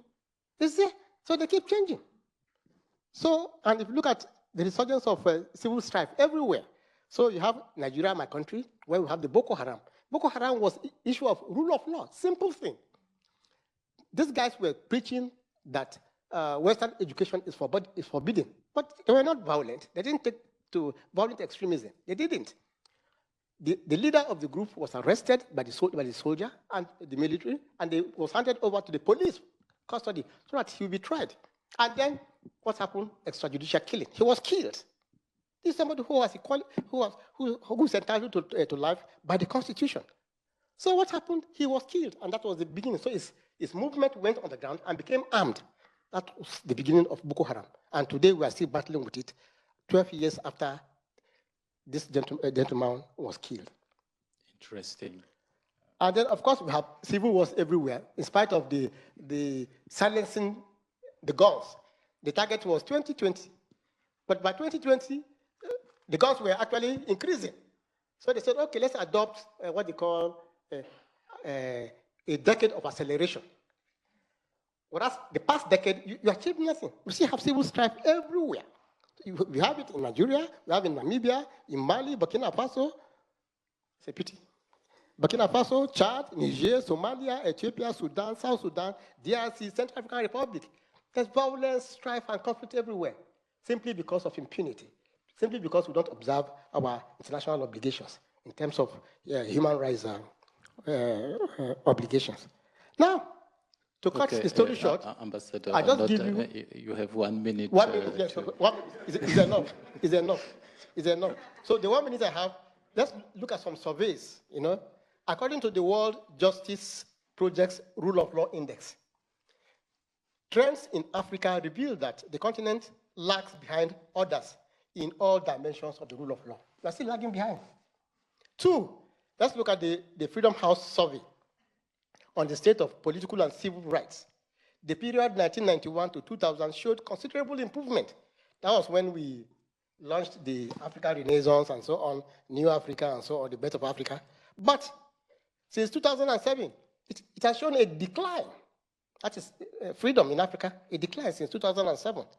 Then the Fragile States Index, measuring vulnerability to conflicts. The survey showed that failing or critically weak states are concentrated in Africa. And then the last one, by our brother, Mo Ibrahim Index. Mo Ibrahim Index of African Governance, covering all the critical elements of the rule of law. The trend reveals that about 2/3 of Africans live in countries where safety and the rule of law had depreciated.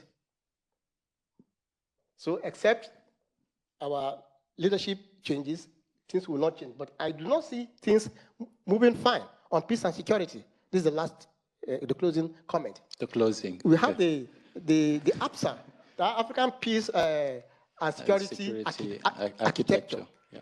We've said we want African solutions to African problems. Now we have this APSA. APSA, if you see, this is a paper produced by the EU and they circulate it to the whole world. This is on the internet. I'll give it to you. Okay. It's there. We will circulate the EU is paying 70% of the African Union budget. This is a continent that wants to change. The micro, but yes, you have 30 seconds yes. to not only wrap that, up. if you look at the peace and security architecture, about 80% of it is being funded by the EU. So is that the Africa we want? No, it's the Africa we desire. Yeah, that's why we are still fighting. From your comment, we see that we are far away from this Africa we want. It's really insightful to hear your comments, Mr. Ambassador, and I'm sure that we will get back to you for how we should do the solution, concrete solution to go forward. I want to go to ask Dr. Akojenu. We have the chance that you also speak French, so I will maybe engage with you in French, but you can also give some key comments in English so that the audience, but we have Cindy that will be translating also from French. I would like to ask you, aujourd'hui, quelles sont les zones sensibles? Vous avez une expérience très étendue sur les questions africaines, du Sahel à l'Afrique, à la Corne de l'Afrique et même à l'Afrique du Sud. Quelles sont les zones sensibles, selon vous, de nos jours à regarder et à to care about regarding security issues in Africa? Et aussi, comment devons-nous comprendre ce concept de terrorisme? Vous êtes un expert, je sais qu'il nous faut un long moment pour l'expliquer, mais comment comprendre cette notion de terrorisme en Afrique quand on utilise de travers? Et est-ce que vous pouvez nous donner plus de votre expérience et de votre point de vue sur ces questions? Merci. Vous avez 7 minutes. Ouais.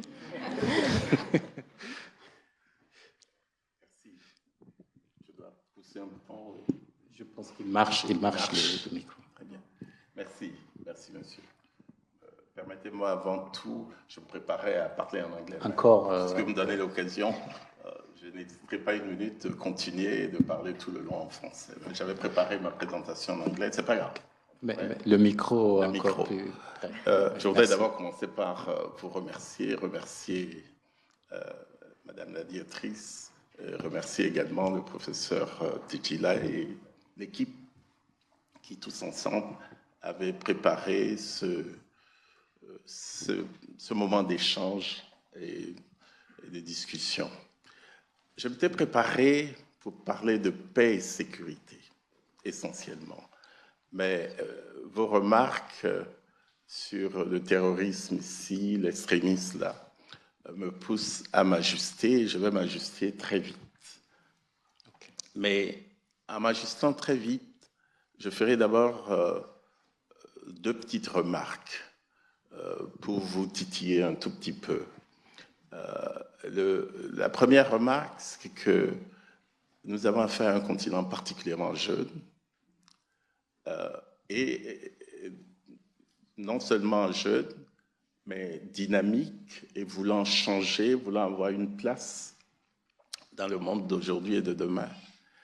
Et quand je parcours, à titre personnel, le tableau, je me rends compte que votre angle, votre approche ne lui rend pas justice. Le titre déjà que vous donnez à cet exercice, sur le chemin d'une Afrique que nous voulons, moi je dirais tout simplement quelle Afrique nous voulons, point. Avec une jeunesse pareille, avec un dynamisme pareil, mettez-le la pression dessus tout de suite. Et c'est cette pression que je voudrais mettre sur vous en vous disant quelle Afrique nous voulons et non pas réfléchissons et tout, où est-ce que nous avons... Non, non, quelle Afrique nous voulons, tout de suite. Soyons directs et soyons positifs dans l'exercice. Direct et positif. Vous savez, quand on parle de paix et sécurité et l'extrémisme que nous vivons ici, ou le terrorisme que nous vivons là... Pardon de vous interrompre encore, oui. Docteur. On a une traductrice qui va... donc, vous pourrez peut-être faire des pauses pour que... Ah, d'accord, ok. Puisse traduire. Donc, je reviens. Je préfère alors revenir en anglais, puis ce qui permettra à tout le monde... Ok, ok. Voilà. Ça me donnera plus de temps, d'ailleurs. Oui, oui. Merci. Really, thank you, thank you. Talking about the Africa we want, I think it's important to take some step back and to realize that throughout the continent, we are still facing some problem in terms of how to really get decolonize ourselves. I think the key problem is there when you talk about peace and security. In particular, the French-speaking countries the French-speaking country.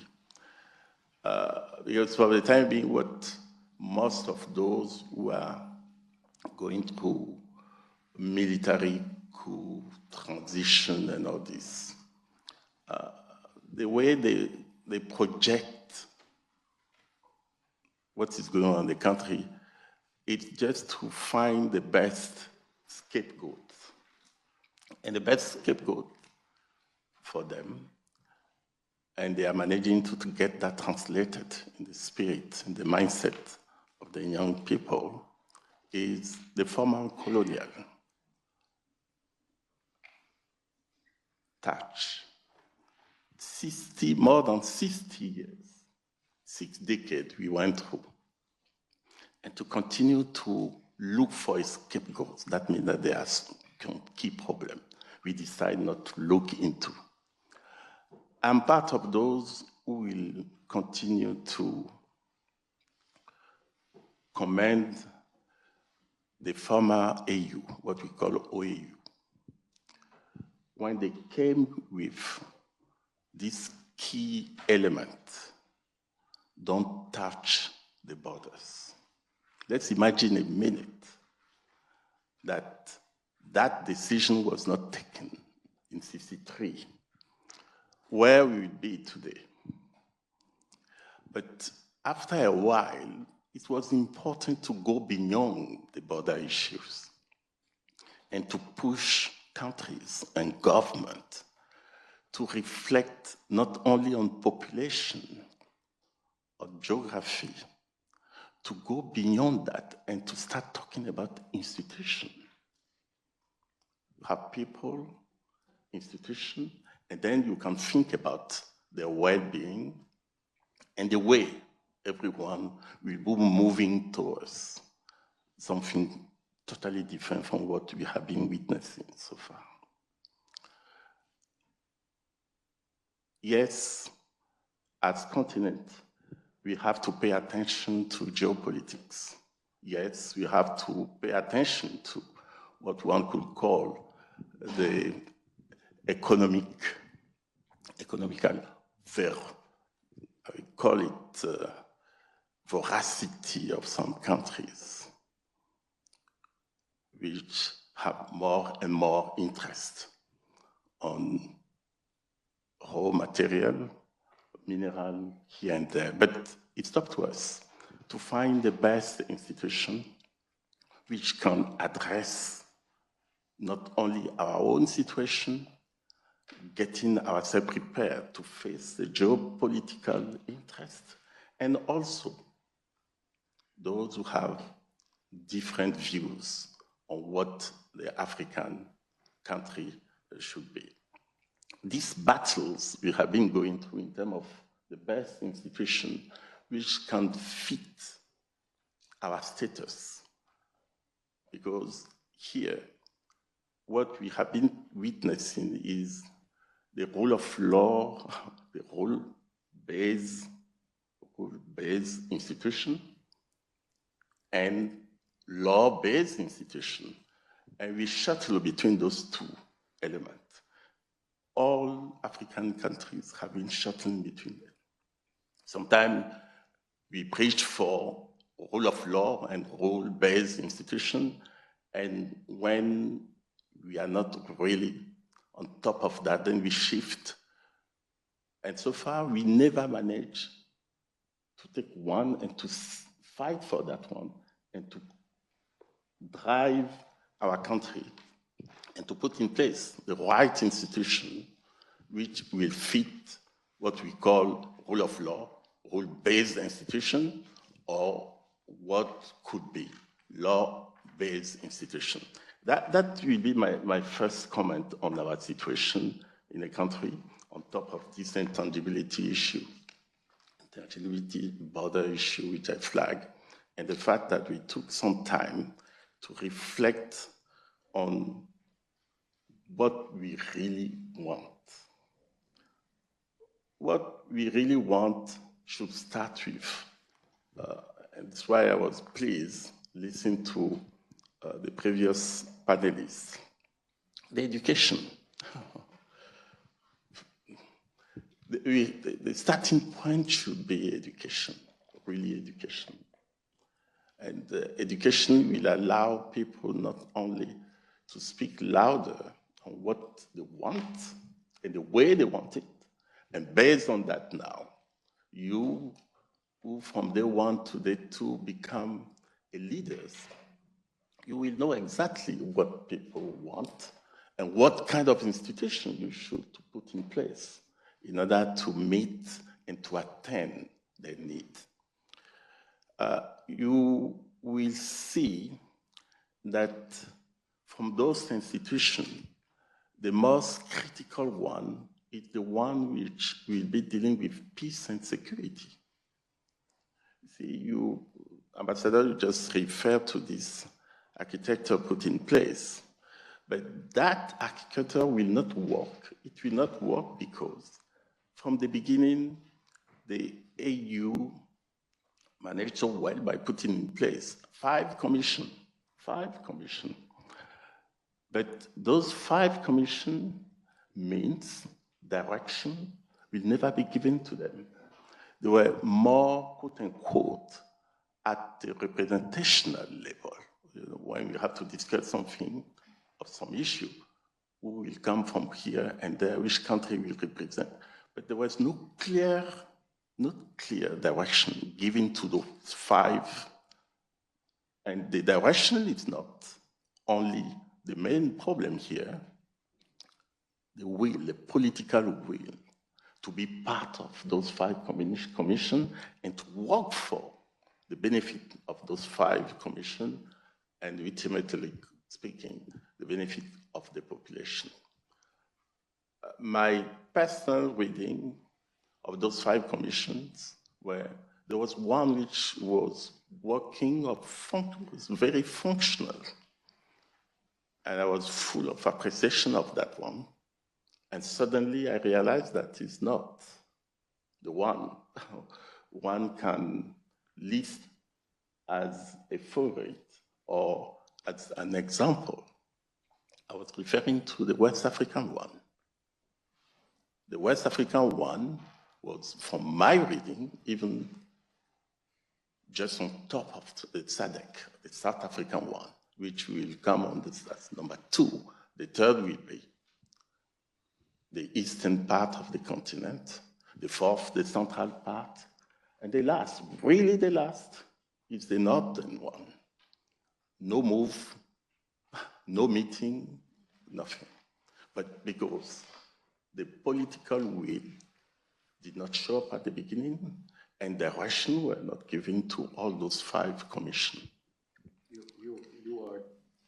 You are talking about the ECOWAS? ECOWAS was the... Yeah, we will get back to the ECOWAS regarding the dynamics with the Sahel. Yes, I'm just sharing my point. Okay, you have 30 seconds to sum up. I will go beyond that, if you allow me. But because I will go beyond that, just because I want to list in front of this peace and security issue what is adamantly important for the Commission and for anyone who is sitting to reflect on that.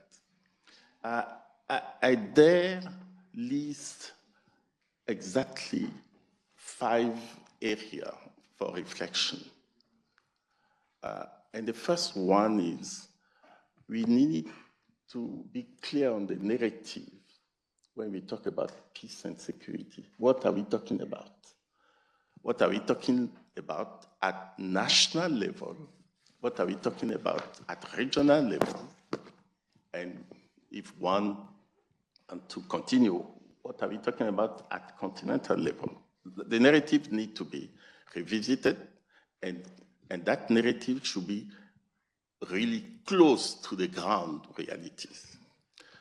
My second area of interest will be when you decide to talk about peace and security, you have to be prepared to ensure the national resources to face that. You cannot talk about peace and security and go and beg for someone to come and take care of that for you. My third point is why you are dealing with that exercise at a national level to expand it to a kind of partnership within your region and within together with other regions. My fourth point is find the best way to give consistent substance to the peace and security issue at the continental level, but also at the regional level. Not just because you have ECOWAS, you believe that peace and security should come from each country. That is one of the problems ECOWAS is facing now.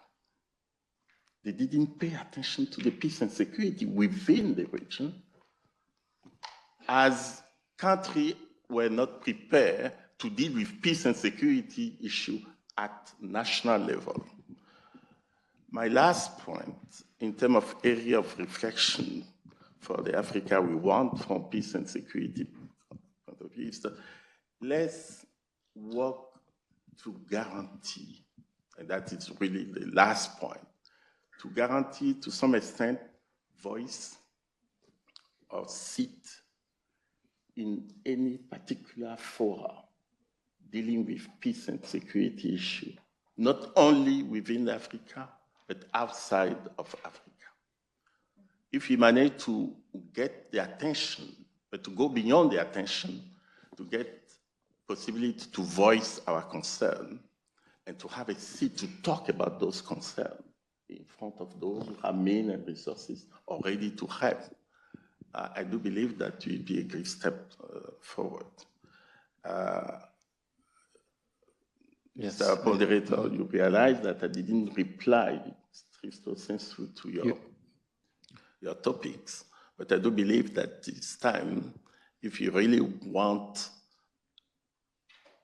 Africa to be where it has to be, let's not focus only on those terrorism issues. Let's go one step further in our reflection.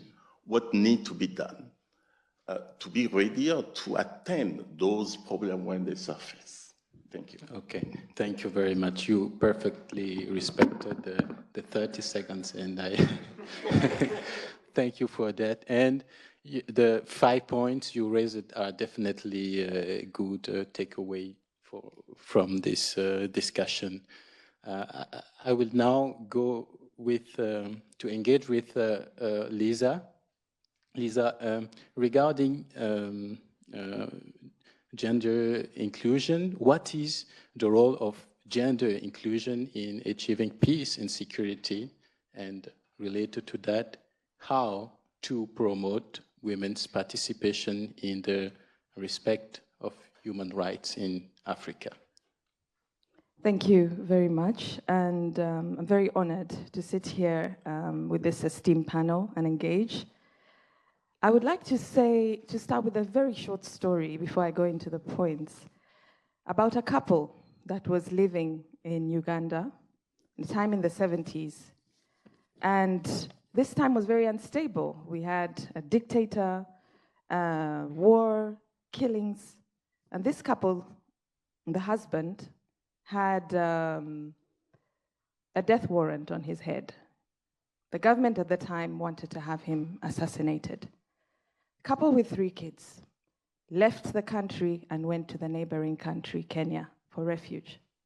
The husband managed to get a job there, but the wife did not get a job easily with the 3 kids. The wife fled to Zambia, where she met an old friend who was working in a court and decided to work there. Husband had no papers to join them because he was wanted by the government at the time in Uganda. Finally managed to drive all the way from Kenya to Zambia through the borders and reach to join the family. The wife had a job, was putting the children through school. Ladies and gentlemen, war causes families to move, causes displacement. in order for us to understand how gender can be important in this context, in this meeting, we have to understand the impact of war, especially on families and on women. Fast forward 10 years later, one of the little children grew up. All the children grew up, but the family decides to move back when a new government ushers in peace and calls all these people back and says, we need the diaspora to rebuild our country. This family never sought political asylum officially through UNHCR and everything, because they were proud and they felt we're professionals, we can get jobs, and they did get jobs in their new country. But now the new president called them, please come back and build the country. Then, in 1994, a genocide broke out in Rwanda. Although this family was happy in Uganda, the war, the impact of the war in Rwanda also affected Uganda, as the bodies of those massacred were floating into the river. The child, who had now grown up and was a teenager, told her parents, I want to study human rights. I want to study and know why so many women and children's bodies are floating into our country. Ladies and gentlemen, that could be your story. That was my story. So, as we look at war, we know that displacement is one of the main repercussions of war. In Nigeria, Your Excellency, about 3 million women have been displaced by the Boko Haram war. In South Sudan and DRC put together, 1.5 million women have been displaced, internally displaced. They have little access to services, healthcare, maternal healthcare, are vulnerable to sexual abuse, exploitation, and trafficking. Women also serve as combatants, so they are fighting wars alongside men. Gender-based violence in conflict and post-conflict zones is rampant. I've been working with the United Nations for 17 years and have spoken to many victims of gender-based violence, especially sexual violence. In Congo itself, DRC, 48 women are raped every hour. We're sitting here in Geneva with peace. So there are several challenges that women face. But when you look at the negotiating table for peace, are we represented? Give you some stats. 13% of the negotiators, only 13 globally, are women. Negotiators of peace, war, declarations, whatever. 6% of them are mediators, and 6% of the signatories of major peace agreements worldwide are women. So with all that impact that this has on women exponentially, and with women being more in Africa in terms of population, we definitely need to have a seat at that table. So statistics show that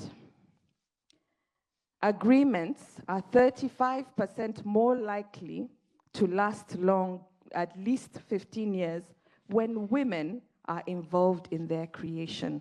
These are peace agreements. So we need to up our game. Empowering women also means empowering a generation. It means empowering children. So I would like to just say a little bit about the African Union's role, because the Agenda 2063 has a great vision and includes women in. So we should we should commend the African Union for that. In that agenda, with regards to gender equality, it says full gender equality across political, economic, and social spheres should take place. They also talk about eliminating discrimination and violence against women and girls. The African Union, of course, also has an AU Special Envoy for Women that was appointed in 2014. And her mandate includes promoting women's voices in conflict prevention and managing resolutions. So there's a lot going on there in the African Union space, which I believe has potential. And Special Envoy and programs of the AU have done a lot. When it comes to the UN, where I am centered, Security Council Resolution 1325 emphasizes on women's participation in peace and security. And this also mirrors the affirmations, the aspirations of the African Union on gender equality, because it clearly talks about participation, ensuring women are involved in decision-making processes, not at the end, but right at the grassroots, included in the peace negotiations, included in the protection part, because safeguarding women, we know that sex and rape are used as a weapon of war. And all these conflicts that we have in our country, women are raped every single day.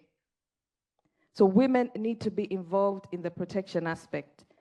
In the prevention aspect, looking at the root causes of conflict, violence, and early warning systems, women should be there and have started to be there. In relief and recovery, the same resolution emphasizes the voices and the presence of women. Right, there are so many other UN standards and treaties, including the CEDAW, but I will not go into that because of time. But I would just like to share two country examples of successful peace processes that involved women, and we all know Liberia. Liberia was one of the countries where a peace activist mobilized and discussed the end of the war, demanded the end of violence against women. And this led to the Accra Comprehensive Peace Agreement. This woman also won an award for peace, Madam Lema. So it is important for us to acknowledge and to review such processes, because women's role and including their voices in peace talks, peace agreements, and peace processes leads to other things. In Liberia as well, following all that, it paved a way and an opening for more women to participate in politics. And we had our first ever woman president in Africa, Madam Ellen Sirleaf Johnson, hailing from Liberia, emanating from a very powerful country where women were standing up against violence, pushing their way through to sign and discuss peace accords, and putting themselves at the table. In Rwanda, which is a country dear to me, they say most Ugandans are Rwandans, and most Rwandans also have Ugandan blood, but it's a country that was our neighbor. I have relatives there. In Rwanda, the peace process also involved women discussing in the Gacaca courts, women as witnesses, women supporting peace initiatives. What has happened to Rwanda now? It's over 60% of its parliament, I think it's one of the highest in the world, are women. And Rwanda, of course, has its challenges as well, but a lot of development has taken place. So what does that show you? The power of a woman's voice, a woman's stance, a woman's leadership in a country that can excel in peace. So I think I'm going to stop there. Okay. But thank you very much. Thank you. Thank you, Lisa, for your personal story that shows the necessity of gender inclusion in achieving peace, and the examples from Liberia and Rwanda shows good examples that we can take from gender inclusion policies that could be implemented. I will now go to Afsa. Political and security tensions do not spare North Africa. So, what are the security challenges and concerns in North Africa? That's my first question. And second, Dr. Akojenu was saying that we should take the understanding of peace and security to another level. So related to that, beyond the hard security in many countries, what are the other important factors which represent a threat to peace and security? Can you elaborate on that? Thank you. Hello, Assalamu alaikum, and Azul in the thematic language, which is the African language in North Africa. Esteemed colleagues and distinguished guests, Professor Degila, Madam the Director, I'm very pleased to be here sitting in this very impressive panel, very inspiring to a PhD candidate like myself at the Graduate Institute. I'm going to start with North Africa. So North Africa, like any other region in Africa, has also several security challenges that go way beyond armed conflict, which is the traditional definition of security, or the hard security, as you mentioned. First of all, first thing I think about, which is something that is not specific to North Africa, is the political instability, of course. So the political instability here happens when governments are not stable. We're not going to go into the academic definition of what stability means, but for the sake of this conversation, what we mean by stable is not directly involved in an armed conflict. However, when you do have a political instability, it often leads to protests and unrests. An example I can give you from the top of my head is Libya. After overthrowing Muammar al-Gaddafi in 2011, Libya has been left in a power vacuum. Different groups started fighting for control and causing ongoing conflicts and unrests that are still apparent today. This is not a problem only in North Africa. This is something we can see in Zimbabwe today. Another problem in North Africa is also terrorism and extremism. It's a serious threat in North Africa. While it's been contained lately, many efforts have been made by North African countries and African countries as a whole. But we have groups like Al-Qaeda in the Islamic Maghreb, so the Akim, and of course other groups like ISIS who have carried attacks in the North African countries. A good example would be the attack in 2013 in the Amenas facility in Algeria, where citizens were held hostage and numerous casualties were recorded. A third issue is migration and human trafficking, and this is something that is growing, that has been growing in the past years. North Africa is known to be a major transit point or route for migrants from all around Africa trying to reach Europe. Many people from Africa has passed through countries like Libya and Tunisia to find a better life in Europe. But when they're doing that, unfortunately, the situation is not as simple as it sounds. When they're doing that, they find themselves in human trafficking rings, in slave trades, like what happened recently in Libya, and then they go through very, very several hardships and conditions, like what happened in Tunisia, in the desert. So this situation and this specific point is alarming not only to these North African countries that also find themselves having to manage large numbers of people needing help, but also other African citizens that are willing to go through that challenge to reach what they think is a better life in Europe. Fourth point would be socioeconomic inequalities. And again, here I would like to touch on the uprising of the Arab Spring in 2011, when citizens, when people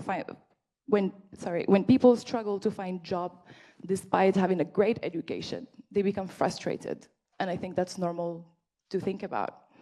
And when people are frustrated and they're unemployed and then they're unhappy in the government, well, that goes into protests and hatred. within societies. And this is something we can also see today in South Africa. So this is not necessarily specific to North Africa. This is also, we can see it in South Africa, despite the apartheid being finished. We still feel that social disparity. Another point would be border disputes, like Dr. Akujenu mentioned. And the one I think about as a Moroccan is the dispute over the Moroccan Sahara between the Kingdom of Morocco and the Polisario Front. This kind of issues, they slow down collaboration between countries and regional collaborations, bilateral collaborations between countries that we could focus on issues that are way more important than these, like security, human security, health security. So I think this is a good point to move to your second part of your question. I'm just gonna say that we really must recognize that the absence of war does not necessarily equate the presence of peace. I think to kind of, summarize the difference between hard security and other kinds of security. So as mentioned, we talked about political instability. We talked about economic challenges. So something we can see in South Sudan. South Sudan, they gained the independence in 2011, but the country has struggled with economic instability due to poor infrastructure, governance, and ongoing internal conflicts, and it's still the same. So here, we're talking about human security. Another one that is very important is the environmental factors that we don't talk about enough, I think. So environmental security, I would call it. And a good example to highlight that is the Sahel region, for example. And Dr. Akujinu, you're an expert, you can correct me if I'm wrong. But the Sahel region faces severe desertification and resource scarcity, leading to conflicts between farmers and herders over land and water resources. These environmental challenges do not only displace population, but they kind of deepen existing conflicts and create new ones. So addressing these environmental issues is crucial for ensuring a long-term stability in the region and the continent as a whole. Another one that is very important is health security. So health crises, being pandemics or epidemics, and this is something we witnessed in COVID. And this is something that if I want to give a more specific example to the African question would be the Ebola outbreak that happened from 2014 to 2016. The outbreak caused a widespread panic and economic turmoil. Why is that? Because it exposed weaknesses in public health systems and highlighted the need for robust healthcare infrastructures and emergency response capabilities. Now, are these factor things we can fix? Yes, we can work on fixing them. This is not something that's going to happen from the day to tomorrow. However, if we do, in my opinion, tackle these 5 important factors, I know this is easier said than done, but this is why we're here today, no? We're here to start a conversation. We're here to start doing something about it. So if we work on those 5 elements together, I am sure and I truly believe that we can aim to build not only a peaceful Africa, but a prosperous one. One where peace is not merely the absence of war, but the presence of justice, equality, and well-being for all. Thank you. Thank you, Hafsa. You highlighted the dynamics in North Africa that include political instability, protest, the presence of armed groups, and migration and human trafficking, border disputes with the Polisario, from Polisario. And you also highlighted the 5 key factors that are essential to put security as a whole thing and not just focus on the hard security part. My genes make me willing to talk about the case of the Sahel because I'm from Burkina Faso, but I will not be tempted by that. I will open the floor to the questions, and if there's no question, I will go with those questions regarding the rule of law and the conflict in the Sahel with my panelists.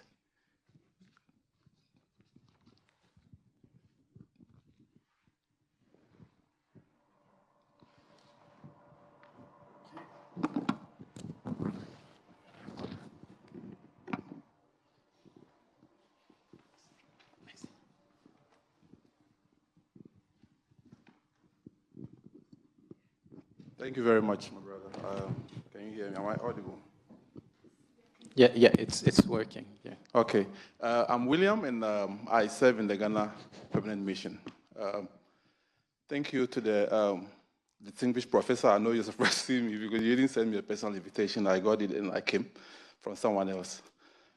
Just want to thank our panelists for such well-informed thoughts shared with us. And let me start with our sister, Hafsa.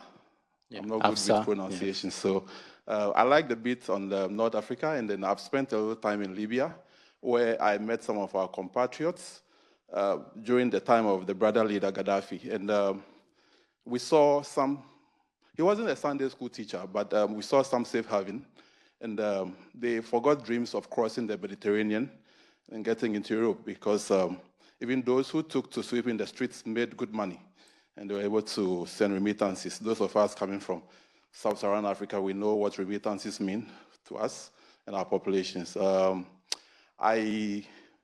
forward, would love to hear thoughts around North Africa working with Europe to rather build TVET centers, if not even advanced TVET centers, rather than detention centers, so that our brothers and sisters who are in that state of hopelessness and thought there's nothing else to do but to make it to Europe will find safe haven in North Africa again. That's what your thoughts, Hafsa. And then for my sister, Lisa, I've spent some time in Kigali as well, and then I had the opportunity to visit some of the genocide memorial sites. In fact, during some of those visits, I couldn't even breathe, because what our brothers and sisters went through in Rwanda shouldn't happen again, never again. And your thoughts about gender. We all know that where you empower women, society thrives. In fact, in the words of one prominent Ghanaian, Sir Kwesi Aggrey, he said, when you educate a man, you educate an individual. But if you educate a woman, you educate a whole nation. So I just want to share those thoughts. And for Dr. Akojino, your words are wise words. And we would want to, as I'm not a young person, I'm not that young, so we would want to have all those as our takeaways. Ambassador, the Africa Peace and Security Architecture is one that is a flagship of the African Union, and it is for us as Africans to make it work. The regional economic communities have been identified as building blocks, be it ECOWAS or SADC, but it begins with people. People must be allowed to find expression in whatever they do. And for my brother from Burkina Faso, I love Ouagadougou at night. Thank you. Thank you, William, for your insights. And yeah, we will share the floor to first Hafsa. Can you 2 minutes to reflect on that? Yeah. Thank you so much for the question. It's indeed an important question, but I'd like to just point something out. You asked why won't North African countries work with European countries to make sure that our brothers and sisters are treated well, not in detention centers, but rehabilitation centers. I'm going to say, why do we need to work with European countries at all? Why don't we work together? Why can't we create opportunities in our own continent? Why don't sub-Saharan countries, African countries, work with North African countries would be a better question, or would be a better option, sorry. I think that I personally, I am more hopeful of a continental collaboration more than a collaboration with European countries. we are more accepting of each other. We have similar histories. We have gone through similar things, and we are still going through similar things. So I think instead of going too far, or thinking too far, or thinking that a better life is only offered overseas, I think we can make sure to make it happen within the continent. I'm going to give a good example, which is Morocco, where I come from, and I'm very, very proud of the King's policies on immigration policies, especially when it comes to African immigrants. They're offered scholarships to come and study in Morocco, all over Africa. They don't need, many African countries do not need a visa to come to Morocco. I think those are the opportunities that we should focus on right now, instead of trying to not go too far, but go differently about this. Yes, 1 minute. Yeah. Did I answer your question? Thank you. Okay. Thank you. And Miss Lisa? Well, I think his was more of a comment, Yes, but I could just comment. add on and say, yes, I agree with you. Educating a woman, you educate a nation. Yes. And however, we do face a lot of challenges with education as well that affects women and girls, dropout rate and all that. I think you know. But in the context of peace and security, I think it's very important for there to be financing for women-led initiatives in peace and security, because there is a problem with funding, and a lot of women organizations are underfunded. And then also, in terms of involving women in peace and security, there are also cultural barriers. The notion of security negotiations, peace negotiations, are sometimes viewed as a male activity, a male role. So those are some of the hurdles we have to get through in order to involve more women in that process. Because women are usually behind the scenes doing things and creating impact, whereas men are in the forefront. And I would just like to give just one example of what my organization, OHCHR, is doing for women in terms of the war that has been happening in Ethiopia and the Tigray War. Recently, a transitional justice policy was in the process of being adopted, and we very intentionally sought the views of women in a constructive way on this policy, so that women are involved in those processes, those peace processes through transitional justice, which I think is very important because women have been affected a lot during the wars. So we also have an agreement with the Minister of Gender in Ethiopia to work collaboratively in terms of transitional justice, in terms of peace in the country involving women. Thank you. Okay, thank you, Lisa. Question?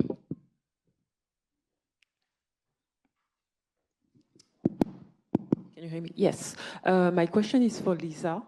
Thank you for your very insightful contribution from the gender perspective when it comes to peacekeeping and human rights.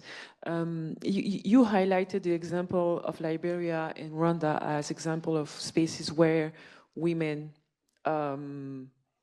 managed to be powerful contributors with lasting repercussion, as having a majority of women in parliament in Rwanda and a female president in Liberia. In the work that some of us do in the space of women empowerment, even if it's not directly connected to human rights, we have observed reservation from women to get involved in spaces that are very male-dominated, or roles of position of leadership, or just make their voice heard for things to change, as both kind of participant in the civil society through the various initiatives that you support. What do you think we can do to contribute to more women across the continent to take spaces in peace, security, negotiation, human rights advocacy, etc.? Okay. Lisa, please keep your answer I will ask a question to Dr. Akojenu. Recently, Burkina Faso, Mali, and Niger decided to withdraw from the ECOWAS and to create the Alliance des États du Sahel, AES. So, what do you think? Will the withdrawal of the Sahel countries from ECOWAS make them more vulnerable to conflict and security? What's your thoughts on that? Thank you. Thank you for your question. Many of observers. Microphone is. Sorry. Okay. Bring it down. Yeah, it's working.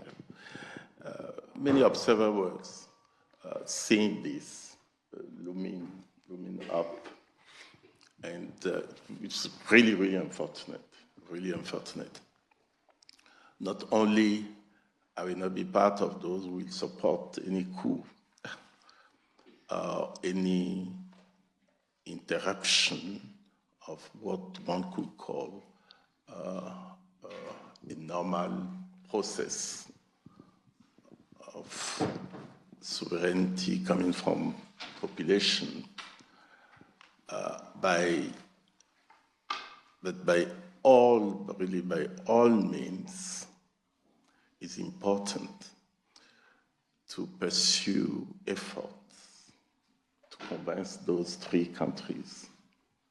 But they decided. They decide. My president said that we still have there's no way to. Yeah, we still have 6 months to go. Okay. According to the rules and the parameters which are on the table, that when you decide to withdraw, you need 1 year. That's for. But they seem to not care about that. There are so many activities undertaken very undergroundly. Okay. I still hope that they will come back, because what one could expect, and I do believe that ECOWAS leaders are reflecting on that, how can we make clear that there are some mistakes we made as leader of ECOWAS? That is one step. It's important to recognize the mistake when you made the mistake and to get it known to those you are talking about as stakeholders. The second step will be to reshuffle, I will say, ECOWAS as such. ECOWAS. When you kept the world economical, but at the same time, you know that without a proper policy and political step, you cannot achieve those economical objectives you assign to yourself. But mistakenly, ECOWAS leaders, they were dealing more with what one could call political aspect, forgetting the people, forgetting the population, and the impact of those political decisions on people. I do believe that there is a room, and they are working along with those lines, there is a room to revisit the treaty, to revisit after recognizing the mistake made here and there, revisit now, and I'm sure that if that can take place, within the next 6 months? No, even 3 months. I'm pretty sure that but before the fall, as we used to say here, before the fall, if those interactions, the one which are taking place now, can surface to some extent, those who decide to live for good, they will revisit their mindset. And there are some countries, there are head of state which are working along those lines. And let's hope that something will come out from that. But we should not give up. We should believe, because they will face more problem. More problem. There is no single doubt from all angles, from all angles, political, economical. They cannot. They cannot. They went through, I will not say, close to 50 years interaction with those countries. To give you one example, and I'll conclude on that, we were 16 before. We were 16. Before Mauritania? Mauritania was the one who came out. But he went through it so mildly, but in the same time, maintain link with ECOWAS, strong link with ECOWAS, attending all ECOWAS meetings at ministerial level, at head of state. They always send an observer. Once again, that was more geopolitical decision, because they really want to be part of the northern part of the continent, not to be together with sub-Saharan ones. Sincerely, I believe that there will be ways to bring them back. And let's continue to do what is necessary without shaming anyone. And those who made the mistake has to get that recognized. Okay, thank you. I'm probably biased on this topic, so... Okay, no, you are not. Okay, so Lisa, can you... yeah, we will come back to that. Lisa, can you... I think Candice's question about having more women leaders in peace processes, I think representation is very important. If the example I gave of Rwanda was very intentional, because they do have the majority parliamentary seat, whereas in other countries, women are not as highly represented. So if women are in more of the decision-making processes, then they get to have a seat at the table when there are peace talks, when there are negotiations going on. But I think also in the early warning stage, it's important for women to be in those discussions where early warning is taking place, integrating gender in early warning systems.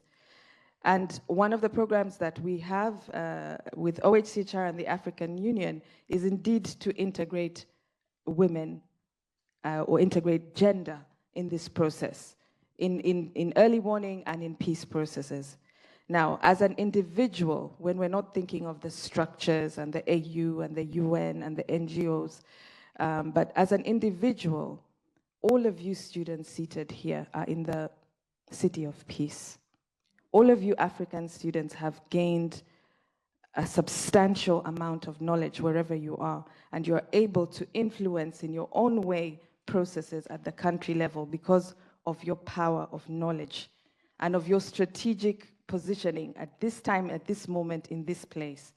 So I think you have to also think, how are you going to position yourself to help back home?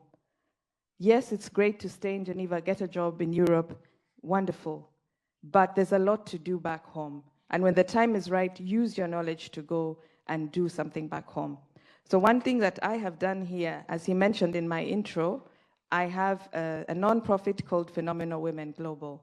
So every year we have an annual conference building leadership in women, especially women of color, because we know the struggles that we go through.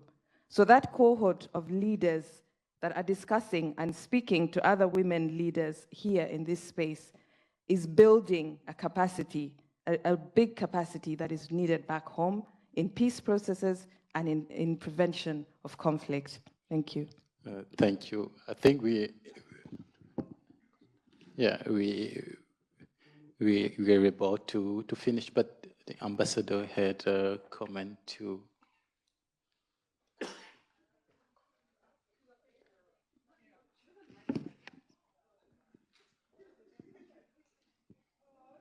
Thank you. Good afternoon, and I'm really sorry. I would not want to hold you up because I was here this morning, but I felt very tempted to just say something about this subject because we touched briefly on it in the keynote this morning, and just to appreciate what little I've heard. I sat in the back when I first arrived, just to say that I am very encouraged, I must say, by what I've heard, that in particular, the senior advisor for Africa at the Kofi Annan Foundation, with which I am happy to be associated every once in a while. I'm very optimistic on this subject, and I'm optimistic because exactly where you ended. The sub-regional organizations, your ECOWASs, your SADCs, your IGADs, all these organizations that are the building blocks of the African Union when it comes to issues of peace and security have an important role to play. And I think they are playing it very well. This morning I shared the example of SADC and what has been happening in Mozambique, in Cabo Delgado. I think these are African solutions for African problems at the sub-regional level, and from which we can all learn. And I was happy to hear you coming with the perspective from North Africa. So I just thought I would just say that I think that much as we rely on the United Nations and our other partners outside the African continent, and we cannot do it alone, I think we are not doing badly. We have many former African heads of state who are contributing to peace efforts, peace building efforts, even quietly behind the scenes. When things are happening, I can tell you that I know that many of our former heads of state are visiting behind the scenes to keep countries stable. I can't end without saying how much I agree with you about the role of women in peacekeeping. This has been proven. Research has shown that when women are involved at the peace table, things start to happen because we do have the skills as women, not only from our socialization, but also from the many experiences that we have in conflict resolution and prevention. So I thought I'd just throw this in and say thank you very much. Thank you, Ambassador. Ambassador Kadiri, just 10 seconds to 10 seconds just to conclude. Thank you. I just want to respond quickly to what my brother said, because he was talking about the need for African countries to build institutions. I recall that this was a big debate when Barack Obama came and visited Ghana, that Africans should forget about strong men, what should be strong institutions. But strong men don't like strong institutions. That's why we are having this crisis of legitimacy today and peace and security. Then at the African Union, at times, there is lack of clarity. You see, we established as part of the reform, the APSA, the African Peace and Security Architecture, that reports to the Security Council, it reports to the AU Commission, it reports to the Assembly. You get the point? But the problem is this. At a point again, they said, no. In addition to APSA, let's have the panel of the wise. The college. Yes, those are the former presidents, like Obasanjo, Mbeki, so they call them the panel of the wise. Also, we report to the Security Council, report to the Commission, and report to the Assembly. Then they said, no, I think the panel also, they need friends of the panel. So they created another one, friends of the panel. So the panel has friends. Then again, they felt it's not working. Now let's have a network of friends of the panel. It's there. It's there. Meanwhile, this is an organization that cannot pay its budget. Cannot. We say we want African solutions to African problems. But you create the problems, then you go to Europe and beg for money to resolve it. Okay. That's the problem. Just very last. Very last. Very last. Yes, you're always after me. Yes, question of the sub-regional, the RECs, Regional Economic Commissions. Yes. They are supposed to serve as the building block of the African Union or of the Africa we want. But it's a problem there, is that they are not assertive. And once they start being assertive, then we have problems. Let me give an example of the coup in Niger, because Nigeria played a prominent role for two reasons. One, because a big population of Niger are Hausas, majority of whom are in Nigeria. So we share borders. These are Lutiposidaitis. These are sanctity of inherited colonial borders. So you have Hausas in Nigeria and Hausas across the border in Niger.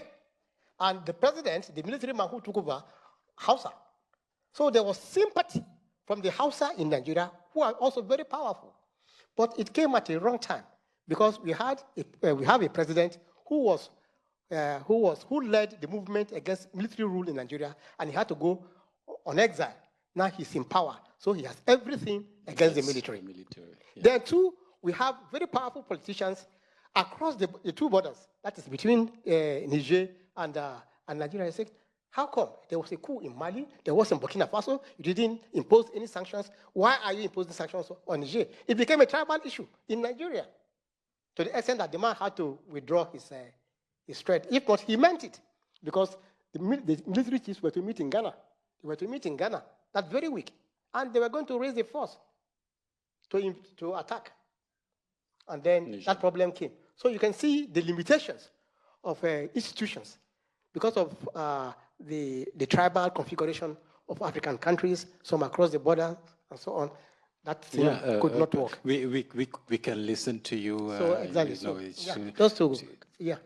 For the entire afternoon, but we will stop here. I am sure that this debate will continue to the apéro given next. I would like to ask you, dear audience, to join me to say thank you to my panelists.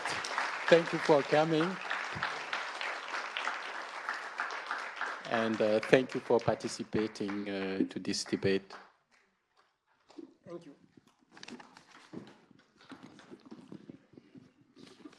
Amazing. Thank you very much, panel. As they take their seats, could we appreciate them one more time? Thank you. Thank you so much. And as we go to the end of our summit, I'm pleased to introduce to you our director of the Geneva Graduate Institute, Dr. Marie Lorsal, who is going to give the closing remarks. She is an esteemed academic with a PhD in sociology from Harvard University and habilitation à diriger les recherches from Dauphine University in Paris. She is formerly the Dean of the School of Management and Innovation at Sciences Po Paris, and she also held professorial roles at the same school and also ESSEC Business School. Internationally, she's respected, and she has been a visiting professor at prestigious institutions in the United States and Europe. She holds a PhD honoris causa from Stockholm University and was awarded the title Knight in the Legion of Honor by the French government in 2017. Put your hands together as we welcome our lovely, supportive director. Welcome very much.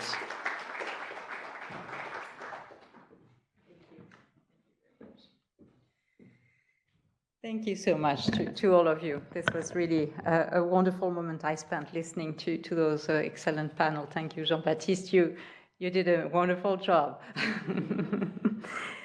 Your Excellencies, dear students, dear colleagues, ladies and gentlemen, it's really a great pleasure for me to be able to say a few words at the end of a day that has been, I have no doubt, having been able to listen a bit at the end of the day, certainly has been a very rich and interesting day. I deeply regret that I could not be with you today, earlier, in particular to listen to Your Excellency this morning, but I had meetings of the kind that I could not, unfortunately, miss. I regularly say how proud we are, how proud and impressed we are, and I am personally, by our students at the Graduate Institute. But let me actually say it again this evening. I'm really impressed by your stamina, by your motivation, by your initiative, by your sense of responsibility. And I think this has been, a quite clear example of this.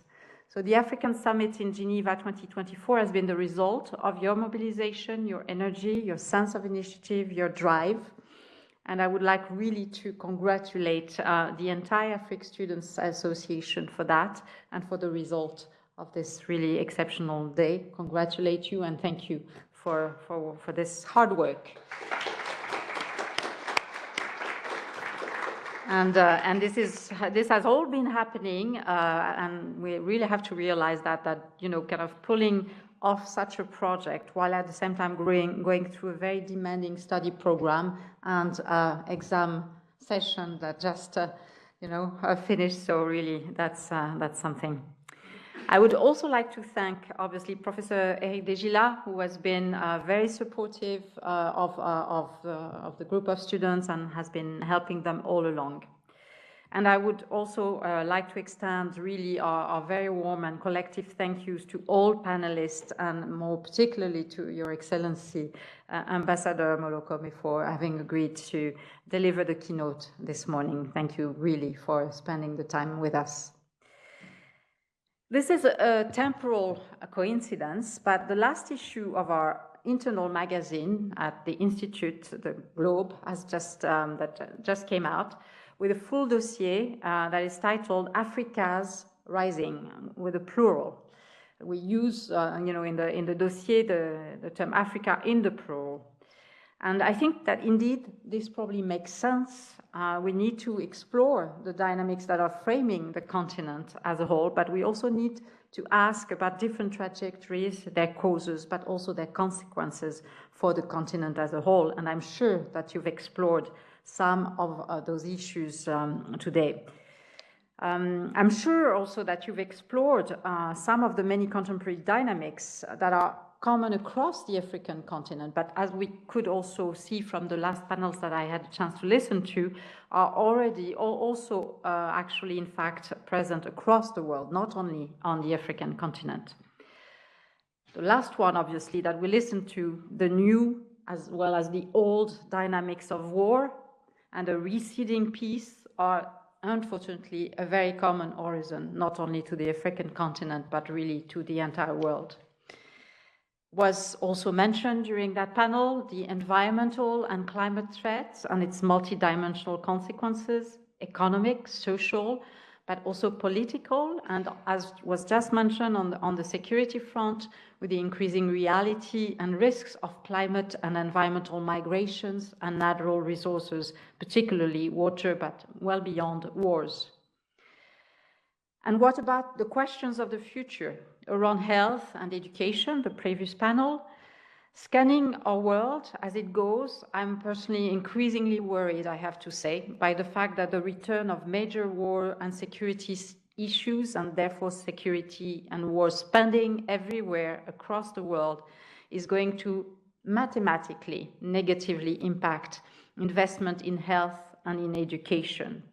This is already quite dramatic and quite visible in countries that have strong health and education systems, and it is obviously only worse in countries that have to, really build those systems and need a lot of investments. And many of you have underscored the importance of education. I obviously, cannot agree more. I also cannot agree more with everything that has been said about the particular importance of education for women. Certainly, I could not disagree with that, and I couldn't agree more with that. But I would add, actually, let's not forget to educate men. If you look across the world today, you see figures that are a little worrying to me. You see that in higher education across the world, you have 62% of students who are female students, which means that men are not going through, increasingly less going through higher education. And is it just by chance that our world, at the very same time that we see a decrease in the education of men, sees a return of wars and violence? I don't know. I'm just putting that on the table. But yes, let's educate women, but let's not give up on trying to educate men too. I think that's really, really important. So,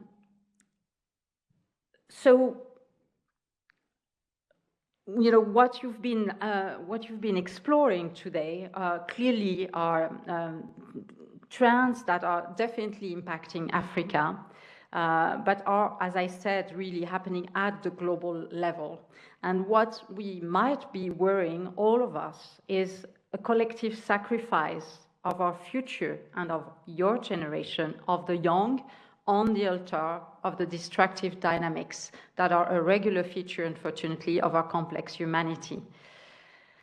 Another theme, which I'm sure was discussed throughout the day, is the theme of technology and its two-sided nature.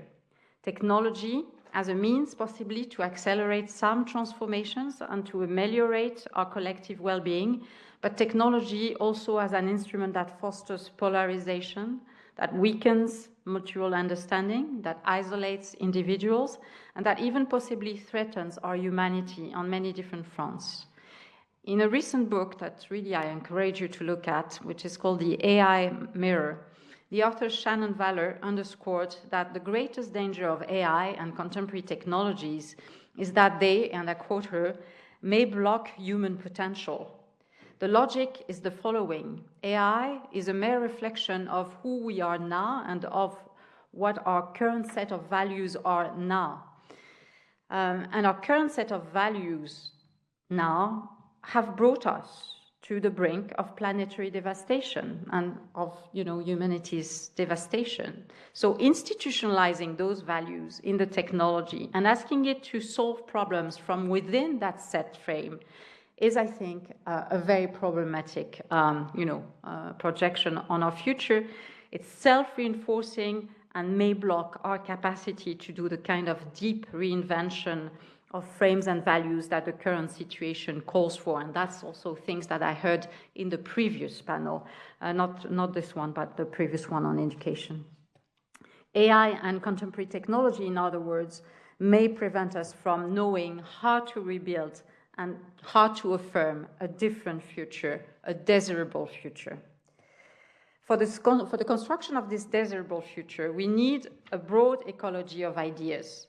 We need the young generation. We keep saying that, but that's very true. We need to enlarge the voices that are being heard, and Africa and the African youth have there a very particular important role to play. It's been said by one of the panelists before that Africa is the continent of the future because it's a young continent. It's the continent of the youth today, with 70% of the population under the age of 30 in many countries on the continent. And a young continent should be a continent of opportunity. It should be a continent of new ideas and solutions. It should be a continent of innovative forms of governance. All those things have been mentioned. It should be a continent of creative collaborations to face the challenges of our world. Africa is the young continent, and it should be the cradle of courage, of integrity, of benevolence, and of hope, the four keys, according to me, to the type of leadership that our current world badly needs, and very much aligned, again, with what has been said in the previous panels on the type of leadership that we need, because leadership is just a term. We need to actually qualify the type and the nature of the leadership that we need today. So I finish where I started. I'm impressed by our students. I'm particularly impressed, I have to say, by our African students and young alumni, and I'm profoundly convinced that you will be deploying in the coming years this particular form of leadership wherever life brings you. It was said before by the ambassador that we will get the Africa we deserve. I think we will get the Africa you deserve, and since you deserve a lot, we will get a wonderful Africa that will be, helping the rest of the world to really go towards the major transformation that we need. Thank you very much.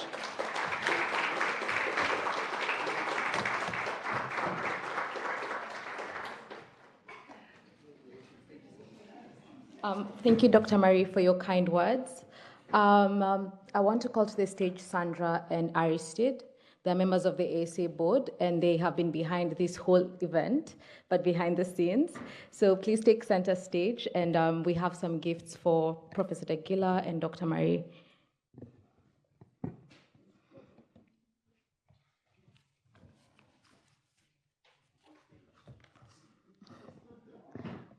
Feel free to come up if you want to. So I would like to thank you all for making this summit what it is. I hope it's a success.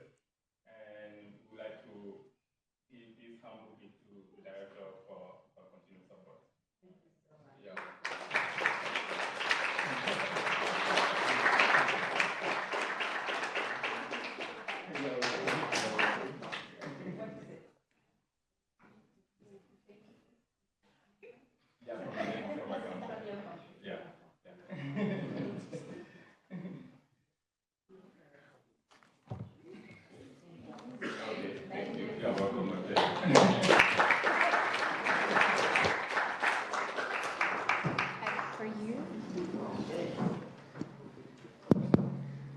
On behalf of the Afrique Students Association, please receive this little token of our appreciation.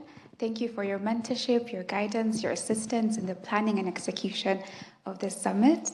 As young people, we usually say that we stand on the shoulders of the giants who preceded us. And there's no doubt that students here, particularly of African heritage, past and present, will hail you as one of our giants without whom our journey here would not be complete. You're welcome. So, in the spirit of the summit, asante sana, tunashukuru. And that's Kiswahili for thank you very much. Thank you so much. And congratulations. I will now turn this back to you. Okay, to the audience, thank you so much for your patience and for your time and for sitting throughout the sessions. Before you leave, we have a networking and cocktail event upstairs. So you're all welcome. And again, in Swahili, we say karibuni sana. So don't go home on an empty stomach. There's a lot. Oh yeah, and just one quick one. If you don't mind, could we please have a group photo? If everyone could just come to the front.